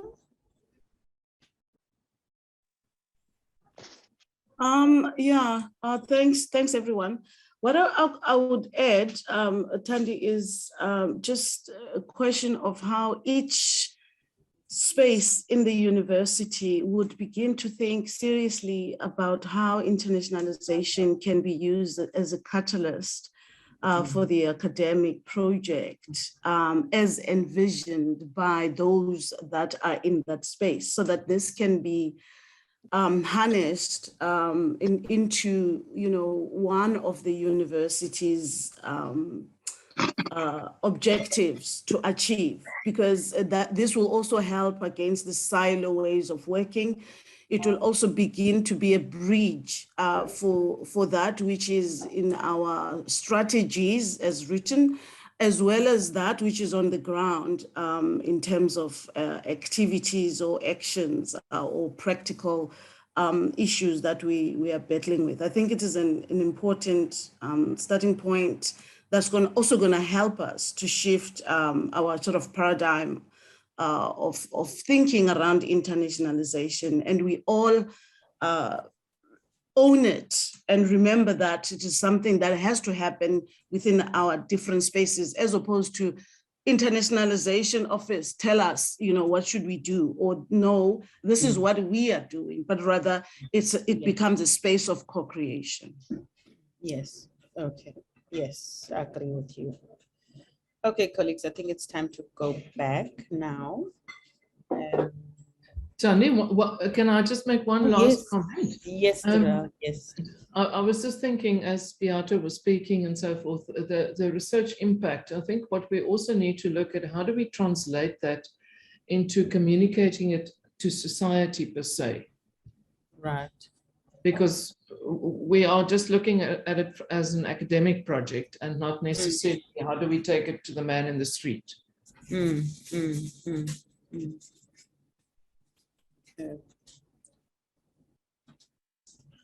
Okay, right. Let's just do this now. Sorry, my button is stuck. Okay, right. I think it's time to go back to the room. Thank you very much for your contributions. I will sit, as I said, until about 12:50, close to 12:50, but I will be at the plenary for that long, and then we leave. Thank you, Joe. Thank you, colleagues. Thank you. Thanks, colleagues. Bye-bye. Just indicate which aspect are you talking to, so that we can at least be able to speak to the questions. Any inputs in terms of how we think there could be alignment of the 2022 milestones? Remember that Heather highlighted on those. I'm just trying to see if all colleagues, you had an opportunity to look at those. Colleagues, I'm not sure now. We seem not to be sharing. If I may, Nandipa, just to, get the ball rolling as an outsider looking in. Thanks. Yeah.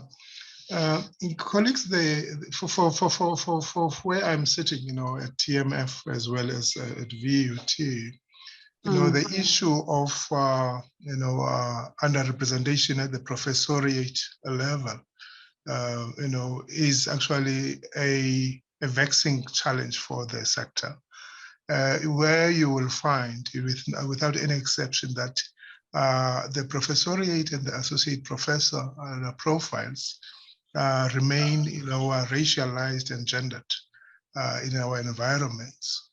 And the question perhaps is always, how do we then address that in a systematic way in terms of the pipelines that actually we should be putting in place, at a senior lecturer level, as well as a lecturer level, because that is where we should and are supposed to be drawing, the senior academics from.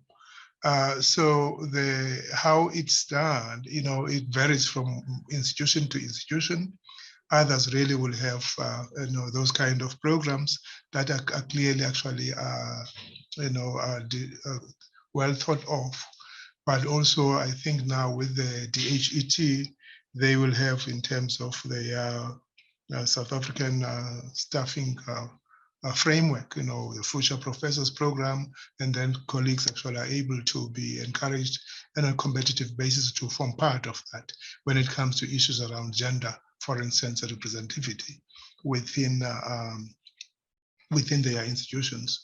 But what is clear is that it's a process, and the question is then how then do we deal with the barriers, or what I will call the gatekeeping sometimes that happens around issues of mentorship, access to resources, support, if for instance, one needs research funding, for example, how are those kind of enablers, put to the fore, as an institution, so that at least, you know, the profile of the professoriate can change over time. And but also lastly for me, you know, around promotions themselves, how often do these promotions happen? You know, how actually aspirant full professors and associate professors, you know, given inside track, as it were, you know, prepared for these particular promotions in terms of their career development programs.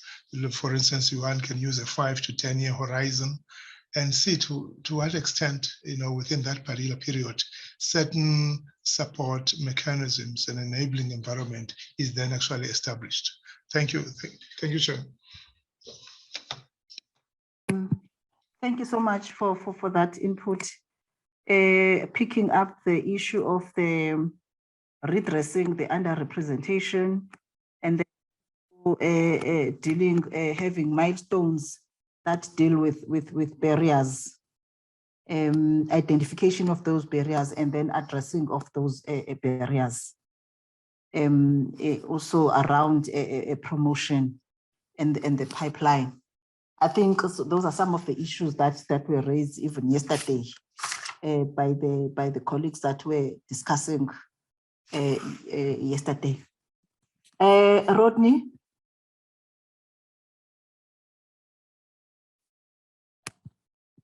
Yeah, Nandi, look, I want to be quite honest. I would agree with the previous speaker, although because for me, to tell you the honest truth, where I'm sitting at the university and although reading through some of the documentation that has been required for us to make a contribution, I'm really not up to scratch with what is happening, to tell you the honest truth, with the academic side within the university. Because for me, it is always, sorry? We also have the past side. With the past side, what do you pick up? Yeah, look, I'm not even I'm not sure where I basically felt, because for the past 10 years being at the university, I've been on a short-term contracts, and sometimes my contract not being renewed and so on. So if you can understand where my mindset comes from. So for me, I'm more practical in terms of things. I deal with engagement quite practically.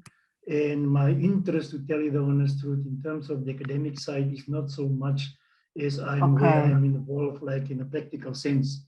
Yeah, relating to my condition of employment at work. So I'm not sure in relation to how one can contribute. I can contribute like generally. Obviously, there is the redressing side of it in relation to employment. And one have to be clear, because yesterday's presentation, just to reflect on that, I was in the beginning quite disappointed because of the racial breakdown, and think where we are in our democracy, that this is not maybe necessary. But I also think that it's quite important to look to those individual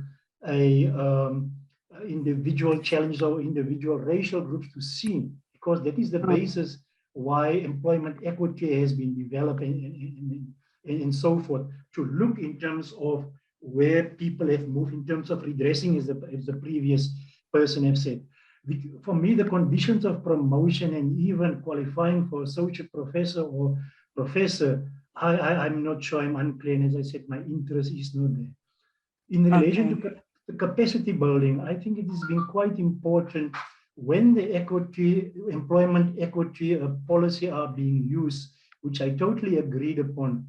One have to make sure that the capacity or the ability of that particular person that has been appointed, but there need to be a program in relation to capacity development or capacity building, but also some support in terms of induction, in terms of mentoring, and in terms of coaching to that particular person, especially in relation to the culture, the type of organizational culture that appointee has to come in. He should never feel being appointed and never see himself as an equity employee, but to take him through the process or her through the process to be fully, to feel fully part that particular institution and belief that he's been appointed on merit.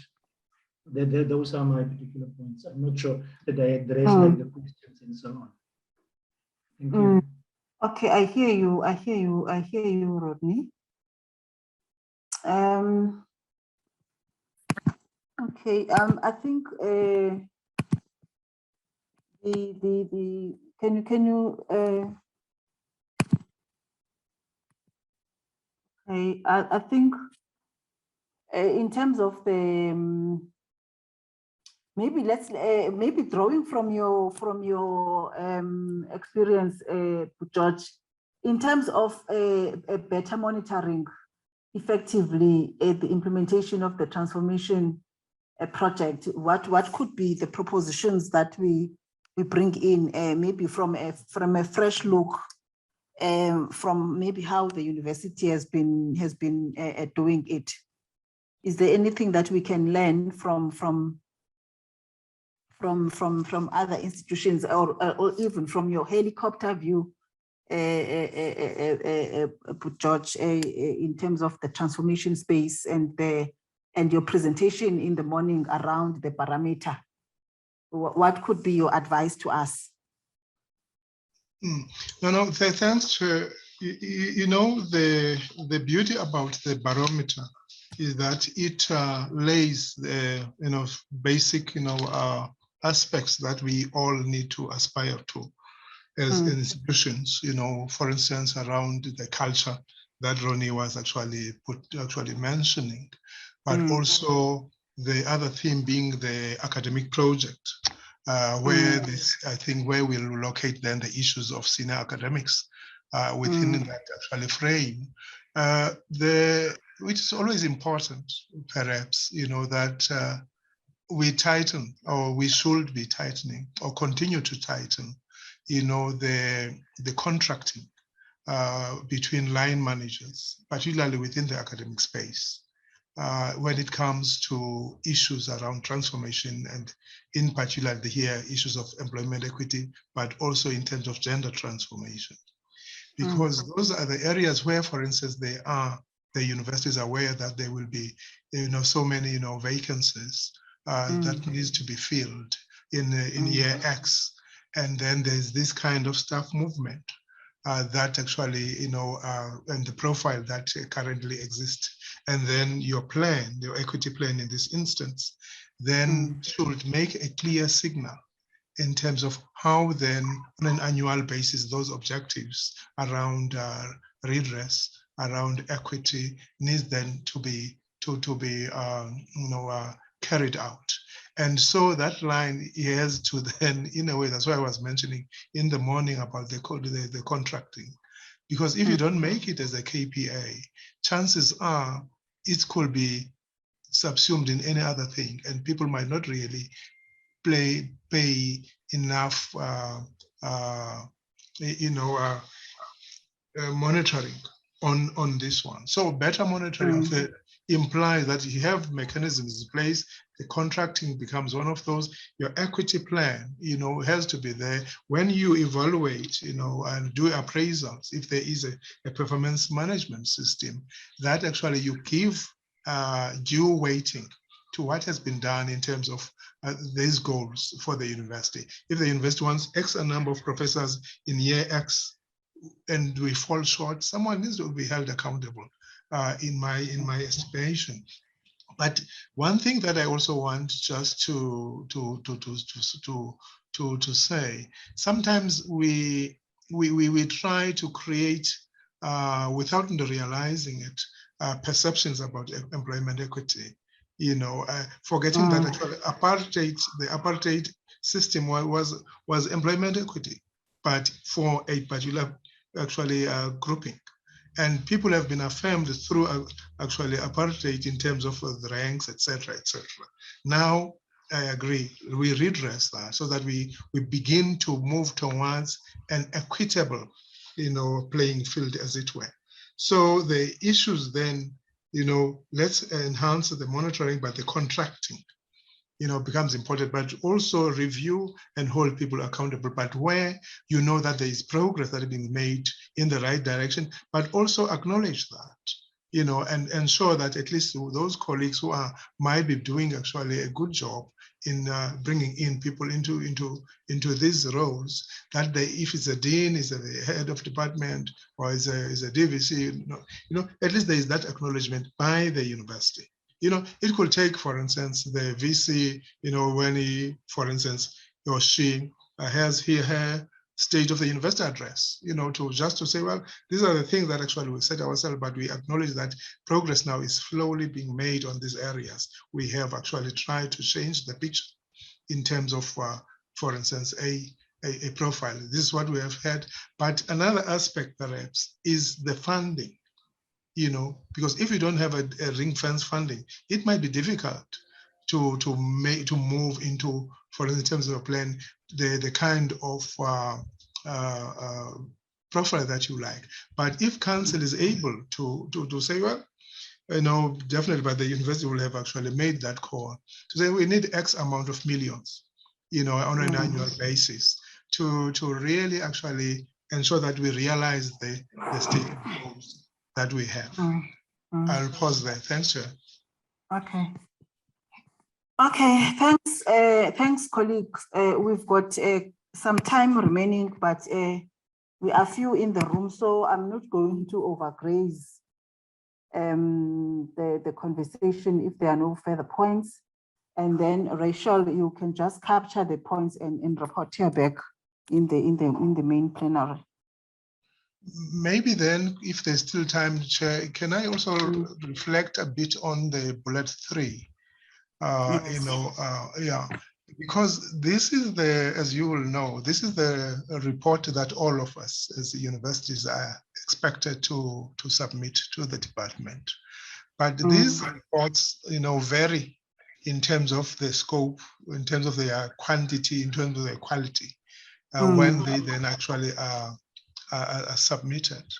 And what we have found, for instance, very useful in our environment is to have a critical reader, who will be able, after all of this information has been collated from all the work environments, be able to critically, assess, and if needs be, be able also to hold people accountable. For instance, if you are making actual general statements in your submission, the question is, why should actually the universities submit that or put it forward to the department? So there has to be that kind of a feedback loop to begin to say, no, actually, but what you are really saying here is not really actually sufficient for us, as a university. If it means you have, for instance, then a template that gets drawn up to say these things, please, thou shalt report on, for instance, on your curriculum transformation, what each faculty is doing around that, on your institutional culture, on your research, your outputs, the impact of your research, impact of your community engagement, and so that at least it must have a rigor in the main, so that it stands on its own, but also it demonstrates that it's generated from a university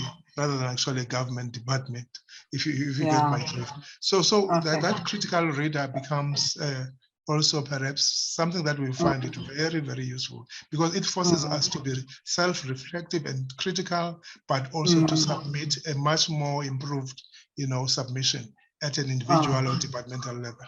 Thanks, Chair. Thanks, Judge. That's quite useful input. Thanks, colleagues. Rachel, you will, in the plenary, you will then give the report back.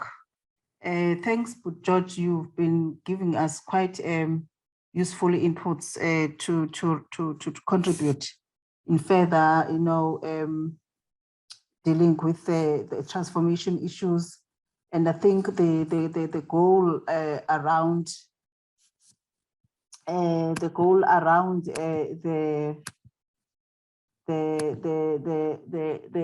implementation of programs designated to accelerate recruitment and capacity building to enable, representation and also the issues of retention of designated and underrepresented groups. So we still are to still keep that goal of attracting and retaining, a diversified workforce and make sure that we've got a good representation across the board. As much as we are improving in diversification, I think there still needs to be intentionality on bringing up the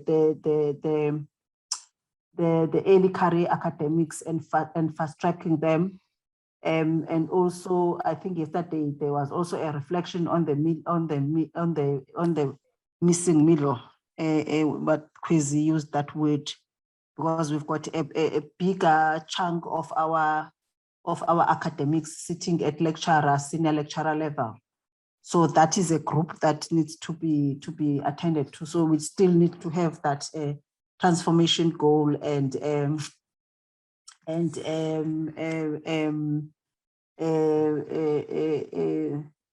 keeping it and the milestones that begin to improve the percentage representation of the university. So I think the attraction, the retention with intentional, programs that are meant to deal with diversification and the seniority of the academy and the professionals for that matter. But we are very much low on the seniority of the underrepresented groups, but also a focus on disability. I think we need to, be intentional about the recruitment and capacity development of persons with disabilities in the workspace, reasonable accommodation, as well as a serious, work environment audits in its totality, the audit of the work environment in its totality, so that we make sure that we get a fully representative staff complement. Yeah, I think that's the long and short of it. Rachel, you will do us the honors of lifting the key points that were shared in this room. My last one, Chair. Yes, Pudi. Perhaps I'm not too sure in terms of the approach. Sometimes you will find that there's a cycle, in employment. At some stage, people actually will then retire. For instance, as full professors or as assistant professors. And the question is, if those are productive, academics in terms of various indicators, how do we then, retain them, so that they can still contribute in terms of mentorship, of the pipeline, for instance, and then also co-publishing. Writing, actually winning funding proposals, all those kind of things can also perhaps work. Maybe NMU does that, but in terms of how you retain, some of these, but as long actually they contribute, to the institutional goals, for example. I thought actually I just will mention that as well, because they can be good men. They can be good mentors if there is a clear framework. Thank you. Yeah. Okay, thanks, George. I think there was some time a conversation around a post-service institute, but I think the debate is probably around how that it is reframed and how that framework, pans out. Yeah. Okay, colleagues. Do we remain in this room, Rachel, and then we get transported in the other room or we can just go at the bottom and look at the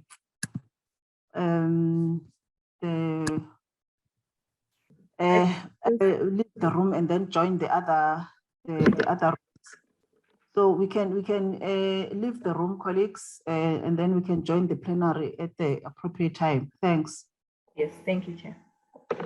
Thanks, Rachel. Thanks, Rodney. Oh, thanks, Okay, thanks, Nandi, Naomi. thank you. Thank you. Thanks.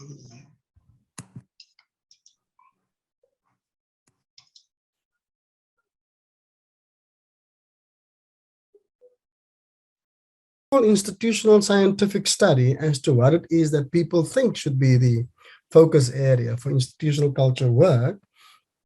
You know, of course, you know, we all have anecdotal ideas about this, but this one has the advocacy and sensitization, the active promotion of social justice and respect for diversity and equality, you know, so we can also think of these as the dimensions. Then integrated talent stewardship strategies to retain and develop socially diverse students and employees. Then staff morale through engagement and communication. You know, the question of leadership skills for line managers to cultivate affirming and inclusive learning and work environments. Then the language policy issue that was discussed yesterday.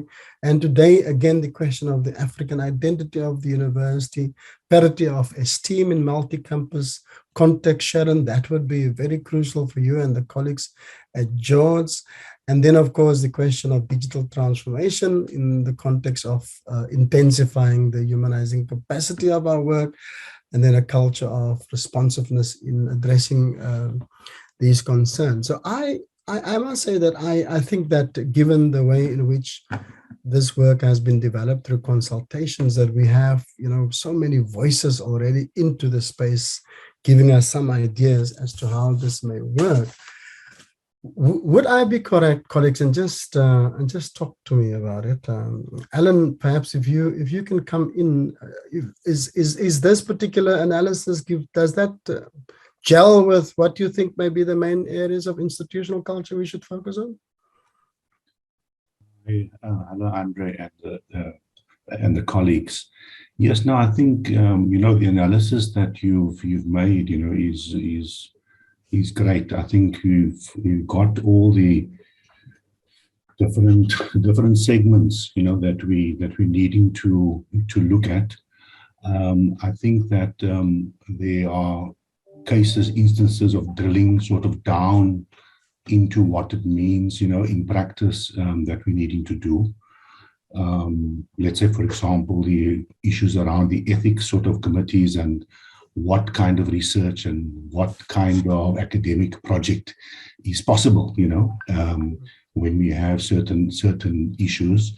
I really like the thoughts that you know, that Sahan raised in terms of the consultation with the students, because that was a weakness at the time of the ISEP. You know, by the time we started in that last we closed at the end of 2017, and of course fees must fall kind of hit us, you know, at the end of 2015, just when we had started bringing the students into the learning and, you know, and teaching sort of committees and that kind of thing. I'm not sure exactly today if the students are part of these the institutional committees in the faculties and at the university. I'm not sure how far we took it, because at the time of the fees must fall,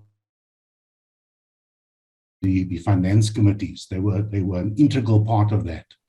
I'm not sure in terms of the sustainability of things, what in fact happened post. Okay, Andre, thanks. Okay, lovely. There's Boitumelo also put in a great you know, intervention there on the chat. Boitumelo, you would like to put a voice over your chat, perhaps?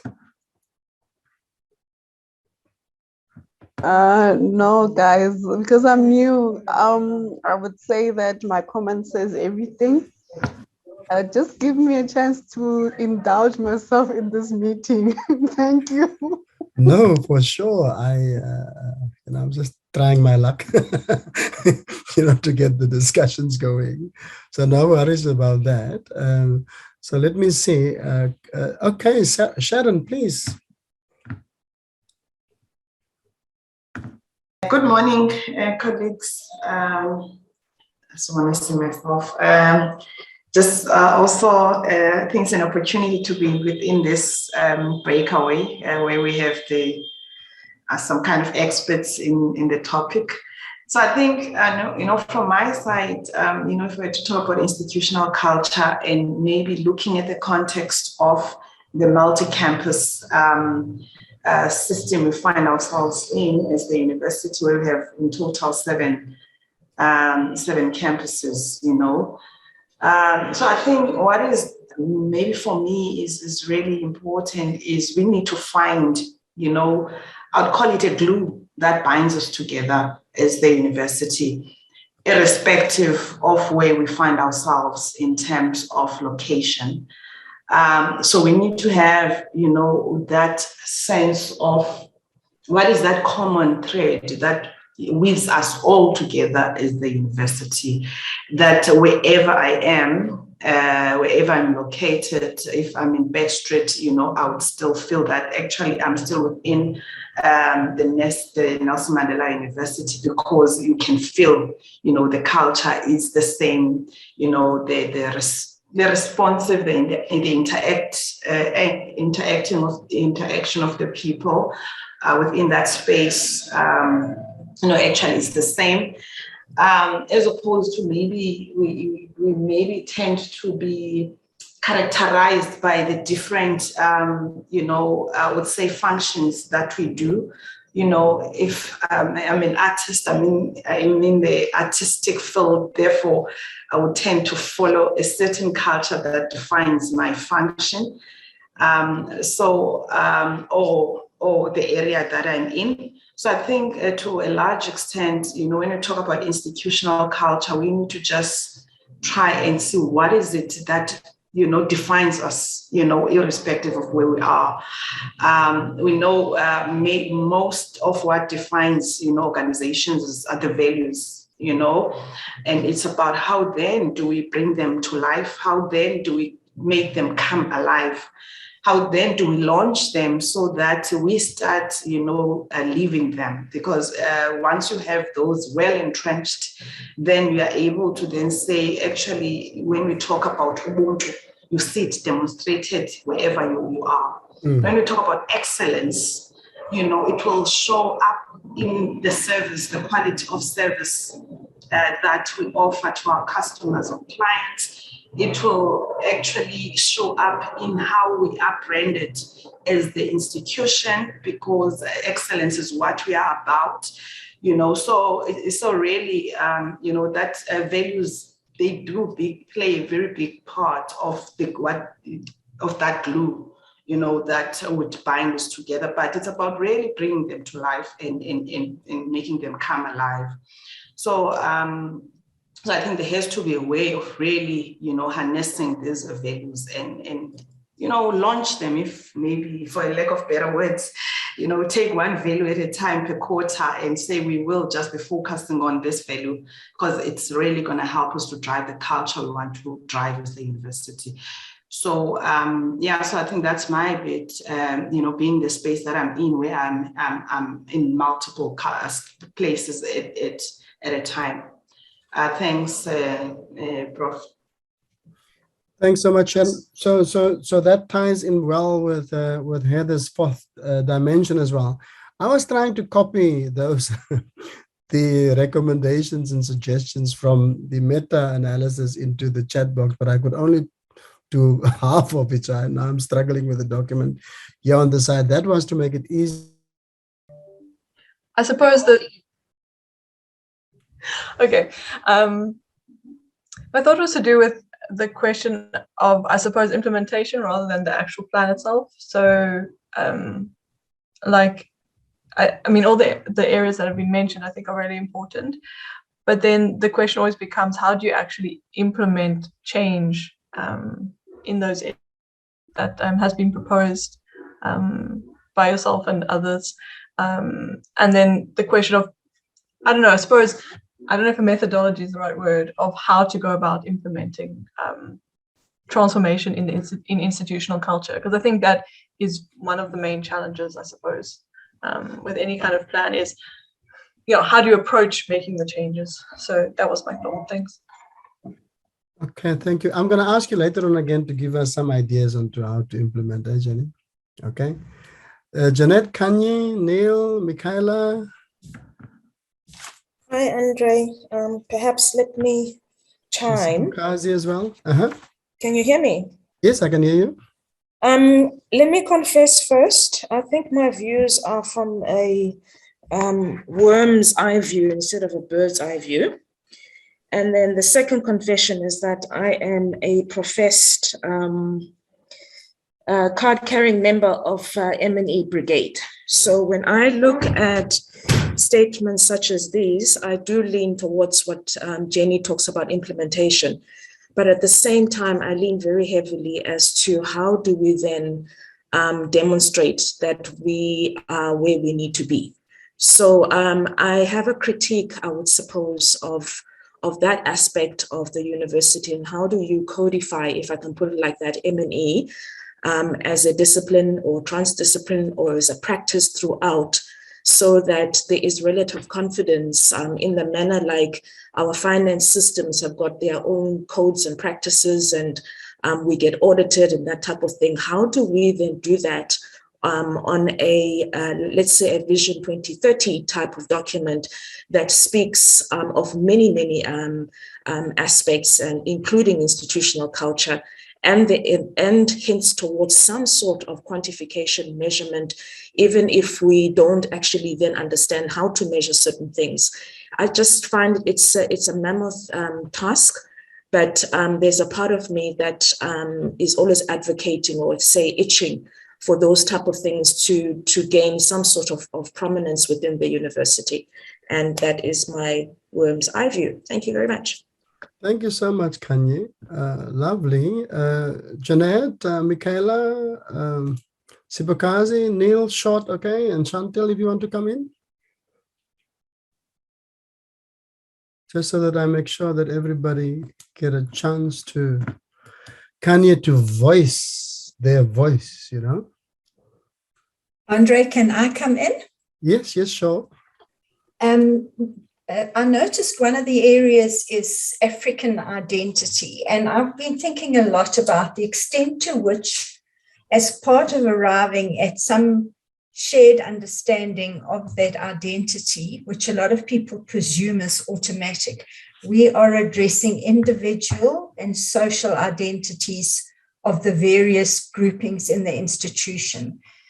Because I think that's a major stumbling block. On one hand, we kind of pay lip service, but it requires a huge introspection at an individual and group level. And I don't think it's been adequately addressed in a lot of instances, and even at a theoretical level.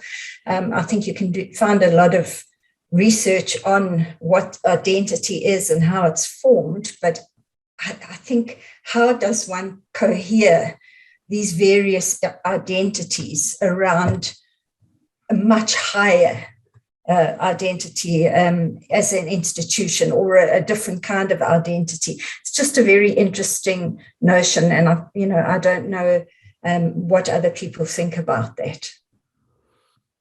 Okay, thanks, Jeanette. Sipokazi, are you okay? You don't want to come in? Hi, Prof. Hi, colleagues. I'm okay, thanks. I've just been thinking throughout the conversation, and as I guess my point or points will probably allude from what Prof. Heather mentioned earlier, and what Jeanette just touched on. So, I mean, I think I'm also still stuck on the point that Prof. Crane made earlier around iconicization. I mean, one of the challenges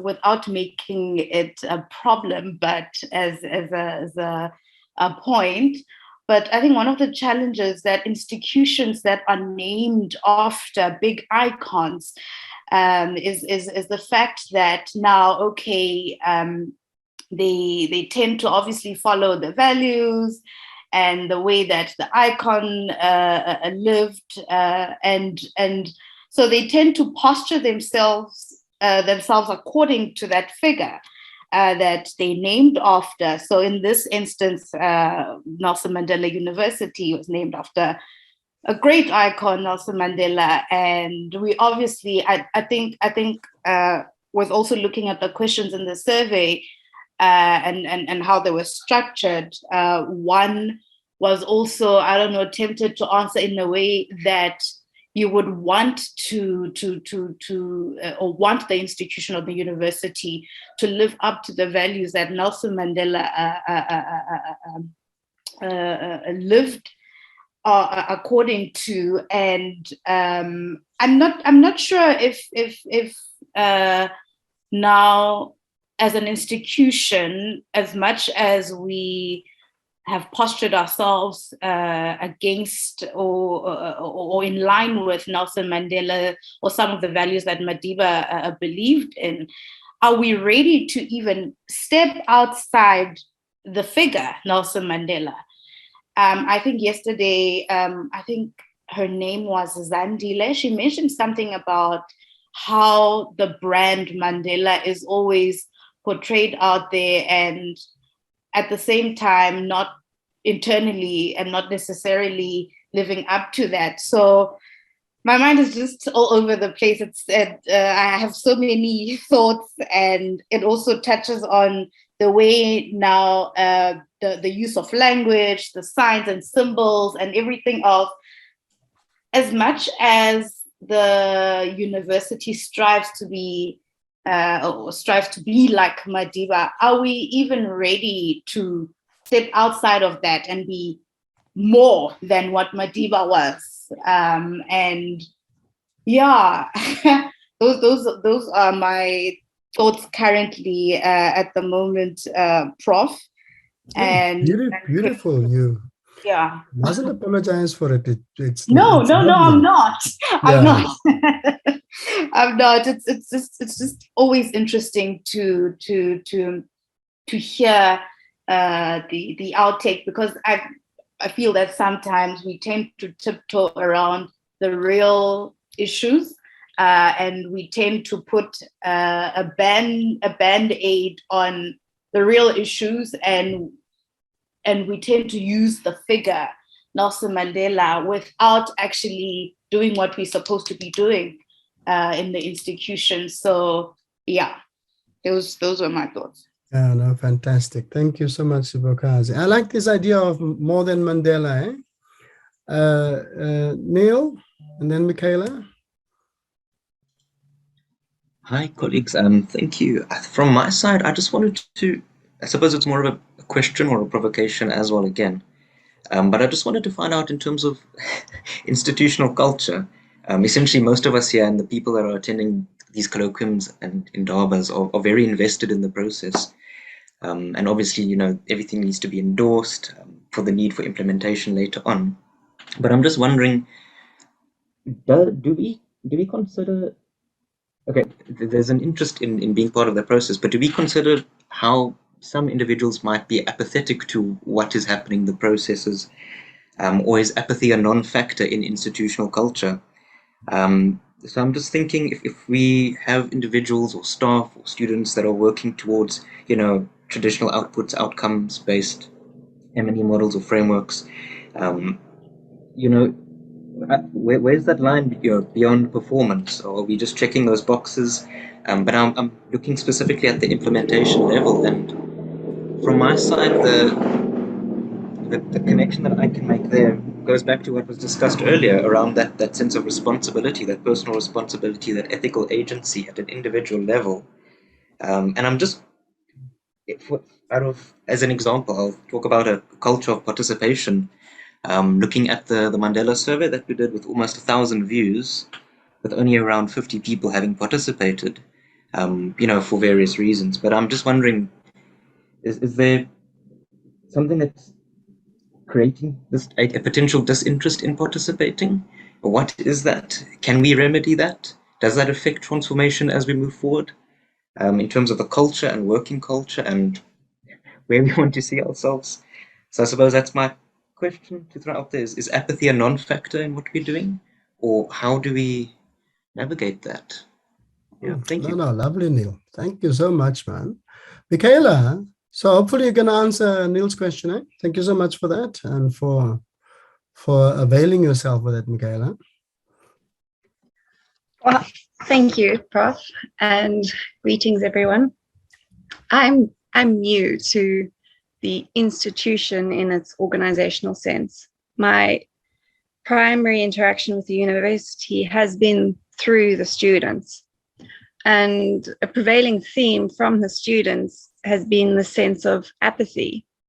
They're not interested. They feel their lecturers aren't interested.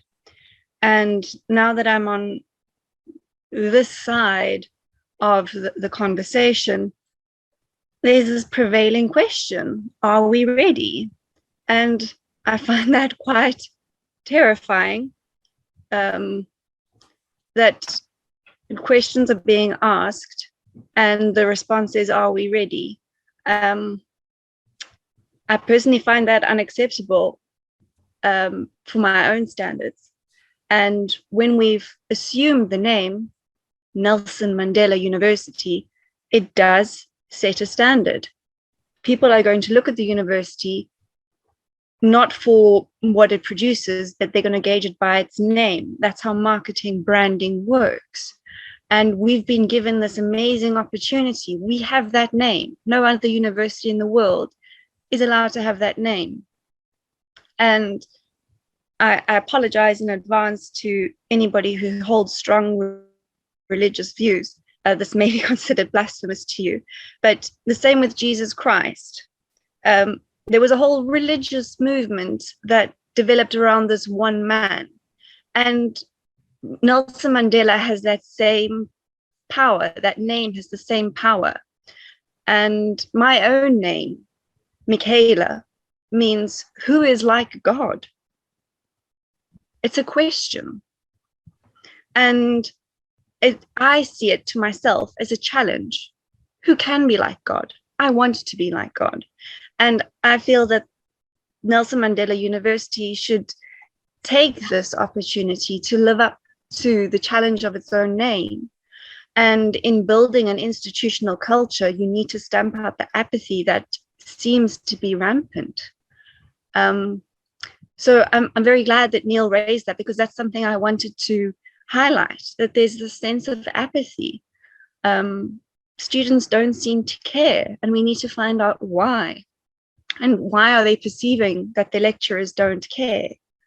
Because only, there's a stronger relationship between postgrad students and their lecturers. The undergraduate students, who are the greater population, have the greater sense of apathy. So I follow Neil, that yes, there is a sense of apathy, but can we find the root cause of it? Thank you. Yeah. Okay, lovely stuff, colleagues. So Ellen, I'm going to wrap up now and try and assist for you with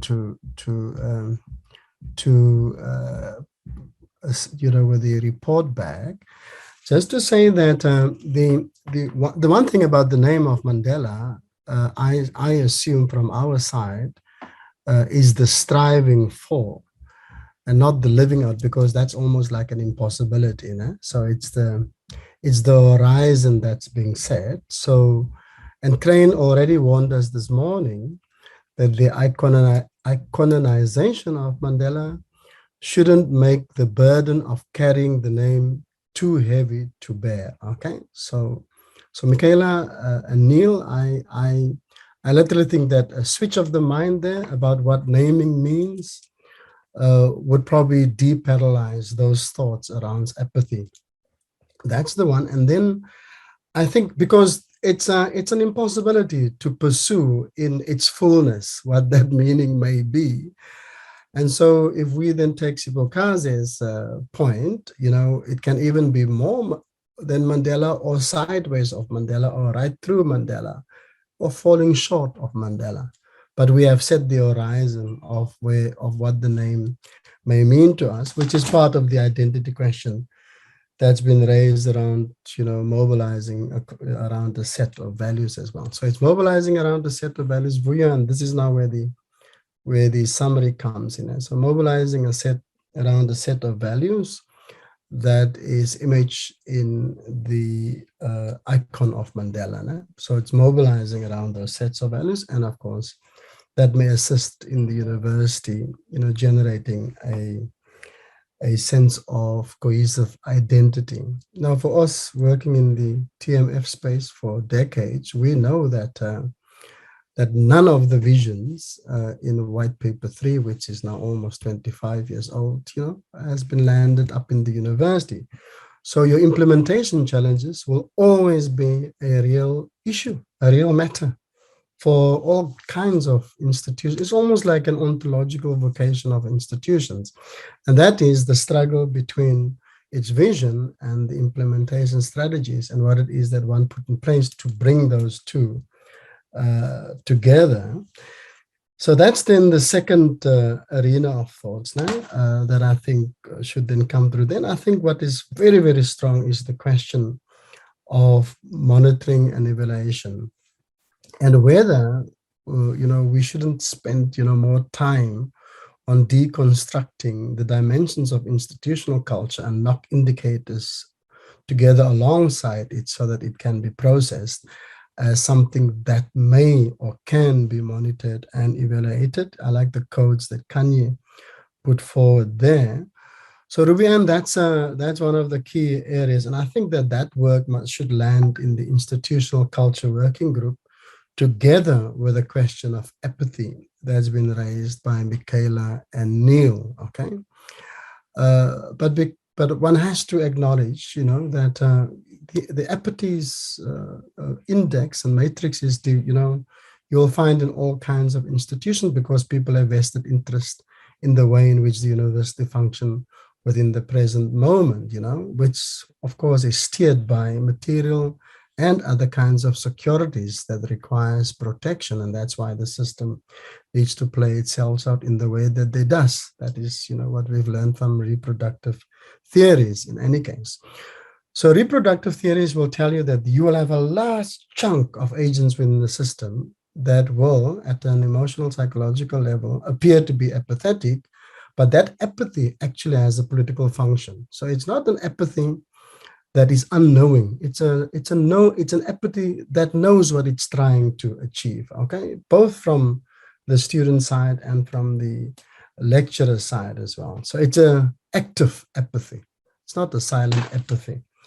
Then the question of the academic, so the values and the symbolisms and the signs, and I'm happy Chantel is here as well, and we had Ryan in the previous institutional culture working group. So we literally will be looking at how, what one could call visual redress, and symbols and signs come together with the values. And then, of course, the question of the cohesion around a particular ideal that Sharon put in place.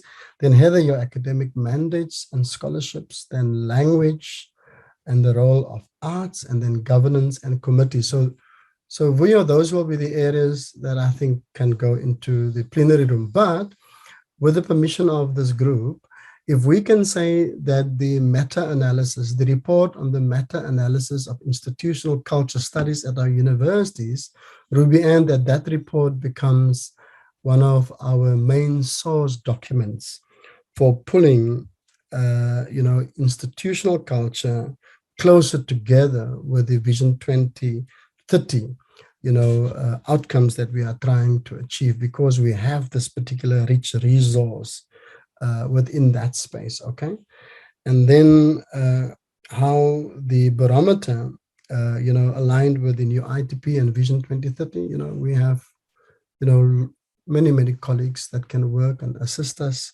with that work. Cyan and Claire and George, like this morning. So that is more or less, I think, sorted out. And then the question of monitoring, which is a major sticky point, within transformation work generally, not only on institutional culture. You will find many escape routes when it comes to monitoring and evaluation, so that agents are not held accountable for the non-achievement of transformation goals. That has to do with the complexities of the issues that we're dealing with, but also with the escape routes that are built into the system for people to steer more or less independent, autonomous agendas in different kinds of ways that they would like to do so. That's in part almost like the nature of the university. How does that sound? Did I leave something out, colleagues, from this? And then Ellen, then we still have a few minutes and then you can come in. I just want to check. Heather says it's fine. Right. Okay, Neil, perfect. Thank you so much. Vuyo, are you sorted? Yes, Prof, I am. Thank you so much. Okay, lovely. Thank you so much. Right, Ellen, the last few minutes. Sorry that I couldn't give you space before that. I was just scared that I may not be able to pull things together. No, Andre, no worries. I think that I've been kind of reflecting on what both, Jeanette said with regard to the African identity and Heather's comment as well about, the social sort of cohesion. And it brings me back to my roots in terms of the unresolved national sort of question in the country. And as a university, we function against, the backdrop of the broader society and how things are playing out or not playing out in 2022 and in this particular period. So I think that there's a fault line that we have, and it's something that we mustn't self-flagellate, so to speak, at the university, because we have students and staff who come from, from a broader society where you have all these other problems, and we are trying to see what to do and how to do in a small way, actually, in terms of the broader society. Thanks. Okay, lovely. Thanks, Alan. Vuyo, can you just check? There are two very crucial points being raised. One by Sahan, which was also raised in the group, which I didn't capture. The one is the centrality of the student voice, okay, and student consultations. Please, Vuyo. My mistake. And then Kanye, the question about stakeholder communities and its interplay, or at least it's how does it fit into institutional culture? Two crucial points, Vuyo, that you may want to add into our report back now. So colleagues, for the last minute or two, Alan, the rooms will be closing soon. I certainly agree with you. I think that we have dropped the ball as far as the national question are concerned. We actually have new forms of nationalisms creeping into our own country, and ways in which people are forced to speak through the color of their skin, which is so unproductive. But we will have to find a way in making those contestations come to life again, at least in this year, okay, and bring that question to the fore, much more firmer, and both new and old conservatisms rearing its head on different fronts as well. Actually a massive challenge globally, for that matter. Colleagues, thanks so much for spending time in the Institutional Culture Working Group yesterday and today. It is highly appreciated, and I am humbled by your commitment to this important work. Thank you so much for that. See you on the other side of the digital space.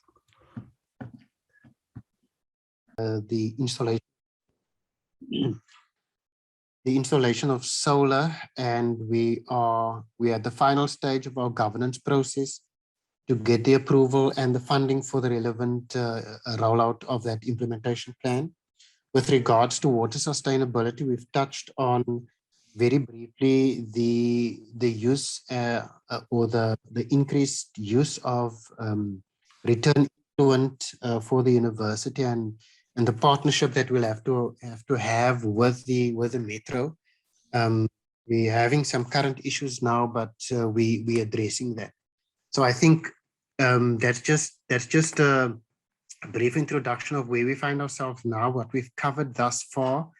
And let me open up the discussions, and we can take those points even further if you will. So I'm opening the floor. Thanks, colleagues.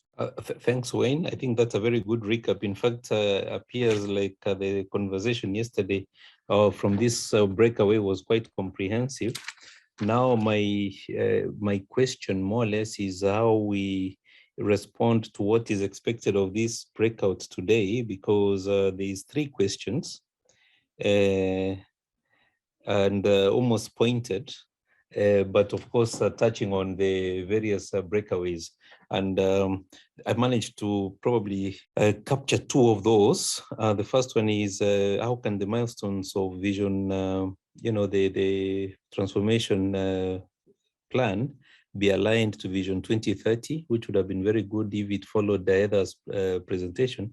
And then the second part, because in Heather's presentation, she would have lifted, because we've gone through that presentation before, some of us, Wayne included. I think we've seen the inclusion of sustainability as a key thematic area. So this is practical work that is happening around sustainability, and therefore how we align this work with the transformation goals will be very important. And then the second question, which I also got, was how can we improve the monitoring and reporting?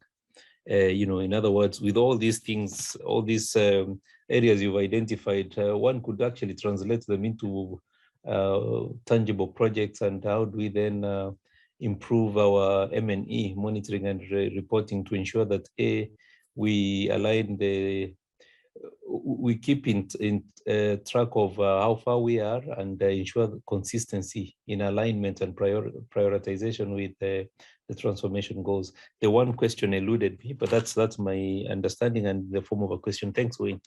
Okay, in the absence of any other comments, I think, I think you hit the nail on the head there, Sam. Is we just need to shape our responses in terms of what this committee highlights as those factors that needs to be addressed.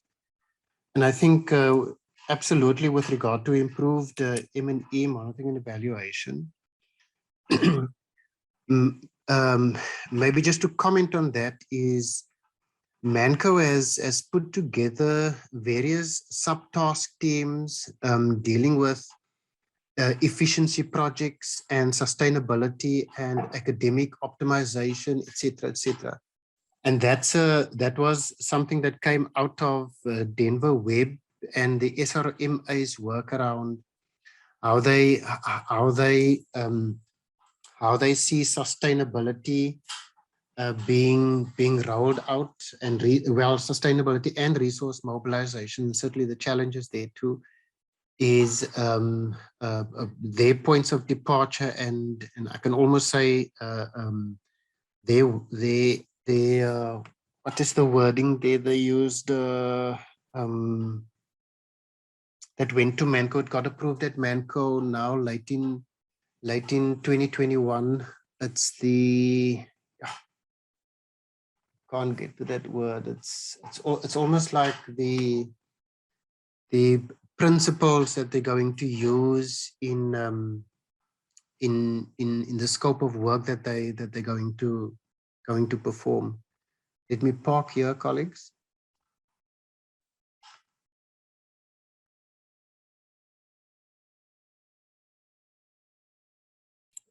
Wayne, won't you just expand a little bit and maybe outline those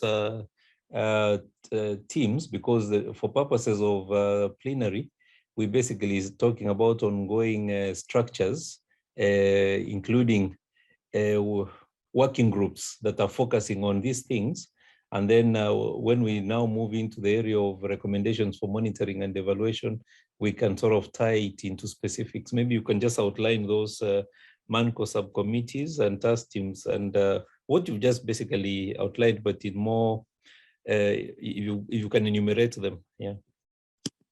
Okay, I'm just trying to find another email that will espouse exactly what is being done in or via Denver's office, because he's tasked to organize that. Yes. Okay, so there's a document that Denver Web prepared. It's called the Vision 2030 Conceptual Framework for Promoting Long-Term Sustainability. Okay, so that document speaks to what is sustainability, what is our context, what's our environment that we find ourselves in, etc., etc. But it also gives it gives a basis for us to work forward within Vision 2030. It's a very, very broad document. So maybe just let me touch on the guiding sustainability interventions. There's I think several principles. And maybe if I can share it with you, then that would be good. Yeah.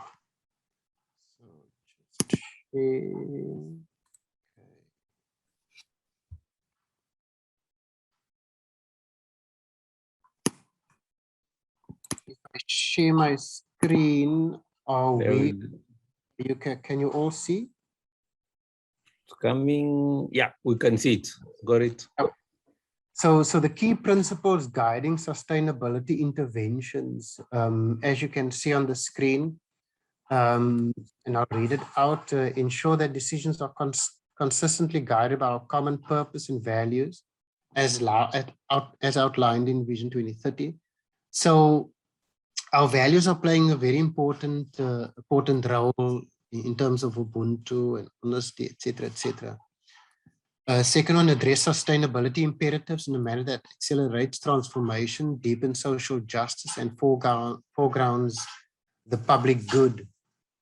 Embed a culture of open, transparent, and robust stakeholder engagement to promote a mutual respect, trust, inclusion, and ownership in designing and implementing initiatives to promote long-term sustainability.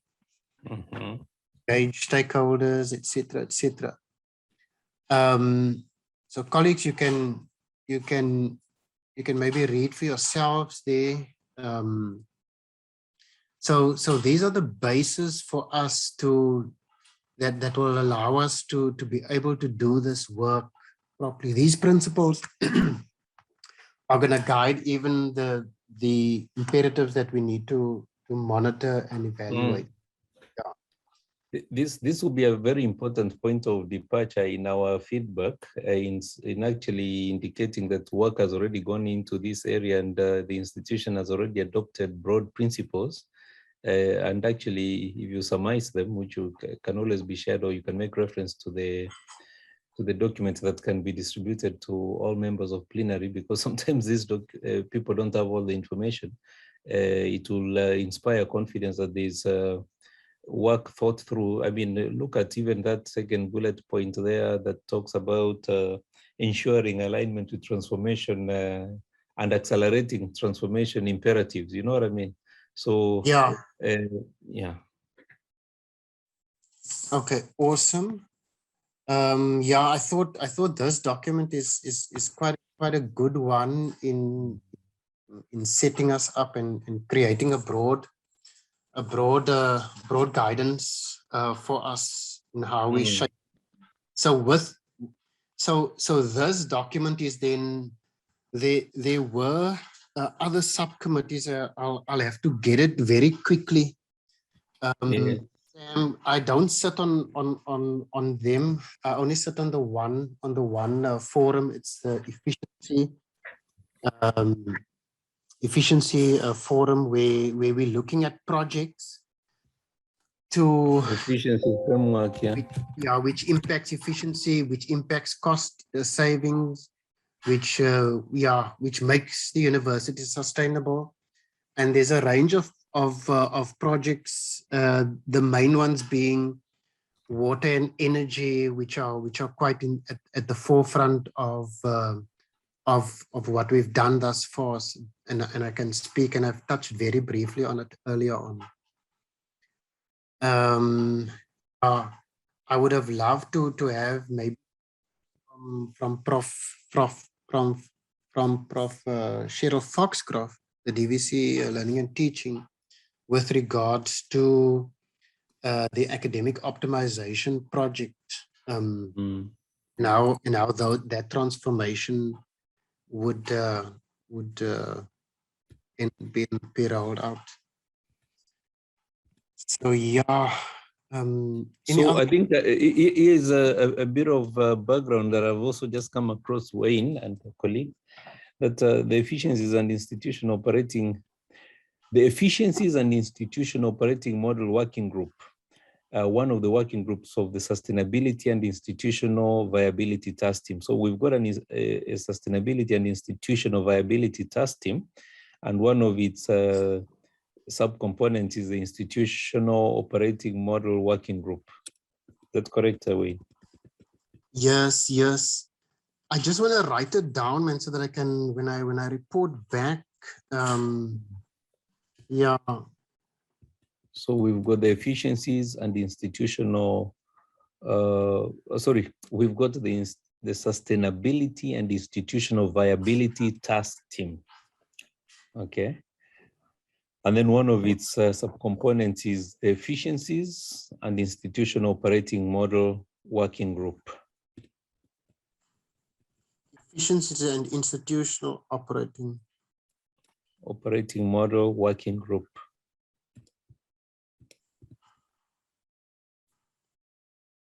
Okay, I'll get that other task teams. I'm sure Mike sent me an email concerning that. Yeah.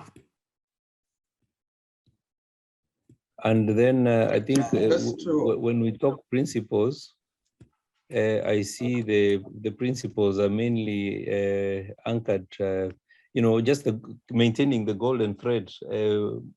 Denver's document, the concept framework for long-term sustainability, which was the basis of creating these working groups, is principle-based. You've just outlined those. So I'm looking at the one working group, the one on efficiencies, and it is also principle driven, the key principles being number one, investment in people, and then the second principle being ICT or investment in technologies. And then, of course, I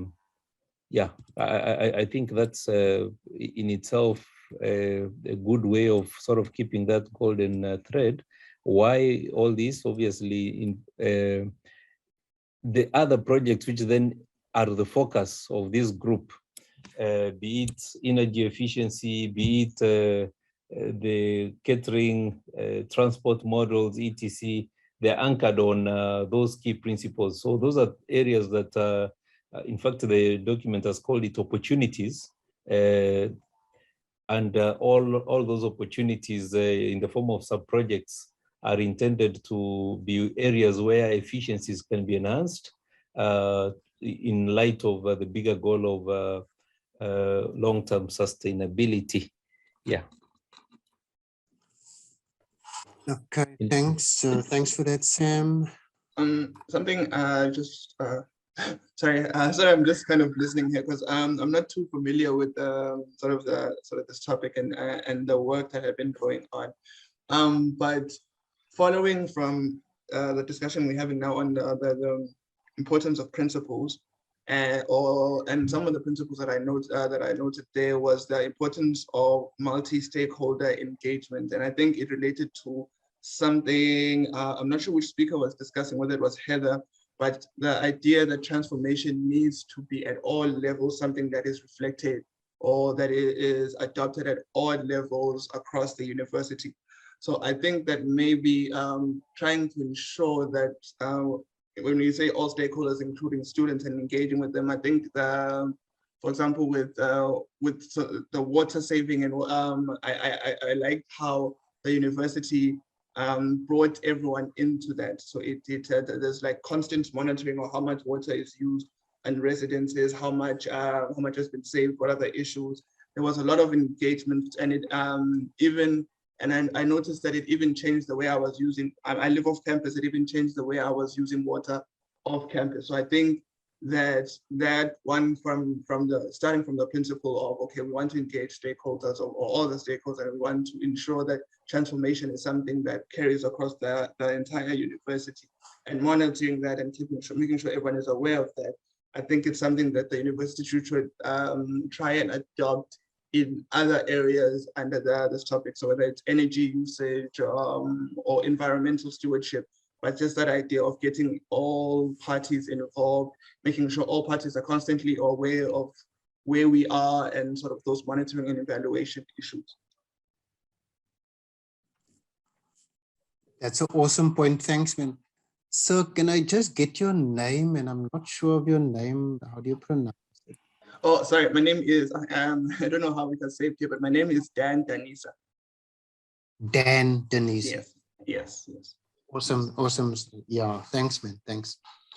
Yeah, I like that point, and it's something that I actually think we should piggyback more on. Is we communicate a lot and easily on the water scenario, but I think the energy one is maybe just lacking a little bit behind water, and I think that's what I like from your comment in terms of when we initiate projects, we should involve as many stakeholders as possible and give them a foot in the door so that we can take those insights in.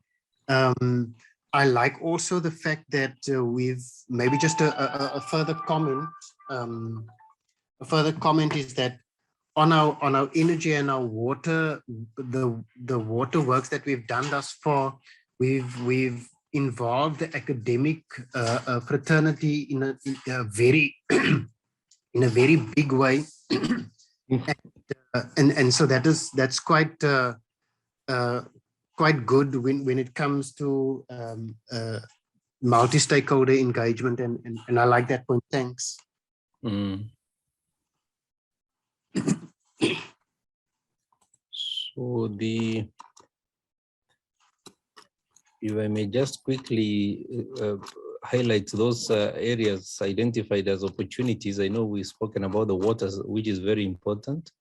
Under the portfolio and people and operations is catering. So the reimagining of catering. There is commercialization, which is very important. Looking at additional third stream income, and but of course still operating under those principles. So transport, I mentioned that earlier. The other area is infrastructure strategies and facilities maintenance. So that then will bring in the element of the photovoltaic energy generation, and the water management. Then of course the area of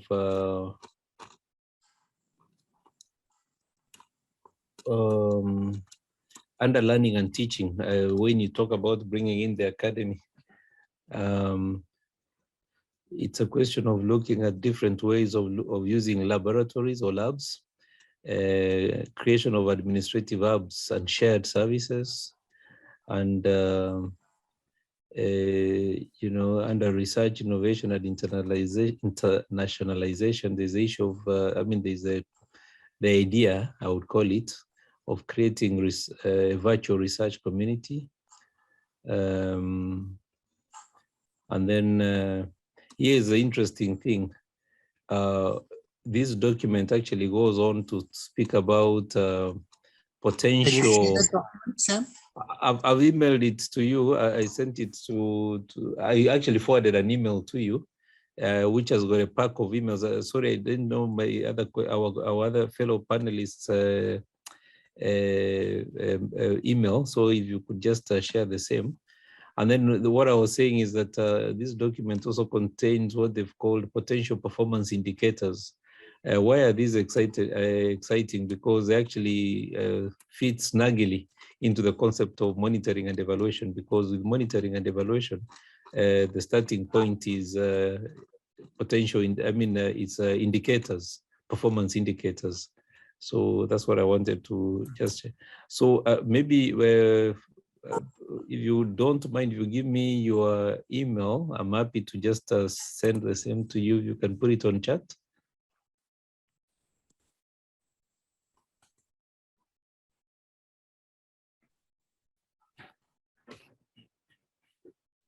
Dennis.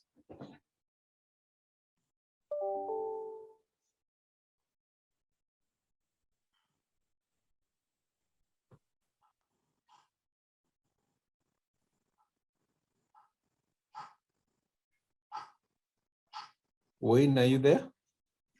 Yes, yes, I am. I'm just opened your document. Sorry, Sam. Okay, that's fine. Document, yeah. I've been trying to keep track of what you were saying, because I need to somehow also, in a coordinated way, give some level of report. Yeah.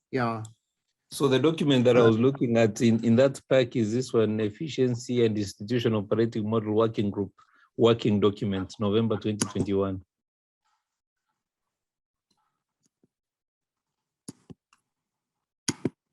You've seen that one? Then you can just share it on the screen. Is it the efficiency framework for people in operations? Is it that one? No, there's one: Efficiencies and Institutional Operating Model Working Group Document. Okay, yes, I see it now. Yeah, that's the one which I was referencing. Okay, yeah. I'll share that one with us, Dennis. Just hold on.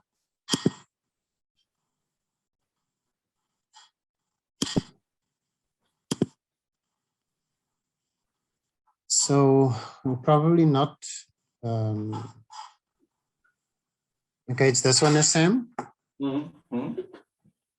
Okay, yes. So I think let me. This gives the tone to how this this working group will align its scope of operations. Yeah, I remember we talking about that last year. Yeah, so if I come to the principles, you can see that there's a huge investment in people that will be required. Yeah, our spaces need to be managed in a very different way. So soft skills are definitely required. The impact of the fourth industrial revolution on us and how that impacts us. I mean, COVID itself brought with us such huge different ways of working, and people will need to be skilled and upskilled in many ways, digitally speaking. Yeah, we would need a significant investment in ICT infrastructure as well. And that we've seen that our current information systems, colleagues, we can't make good decisions without proper information. And our ICT colleagues are bursting at the seams, writing new software that latches onto ICT. And I think that's the order of the day there, Sam. That's correct.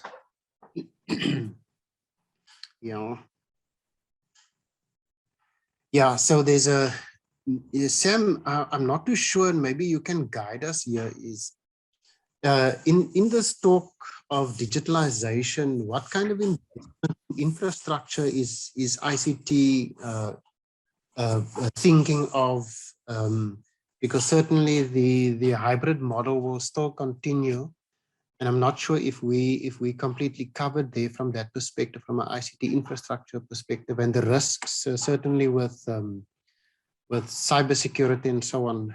You want to maybe just touch base with us on that? Yes. So essentially, under the theme of digital transformation, we are wanting to converge, and in fact, not us. It's necessary that infrastructure as we knew it, we reimagine it. So technology and brick and mortar have actually converged, and therefore, when we talk about the new operating model, including the new delivery model, there will be a heavy reliance on technology, and but the delivery happens in the venues, in the spaces, as it were. So modernizing of spaces becomes a key, and therefore rekitting and repurposing some spaces for purposes of that dual mode of delivery become key. And then, of course, having specialized spaces with a view of just having an enriched delivery of online / virtual, virtual learning, teaching, and research work.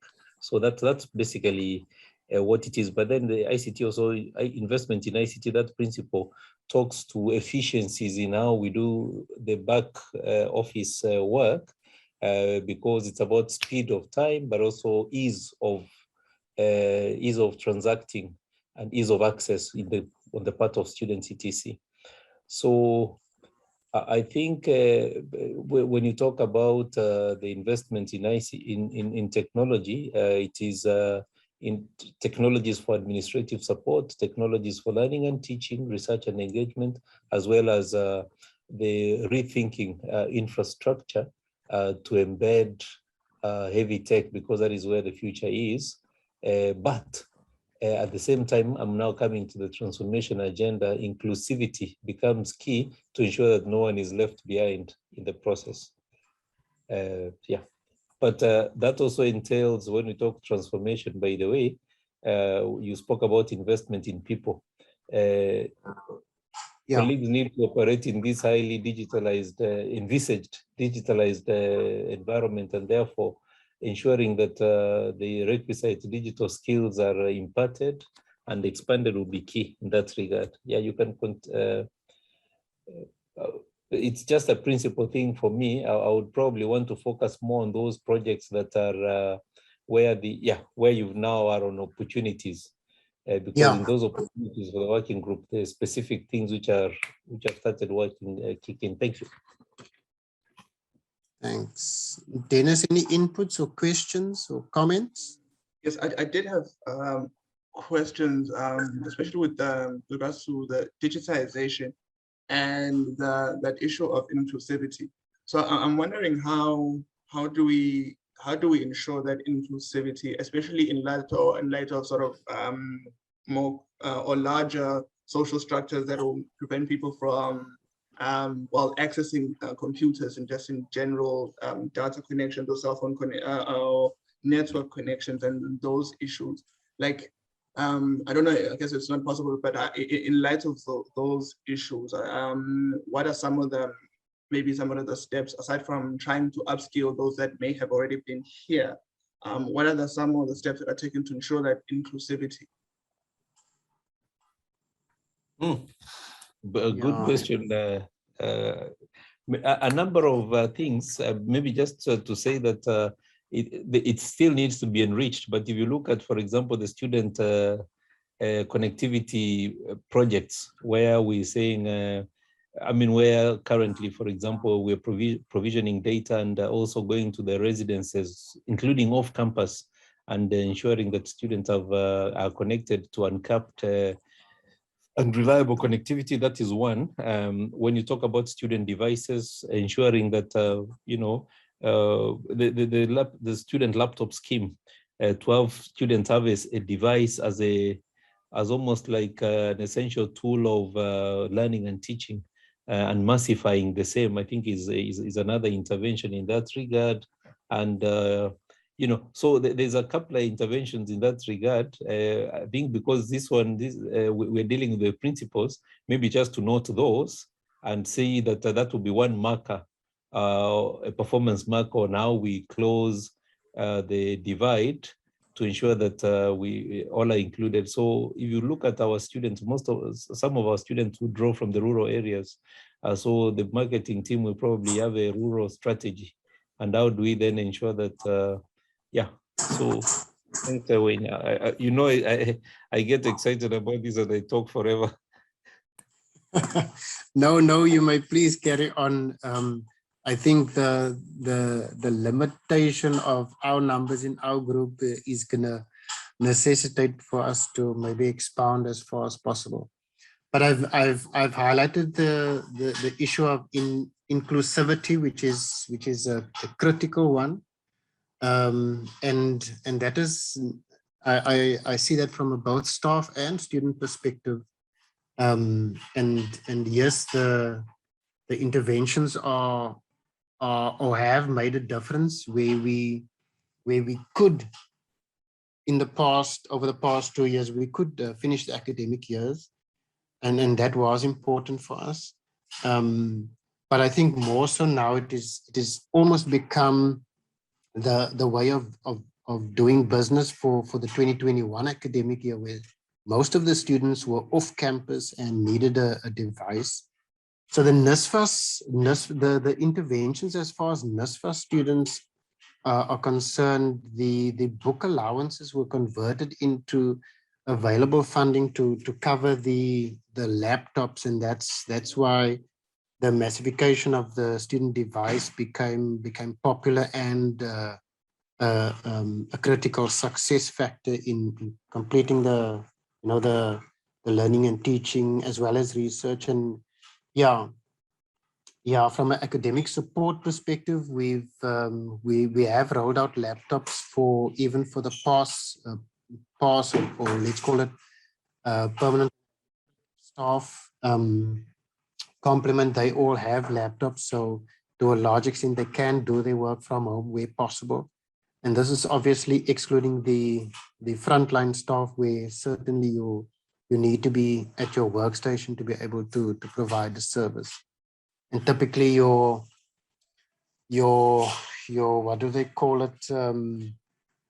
Not emergency staff, but Sam, what do they call that cohort of staff where security and catering needs to be on campus? And essential services. Essential services, those essential services need to be both online and mask to mask. Just scroll further down in your document so that you can just highlight those projects that are. So there's catering there, and then go down. And then there's the commercialization cluster, and that's really talking about that cluster is talking about catering to a large extent, as well as the facilities to generate funding and obviously to increase our third stream income possible. And this is where the innovation and the work done around innovation also comes in quite handy. Reimagining postal services, which has become defunct, but gearing it towards a logistics type business, fleet management, all those here. Yeah. Sam, I'm gonna ask you to co-present or co-report back.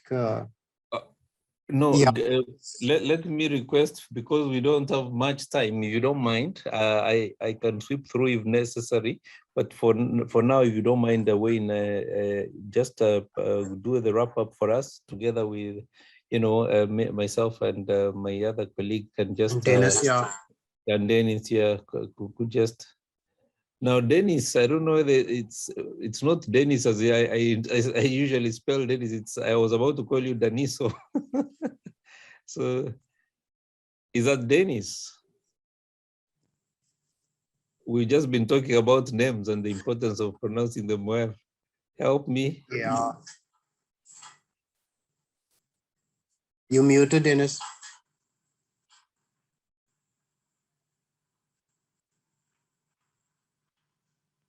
Okay. He might have stepped out, yeah. Might have stepped out, okay. So Okay, I think maybe if I Woody, if can... you could just do the presentation for us, it's better. I just like the way you're able to put things cogently and clearly.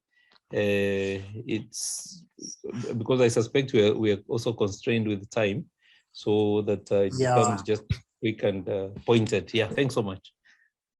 Yeah, I'm sometimes long-winded and not a good rapporteur. Yeah. Yeah. Okay.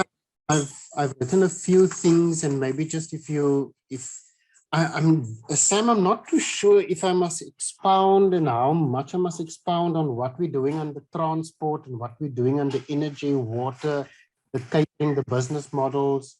Maybe what you need to do is just make sure that you've got a list that is comprehensive, which you can outline, but then the details, you just gauge on how much time we are given. So you just sort of leave it at that. And then a document like this one, which you made reference to, because it's a university document, we can just make it available to participants just for them to be aware of what, is currently, on the cards. It's draft. So that's fine. Okay. I think the I wanna mention, and I'm just covering the main bullet points is around the Manco Forum in terms of the sustainability and institutional viability tasking that was set up around the issue of sustainability, and that work was done under the SRMA by Denver Webb. Hello, who's that? Okay, I'll carry on. And one of the subcommittees under that task team is the Efficiency and Institutional Operating Model Working Group. Okay, and that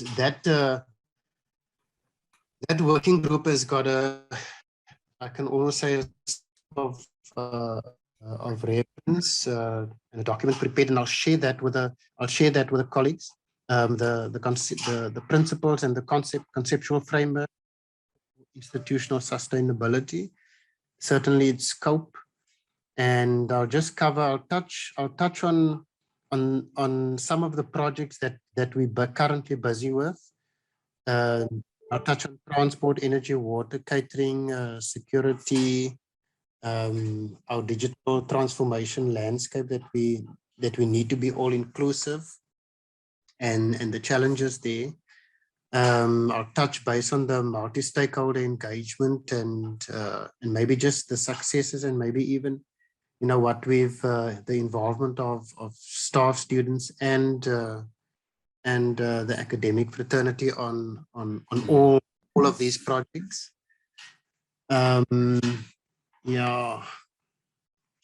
Yeah, I think it's exciting times. So, and then I think link it with the area that, these task teams and working groups, monitoring and evaluation in terms of performance indicators is already provided for to be firmed up. And what we just need to strengthen is a mechanism for ensuring that the, updates are shared. I think that would do. Yeah. Okay, so I'll talk on M&E and performance management. So probably I like that golden thread where Vision 2030, brings out this theme very strongly of sustainability. Manco has already created has already deliberated on this matter to give it effect. And therefore that institutional sustainability has been created. There's a concept framework for promoting long-term sustainability, what you call Denver's document, which sort of outlines this and ensures that, so I think I like that. Go for it, and best wishes in that regard. Thank you so much. Okay, awesome. Yeah. Yeah. Will we leave the room, or they will automatically shift us after our time expires? Yeah, I think we can leave the room. It's just yeah. Or is it saying 9 minutes left here? Okay, let's give you time to prepare your feedback. Yeah. Sam, you say it eloquently. You say it so eloquently, and I'm going to try and do justice to it. Bye. Good afternoon again, everybody. It is 12:15. All the breakaway rooms have been closed, so I'm assuming that everybody's back in plenary. We're going to start with Professor Nal's presentation. So Heather, you're welcome to start your presentation. Thank you. Thank you so much, Ruby Ann. Am I audible, I hope, this time? Yes, you are. Oh, fantastic. Thanks, colleagues, and apologies for that technical glitch earlier.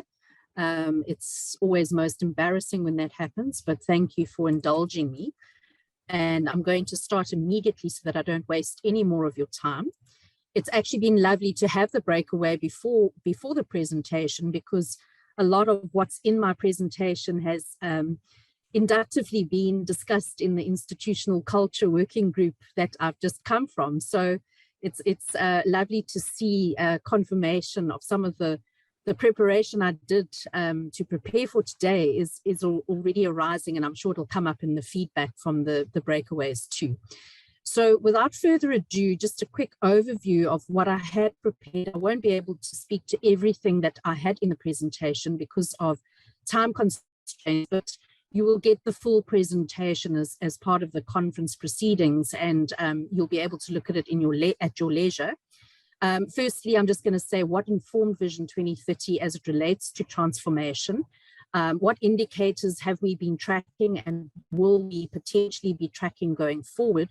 And that's also going to be obviously shaped by the inputs that have been made at this beautiful Indaba over the last 2 days. And then who's responsible for that oversight at different levels? And then, how should those indicators be tracked? Because it's not always that easy when it comes to transformation, as it is for some other areas which are quite easy to measure through quantitative indicators and data and so forth. So just to say that I know that the panel this morning and many of the discussions yesterday focused on what it means to be Mandela University and how that shapes transformation, our identity and our institutional culture. And I just wanted to confirm and affirm what has been contributed through the inputs, because much of what's been discussed over these last two mornings has also come up in the engagements that we had to develop Vision 2030. We engaged very broadly with internal and external stakeholders about what it means to be Mandela University, and how do those stakeholders see us moving forward? What would they like us to be known for? And what should we stand for as a university? And much of that was centered around our identity as Mandela University, living our values, taking good care of the people, our employees, our students, our surrounding communities and stakeholders more broadly. It was about living into ethical leadership and really displaying the qualities of transformational and transformative leadership as we take the university forward in the service of society. And interestingly, innovation as a differentiator came through very strongly from multiple stakeholders. So innovation is another dimension of transformation, which isn't always obvious. We don't always think about innovation as an indicator, but thinking about how we do things, how we can do it differently, and what different things should we be doing is a key set of questions that we need to ask as it relates to transformation. And linked to that is societal impact. So how, through our embeddedness, through our role, through our reason for being and living into our purpose, are we making an impact? And the stakeholders were saying how they just wished and desired for Mandela University to be taken to greater heights, to be known for some of the excellent work that's being done and the brilliant innovations that are taking place in our system, particularly around the whole issue of an ethic of care and compassion and a humane face to the university. This isn't always equally felt by everybody in terms of their lived experience, we know that, but at the same time, no system is ever perfect, and we constantly have to just keep our eye on where are the gaps and how can we more fully live into that purpose of being in the service of society and others. And then sustainability was another key feature. And again, that might not obviously be a dimension of transformation, but I would argue that, you know, it's part of the transformation journey is to transform towards being more sustainable in the sense that we are living into our purpose in a manner in which society sees our value. They see you know, what contribution Mandela University is making, and as a result of that contribution and its impact, they are just, you know, flooding to support us, not only financially, but in other ways through goodwill and partnerships and networks and so forth. So it's been lovely to see how some of the themes over the past 2 days resonate with what stakeholders were saying as we shaped Vision 2030. And just so that you are also reassured that Vision 2030 isn't a technical, the result of a technical planning process. It was the result of hearing multiple voices, and you know, the ultimate product was shaped by what so many people were saying in terms of contributing to the shape of the strategy. And at the heart of it, you've seen this as part of the program and all the other materials that the engagement and transformation portfolio puts out into the public domain. This set of core messages is at the heart of our identity. I can't go into it in detail, but at the heart of it is being in the service of society. And the key word, which I would argue shapes our transformation journey, is co-create. And what I've heard a lot of over the past 2 mornings is voice, and the importance of voice, the importance of stakeholders broadly being given the opportunity to be heard, but also for their contributions to be responded to. In the meta-analysis we did of all our institutional culture studies over the past 12 years, this came out as a key theme as well. How does the university engage, firstly, with its stakeholders, but in turn, how does it internalize what it's heard and respond to that in meaningful ways so that people know that their voice matters, that they're not just speaking and then nothing happens as a result of what they've said. And then at the heart of Vision 2030 are you know, all these different dimensions, our vision, mission, our core academic mandates or missions here at the center of the shelter. Right at the center of our academic core missions, inclusive student access for success, supported by all these key enablers. And you'll see that institutional culture is a key pillar of support, of enabling, of promoting excellence and ensuring that we live into our 6 core values, you know, to its highest potential. And then ultimately at the foundation is what kind of graduates are we cultivating at Mandela University? What are our graduates known for when they leave the university? Do they have a distinctive set of attributes and qualities and values and a way of being in the world that is different to the graduates of other universities? And you know, thinking into those questions are all dimensions of what we should be evaluating as part of our transformation journey. I'm going to close, Ruby. I see that you are indicating my time is running out. I'm going to close with just a few suggestions as to what we might be wanting to track. Obviously, this isn't a comprehensive or you know, thorough list, so the feedback from the groups is going to be really lovely to hear. But you'll see that a key dimension of cascading Vision 2030 is having measures of success. And those measures of success must track transformation as a very, very key central dimension of Vision 2030. So what might those indicators be? I'm usually guided by different, paradigms and thoughts and theories and different, types of methodologies in terms of how we do evaluate. But it's helpful to think of university as a system, not in a neat, linear, mechanistic way, but just to think through the different dimensions of inputs and processes, outputs and outcomes. And outcomes, I would argue, are very difficult to measure, but they are very important to keep an eye on. And here you'll see that societal impact and responsiveness and sustainability and the graduateness of the types of graduates we send out into the world are key aspects that we often don't look at, that need to be looked at in quite reflective and deep ways. And then I'm going to close with this, Ruby, because I think this could provide some kind of framework to which we add, we panel beat, we refine based on the feedback from the groups. But I was almost imagining myself at the driving wheel of my car and the steering wheel, and then I have my dashboard in front of me. And, it's like usually in a radial format. So I was thinking, okay, what indicators would I want to be tracking if I was driving my transformation car? and this, based on what we've been tracking previously with Vision 2020, but also what we would potentially need to be tracking going forward based on what is in Vision 2030. These are some of what I thought might be important dimensions.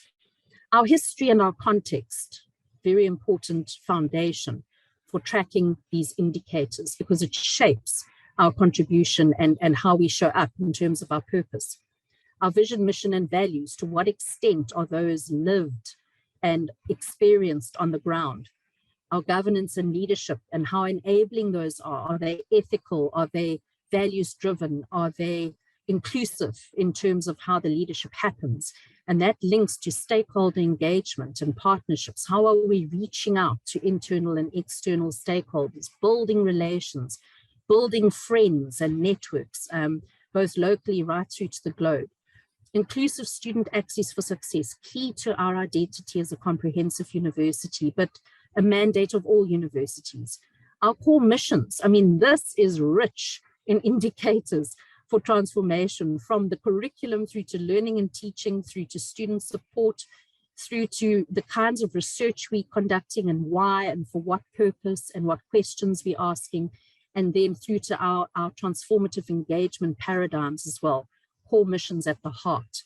Institutional culture and campus life. We've been speaking a lot about that over the last 2 days. Language, signs and symbols, and arts and culture, and just different ways of helping people to see themselves in the university.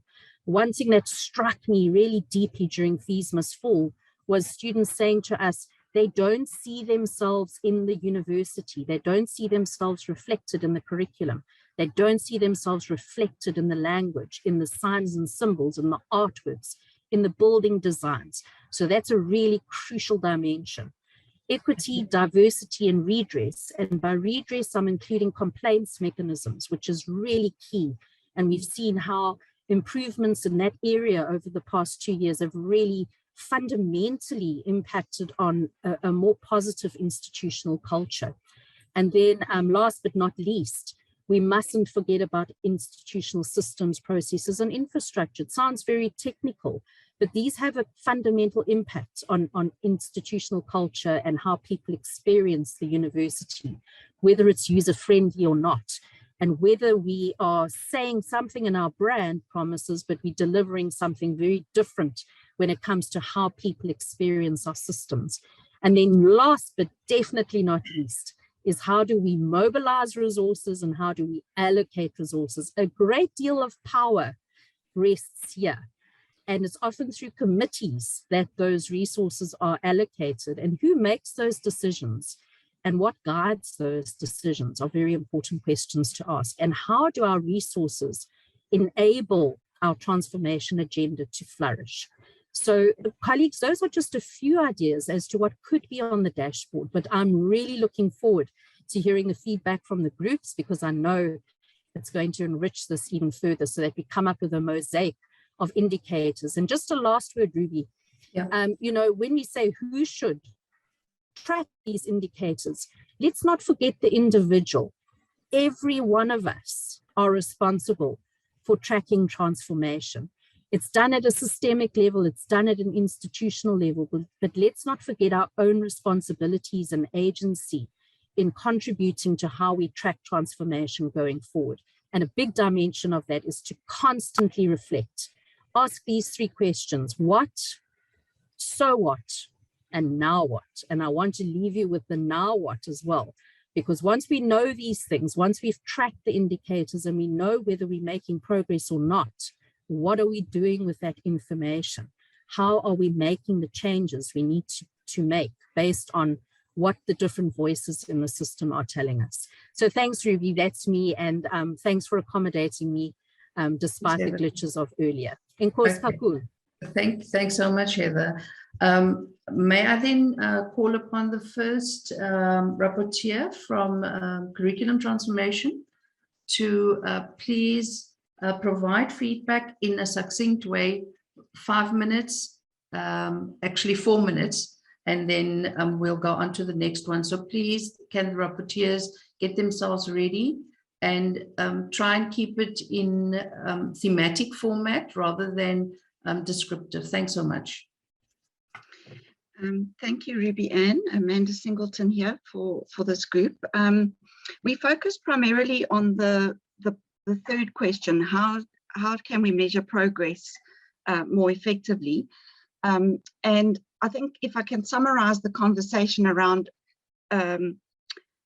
4 themes, I think the first thing that came up was that there seems the variables that we use to measure ourselves, we need to be more intentional about what we require, and we need to sharpen those criterion in a way that we can scaffold it down to a practical level within the, you've obviously got institutional factors, but what does that mean for the person teaching a particular module on the ground? So sharpen those criteria and perhaps increase clarity around the concepts and goals of what we are trying to achieve. We then had a long discussion around, we've spoken about transformation being, that it creates tensions, and there's this tension between employability versus entrepreneurship. We had a lot of debate around those two concepts, how we go about changing mindsets, focusing on graduate attributes, and shifting the narrative away from employment towards entrepreneurship, and how do we create enabling environments for that, which led us into some conversations around engaged teaching and learning as a means to transform our curricula with some practice-based experiences. And we were given some examples of how the hubs of conversion have effectively achieved this in some of our learning spaces. And then I think the fourth big thing was managing the influence of stakeholders. Again, there's balancing that tension between our curriculum transformation agenda and the expectations or requirements of industry and professional bodies, and how we do that effectively so that it doesn't kind of hijack our own curriculum transformation agenda. There are a number of other things, but Cheryl's Jamboard will capture all of those, and hopefully it will come up there. Thank you. Thank you, Amanda. Great stuff. For Group 2, holistic student development or support, also succinct. You had a great example with Amanda.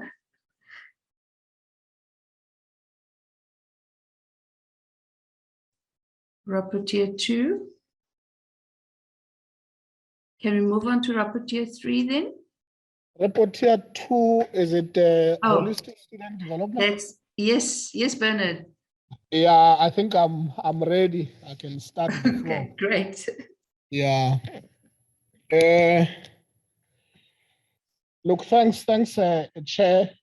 I'm just going to really report on what we have discussed both yesterday and strengthening it today in order to ensure that we don't leave any stone unturned in terms of our holistic strategy, in terms of integration and what could be done better to improve, particularly transformational areas of integration within the university. We realized that the concept, firstly, of holistic student support, it may fall short if it does not have this concept of student-centric approach. As a result, we decided to tweak it a little bit and add that it would be a holistic student-centric approach, and which entirely means that the whole notion of support will be done through assessing the material conditions of the students on an ongoing basis in recognition of our changing profile of students. And this is happening persistently, as we have observed it, as it is also articulated into our Vision 2030. Of course, all of this have to take that support, or that student-centric approach has to take a shape of institutional transformation. And it must be articulated in the institutional transformation plan as it is being articulated in various strategic plan of various divisions and academic faculties across the university. This is because there is no single department that can master holistic student-centric approach without working in an interrelated fashion with other departments within the university setting.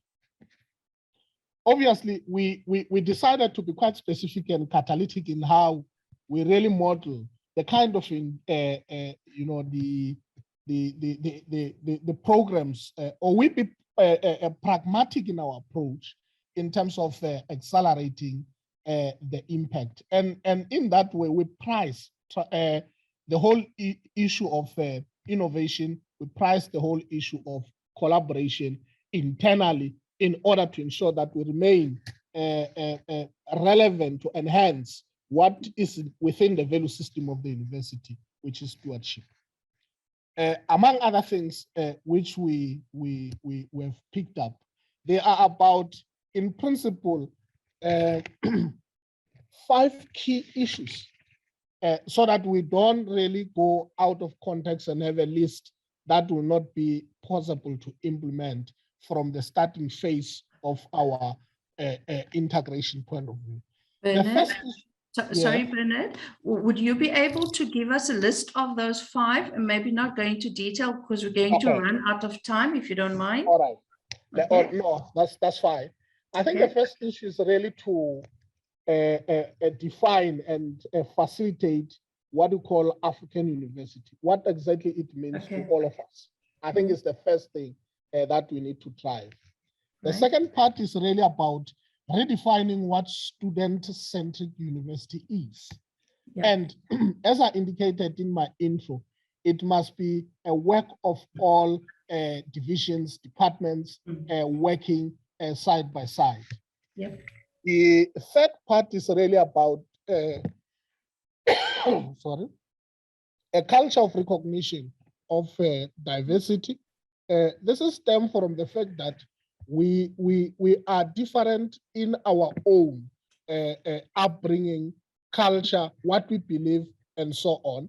And also in that, we're building an institutional culture that has a reasonable accommodation to all diverse individuals and culture imperatives part of it. The fourth part is really about integrated student engagement. We do have the integrated student engagement, but the challenge to this far is how do we ensure that an ordinary student, a first-year student who come to Mandela University, understand this framework and be able to use it to aid whatever challenges that he or she may be coming across. The fifth part is about really adopting an integrated strategy when coming to 3 key issues that are an antithesis of development.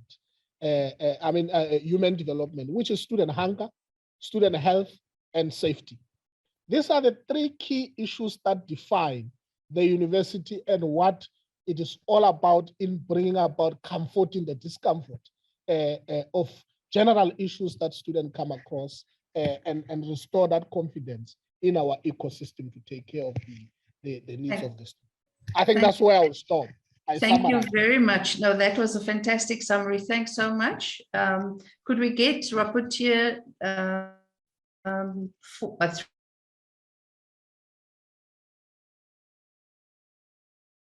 three, internationalization? That was me. Okay, I will hi. dive right in. Thank you. Hi. So in our group, we had, it was rightly headed as the transformation journey. And we had 6 broad parameters that were under discussion. Mm-hmm. And the first one was enhancing research capacity. So these were broad discussions around these key elements that I'm going to present that we sometimes give possibilities of how to do differently, or the need to think about them deeper. So on enhancing research capacity. Sorry, Joe. I'm sorry yes. to interrupt. We are really, really pressed for time. Could you possibly, you identified 6 areas. Could I ask that you maybe mention that and not so much go into detail so that we can, be a bit like brevity, I think is key in this case. You will provide the inputs via report, which we will capture. Okay, thanks so much. Okay. All right, so the 6 elements were enhancing research capacity, and the other was research leadership transformation. Okay. The third was supporting digital transformation. And the 4th was research impact. And then the 5th was intellectual property rights, in which we realized that Mandela was doing well. And then the other was internationalization, but broadly in terms of how to enhance both receiving and giving as Mandela. Mm-hmm.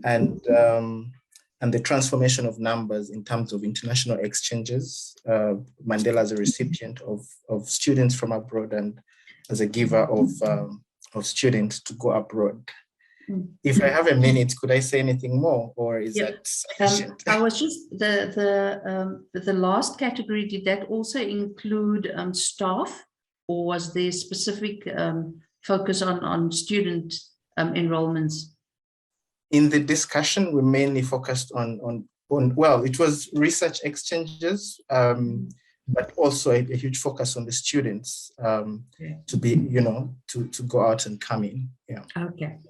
Thanks so much. I'm really sorry for cutting you short, but we are seriously running out of time. We need to give space for the DVC just for the way forward.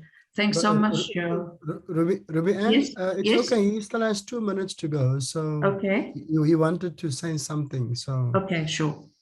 Yeah.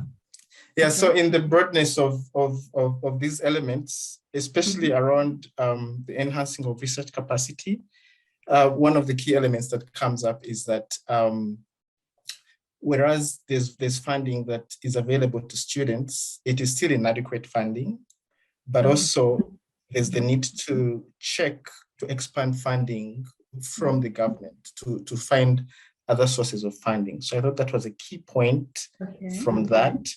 And then there was an issue on impact, and this was discussed very widely in connection to digital scholarship and reimagining new ways of demonstrating impact, or new ways of showing how impactful projects are. And this was especially looked at in terms of what we could learn from the COVID period that we've just been going through, and how we can find new ways of being impactful other than the traditional ways. So, yeah. Okay.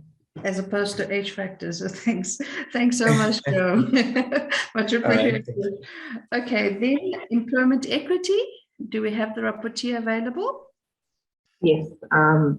All right, good afternoon, colleagues. Yes, I was in the employment equity room, and unfortunately for us, there were just 4 people, so there was not much of a broad discussion. But what came out was just that the underrepresentation of different races at professoriate level has to be redressed, and because it's mostly racialized and gendered.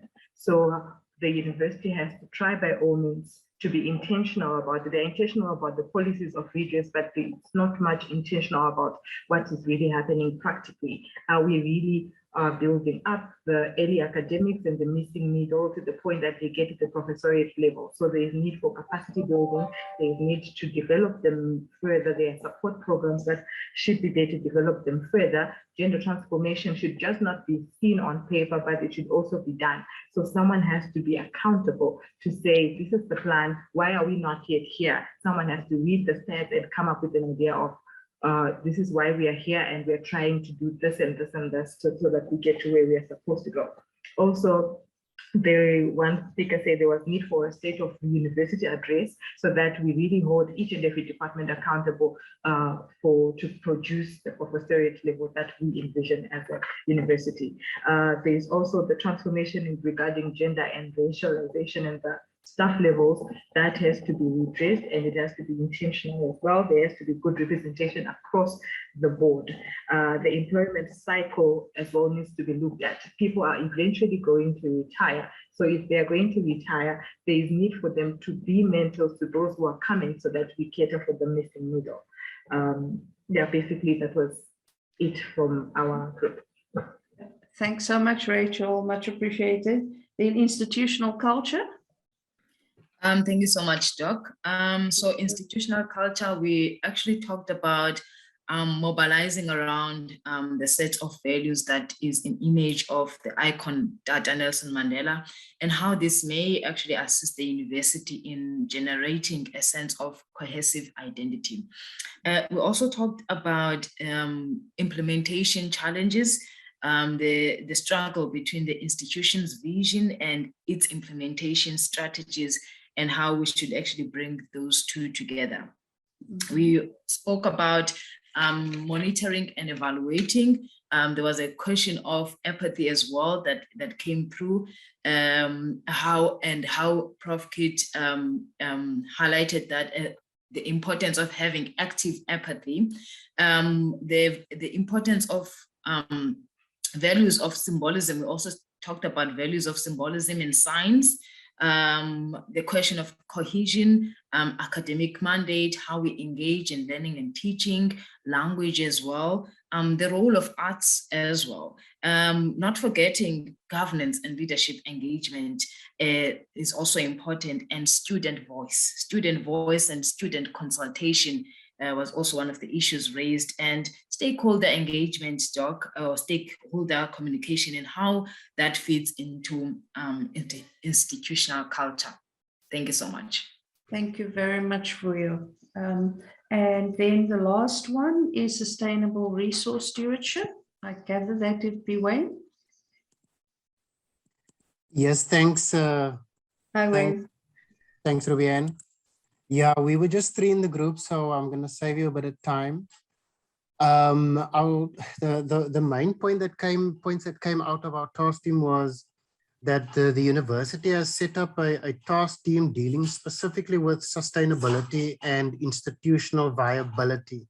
Mm-hmm. Within that task team, there are 3 mini task teams set up. And one which I'll speak to is the Efficiency and Institutional Operating Model Working Group. So that working group has a set of parameters which it's operating under, and it's led by the DVC people and operations. And the projects included there includes our water and energy provision. There are commercializing activities. There are new operating models for various functions, including security and horticulture.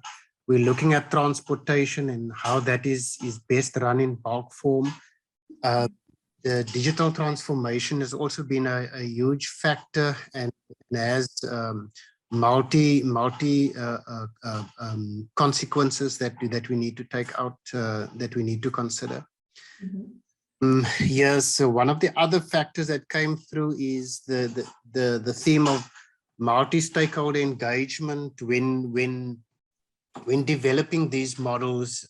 We've seen that we tried involving the academics, staff and students, energy and water mitigating factors. So, and it is proved quite successful and we got a huge buy-in concerning that. Yeah, let me maybe just park there. Yeah, we mentioned a few others, but I'll get included in my report. Thanks. Okay. So alternate strategic resource mobilization, was that covered in any way? We've got a little bit of time. Just say that again, quick. Just strategic resource mobilization, was that discussed in any way? Other than what you had mentioned? What was mentioned is around the role that the SRMA would play in this quite pressing issue of NSFA shortfall and the intake of our new cohort of students. So that is going to play a major role in how we mobilize resources for that. Seen over the past few years that the students take us to task and they protest. There's huge protest action, certainly from the time of Fees Must Fall.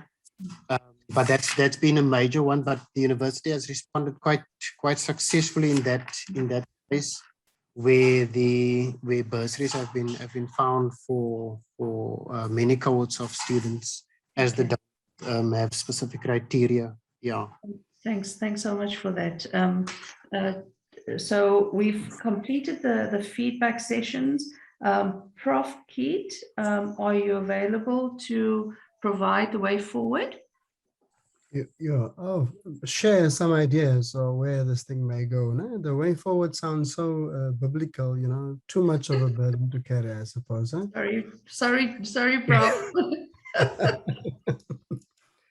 Yeah, yes. What can I say, colleagues? I'm so sorry for the time pressures, with these discussions, as always been the case. But we have a fairly tight day today, especially with the NSFA's board also visiting the university. So many of us will be shifting in that direction now. But just to say that the energy, the commitment and the thought processes that have gone into this has been absolutely fantabulous. So like a fusion of conceptual ideas with programmatic work, and of course then the worries around the question of implementation and measurement, which seems to be key within the transformation study space. In any case, we will have to, as practitioners, do some real serious work around the qualitative dimension of transformation measurement, as per Heather's injunction there in the chat, but also the work that Cyan, Claire, and George shared with us this morning. I've already also started talks with Prof. Sudin, to assist us in thinking, what would be the particular image of a transformative university, and how would one gauge that you have reached particular levels of moving in that particular direction? That's the one. Then the second one is the question of Vision 2030. And I think Heather's presentation, gave us some great guidance, Ruby Ann, together with the working groups of yesterday, which was fantastic, and the working groups of today, to have a framework of thematics for the new ITP that can come through. And, we have to commit, of course, Ruby Ann, to feed this back into this group that have attended the Indaba, because that's just the right thing to do now that people have given the energy, their commitment into the process, and feed that back into a loop so that we can capture all the ideas that came through. The question, of course, around process is that we would like for the new ITP to serve, before council at the September meeting. And so there will be different sets of developments, but I've always, in a discussion with Ruby Ann this morning, I've always want to caution us not to fall prey to the compliance matrix that we critique, So as we critique the compliance matrix, we literally have to find other ways of getting the transformation work done, independent of a compliance obsession that we have. That's the one. And then, of course, we will have to think about support for different intellectual and programmatic interventions. And just via a WhatsApp chat with Thandi now as well, how our intellectual research work can signal the deep transformative possibilities of the university. If one can use an example, of some of the work that the entities are doing. And if you look at, for instance, the engagement colloquium as well, that work coming through amazingly transformative in the way in which the university is trying to image itself. So the knowledge research project should have a key focus given its centrality within the university space. Then the idea of this big, responsibility that we carry as the Mandela University, and sometimes, just from the contributions that I hear, almost like a responsibility too big to carry that's coming through those contributions. But as Crane has alerted us, that iconization of Mandela shouldn't paralyze us into making the burden too heavy to carry. So that aspirational idea that is attached to the social figure of Mandela should be the horizon against which we work, okay, with energy, with excitement, with commitment, okay. It's a tall order, but that's the only way in which one can work within organizational cultures. And then the other exciting development, colleagues, is the setting up of the Transformation and Engagement Committee. As soon as those remits have gone through Senate, we will have a transdisciplinarity and an internationalization committee. We will have a transformation and engagement committee, and we will have now our committee architectures reorganizing itself in line with Vision 2030 and in line with our transformation trajectory. And then the possibility of setting up a transformation forum as a community of praxis within our university, just processing all these wonderful ideas and work that people have been doing. Then with Cyan, UCT, and George, VUT, and Claire at Stellenbosch University, we almost there in launching the online resource for higher education transformation. At another stage, we will present some of that work back into the university space, a fantastic resource that has 3 legs. The one is an archive on transformation work. The second one is a community of praxis, interactive platforms. And the third leg, training and development. Okay, and with that, of course, we pulled together resources from all over the globe and within our own space as well. Doing that, Patrick Ajibaja is doing some great work around that as well. We hope to have it out, in the first semester of this year. So my thanks here, of course, colleagues, goes then to the Ruby Ann and her team. Ruby, thank you so much. It has been fascinating. And to the moderators, the young ones working with you, the rapporteurs, everybody now holding this together. Fantastic to the Vice Chancellor, the Executive EMANCO colleagues, the staff and the students. People have just mobilized so well to make this such a great, successful attempt. For those of you who presented, the presenters from outside of our university, thank you so much for making time for doing this work with us. And then, of course, to our entire university community, for taking the transformation project so seriously. It is literally, very, very invigorating to have noted the energies that you've put in here. And of course, we'll pull these things together that is commensurate with the responsibility that you are assigning to our portfolio to hold the processes together. So from my side, many, many thanks. Have a great rest of the day. Okay, colleagues, thank you so much. Thank you, Andre. Much appreciated. Thanks, Andre. Thank you, Andre. Thanks, Andre. Thanks, Ruby. Thank you. Thank you. Thank you. Bye-bye. Right. Everyone.